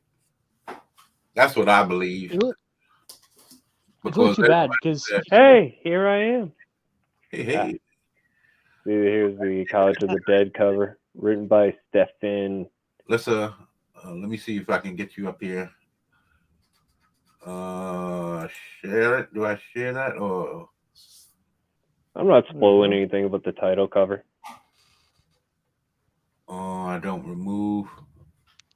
I wanted to put you in a single, but I think you just clicked me. Okay. No, that says remove from stream. Oh. Yeah, but all right. I tried to put you on the big screen, but I don't see it doing that. Yeah, I think he only publishes this. I don't think he does. Yeah, it says writing, yeah. Okay. Yeah, even on the title credits on the front, it just says publisher with his logo. Adam Post Media Group. Okay. Well, and he has information. He's one of the guys that I questioned about a couple of things, and he gave me a few answers. So that was he's got good content he's making right now for people. yeah. Do I Yeah, got anything new that came in the mail? No. I like Adam. I appreciate Adam's willingness to share all of his, tricks of the trade. Yeah. He was the only one. I've reached out to a few people, but Malin's made videos too high, and then I reached out to Mr. Tartamella and all of them, and Mr. Tartamella and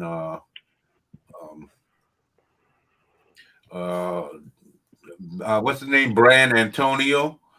Oh, Bryce. Out to them, Bryce. Yeah, he got back in contact with me and talked to me, and he told me that I need to get a book out. So, but I wanted to kind of get out there before my book came out, sort of like how Cecil did, so that I can get my ideas out there and bring people to the channel. And I didn't want to wait, but I guess I'm gonna have to keep on working. It's just you gotta promote the channel out. I put a tweet out about the Yeah, you guys are always doing your job, man. You're always on top of it. I get surprised at how you guys, because from the very beginning when I first started talking to y'all guys, y'all was posting up everything on Twitter. I was like, wow, hold on, let me follow these guys. Start getting them in there. That's why quick to man, you want to join in and help me out with the story time, you could come right over anytime. So. And that's all about, jumping in a boat and grabbing a paddle. Yeah, that's what I'm trying to do now. I'm trying to paddle. I'm trying to paddle with both hands. So, yeah. Paddle the fuck somewhere. We all, it comes with time and getting better. Yeah.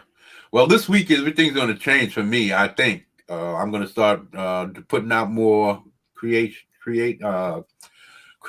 I'm going to be putting out more videos of my I'm going to start doing some character designs and putting out the videos. I'm going to this month, I know coming is going to be the full unlimited streaming is coming. I took care of that when I went out into the vast illiness. So I'm definitely gonna some money is gonna free up for me. So this month I'm gonna be able to pay that whole year's subscription, and hopefully within this next year I'll be able to build up the channel, get some donations coming in to the Patreon and that other channel. What's it? Subscribe Star or something like that. Yeah. And hopefully I'll be able to get that, and that'll help me to keep the subscription going and keep building the platforms. And then from there, sky's the limit. Because I'm hoping to get my cloth figures finished sometime within, at least to the point to where I can really start showing more. Well, if I can get a camera that I can really dedicate to showing all of the work that I'm doing, I can show the layering of the muscles and all of that, and show you all how I'm putting this together. That's for all of y'all who haven't seen my videos on the evolution of cloth figures. And then I'm going to be bringing out clay statue work. All of that's going to be coming, but I need a section. I don't have my place set up to where I can just go sit down, start recording, and start molding my stuff. Mm-hmm.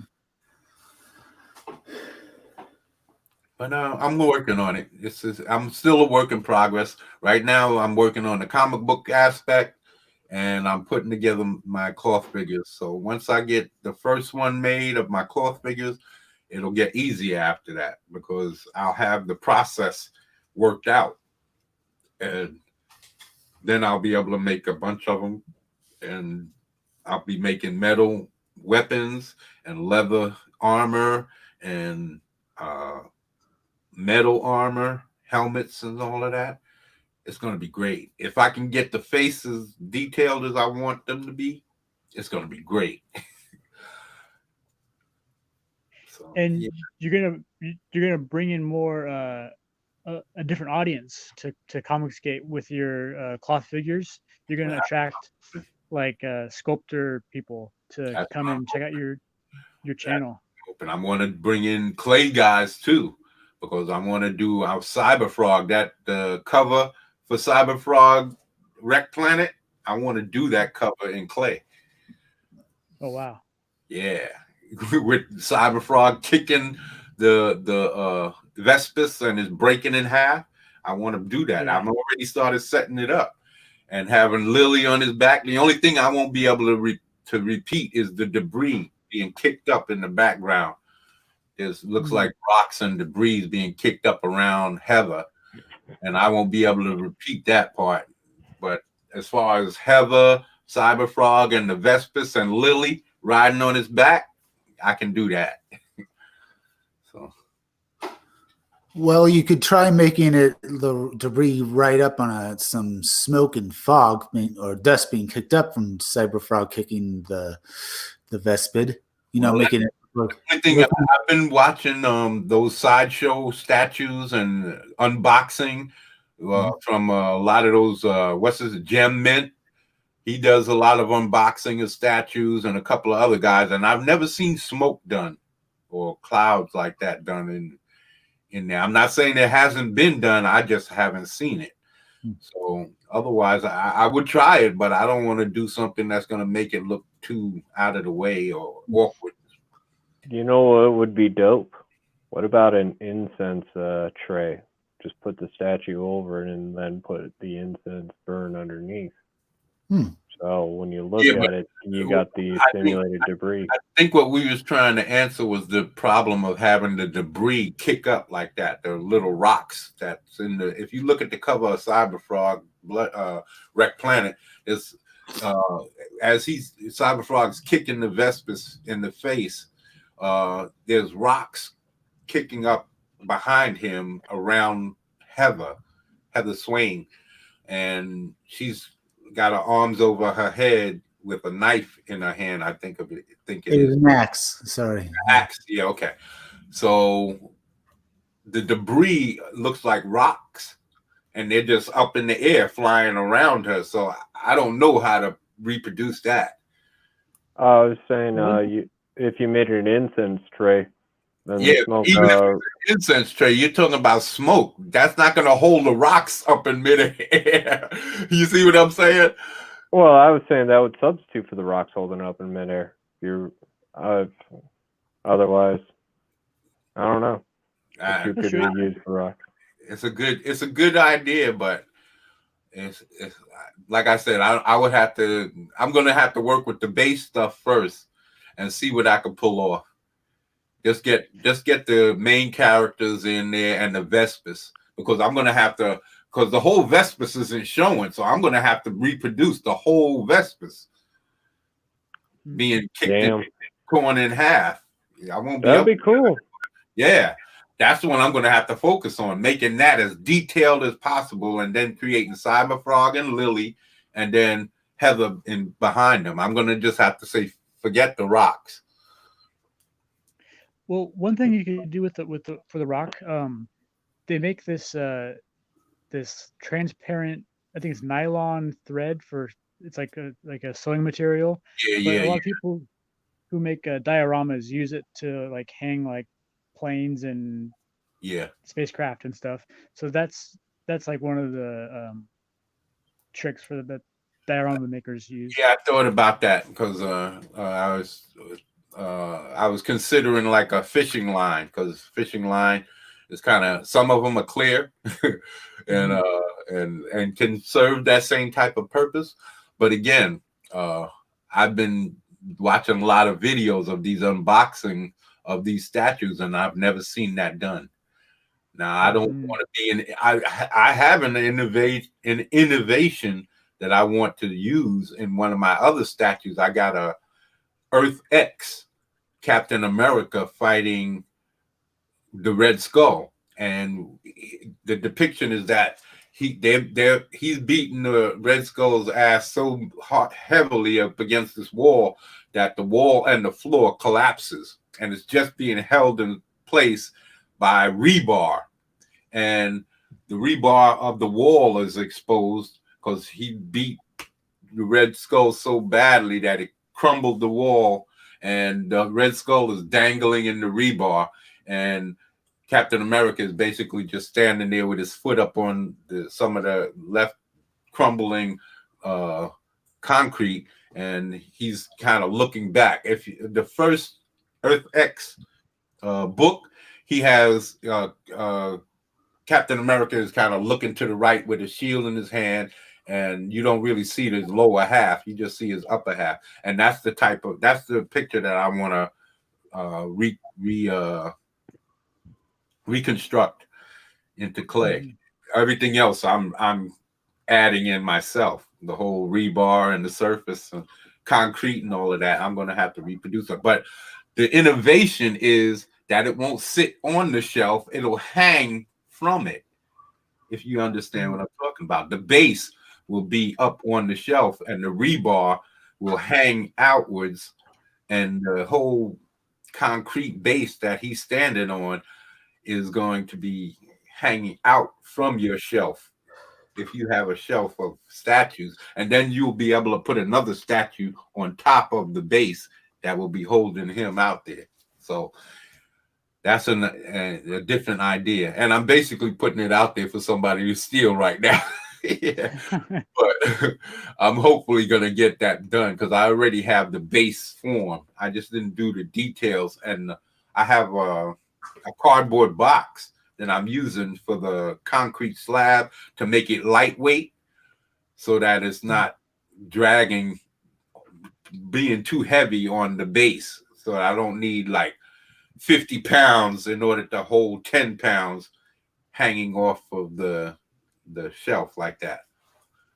So yeah, that's what I'm saying. I'm trying to make that as lightweight. The section of the statue that's actually the figures, I'm trying to make that as lightweight as possible. I'm using aluminum foil to make the statue itself. I won't use as much clay, and I'm using a box. So, and then I'll just cover the outside with clay, and then I'll find a way to connect the rebar through the box and hold it in place. I'll use some kind of wire or some kind of heavy something to represent the rebar. And that's going to be connected to the base that's actually on the shelf.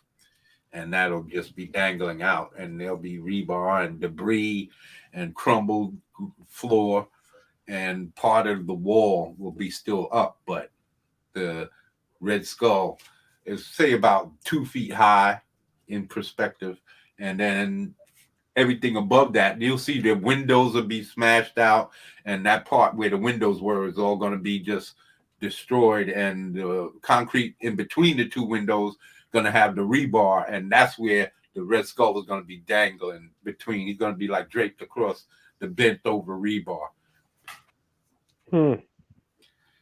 Yes, I got to draw it so that people can see what I'm talking about, but it's something that I thought of after watching so many of those unboxings, and I've never seen that, and how they place them on their shelves.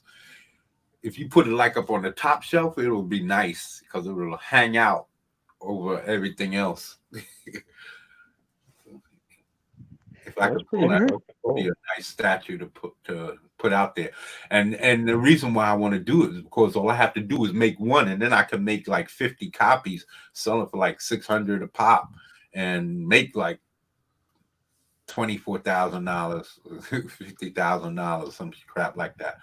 Because they allow you, I think they say that you don't have to really get licensed if you make a small copy. If you only make a small run, like if you're not trying to make 50,000 statues to sell, they don't care. If you only make like 400 statues, that's not that many. They'll let you get away with it without licensing. You ever You ever thought about making a death dealer statue, like your own death dealer? Yeah, I wouldn't mind doing that. I didn't consider it, but I wouldn't mind doing that because he's one of my favorite characters. Him and Dark Wolf, because actually Dark Wolf is based off a Death Dealer. I forgot which one Dark Wolf Dark Wolf was from Fire and Ice. He was the dude with yeah, the one with the wolf head on his shoulders. He killed Necron. Yeah, that wolf bitch, Julia. I love that. Guy's fucking awesome all the time. Because it's still really easy, a basic story. It's not that detailed. It's a real simple fire versus ice, good versus evil. Real basic story. That's what really got me interested in telling stories, that movie, because it was really simple. I was like, daggone, that's a really basic, simple story. And there's not too many stories out there that you can point to and say that. Mm-hmm. That's a good story, I should say. And that was one good cartoon that I love watching. I see even to this day. So. The guy's a badass and his fucking nutsack is hanging out. Yeah. I don't remember the nutsack part. I'm just saying he's just wearing a loincloth. The only part. That's right. That's all they had on was the loincloth. Now you would have said her ass hanging out, the booty cheeks of what's her name, Tigra? Yeah, because that's all she had was ass and tits all over the place. Oh yeah. I was paying attention to that shit too. They was talking about what's her name, Rabbit? Jessica Rabbit, and how bad she is. Man, you like that movie. Yeah, that movie. Yeah, that's what I love about her. I'm like, damn. No wonder everybody's chasing her. She's the only fucking piece of ass fucking miles away. Everybody's fucking chasing that ass. Shit, if I was one of those subhumans, I would have been tagging that ass. See, only these little strips of cloth is hiding them big ass breasts and all that ass. I'd have been tapping that. You're like, hold this girl down for a second. I'm sure she don't need her. I'm sure she don't need her pure heart and soul and body. Hey, that's exactly why they were chasing. They were like, yeah, she's mine first. She's mine. They were fighting for her. Yeah, that was a good movie, man. Yeah. That was a good movie. Yeah. It was amazing. It was amazing. It was ahead of its time. Yeah. So people, I think it's about time we call it quits. My stomach is growling. And there's it was PG.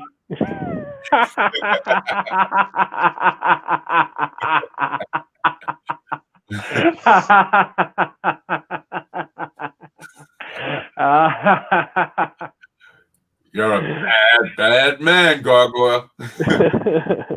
All right. Well, I think we're gonna have to call this one quits for this episode of Story Time. And next time, I think if we all come together, I think we should start getting more specific on a story that we want to tell, and making that come to fruition. Writing it out, getting the characters together, putting the plots together, all of that stuff. I got plenty of characters to go around if we do a superhero character, but if we do something outside of that, we can work on that too. And I don't have any problem with it. So we can come together, make a decision on that next week, and then we'll start from the beginning. We'll write it out, and every week we'll work on finishing. I don't want to keep going over the same things over and over every week and without getting the story out there and finishing it. So if we can get something done and get a story out there and maybe find us an artist and put it out, that's the goal. And so that's where I want to work from the here on out when it comes to story time. Excellent. So thanks for having me on again, and it was a every lot of fun. time, man, you part of the goddom, man. I'm telling you that you're my day one. Girl is one of my day ones. So as far as I'm concerned, you're always welcome every time, all the time, every time. And Chris, you joined the Goddamn, and you're creative too. And I believe that we all have something to contribute to story time, and I will welcome you back anytime, every time. So Thank you. if anybody has any last words to say to anyone listening or anyone who will watch this, here's your time. Say it now. Praise the goddamn. Praise the God. Hail Comics Gate. Praise the Goddamn. Comics Gate. And praise the Hail Goddamn. Comics Goddamn. And to Goddamn, from Goddamn Comics, to all of you all out there who enjoying the content, come back, subscribe, like, and share this link with people you know. Introduce them to the Goddamn and what we're all about. And if you want to become a demigod, come over here to Story Time, because that's what this is all about. Making everybody and anybody who has story ideas to contribute, you can become a demigod too, and create comic book story. So until next week, this is Story Time, and we are out. Hail. Praise. Hail Comics Gate.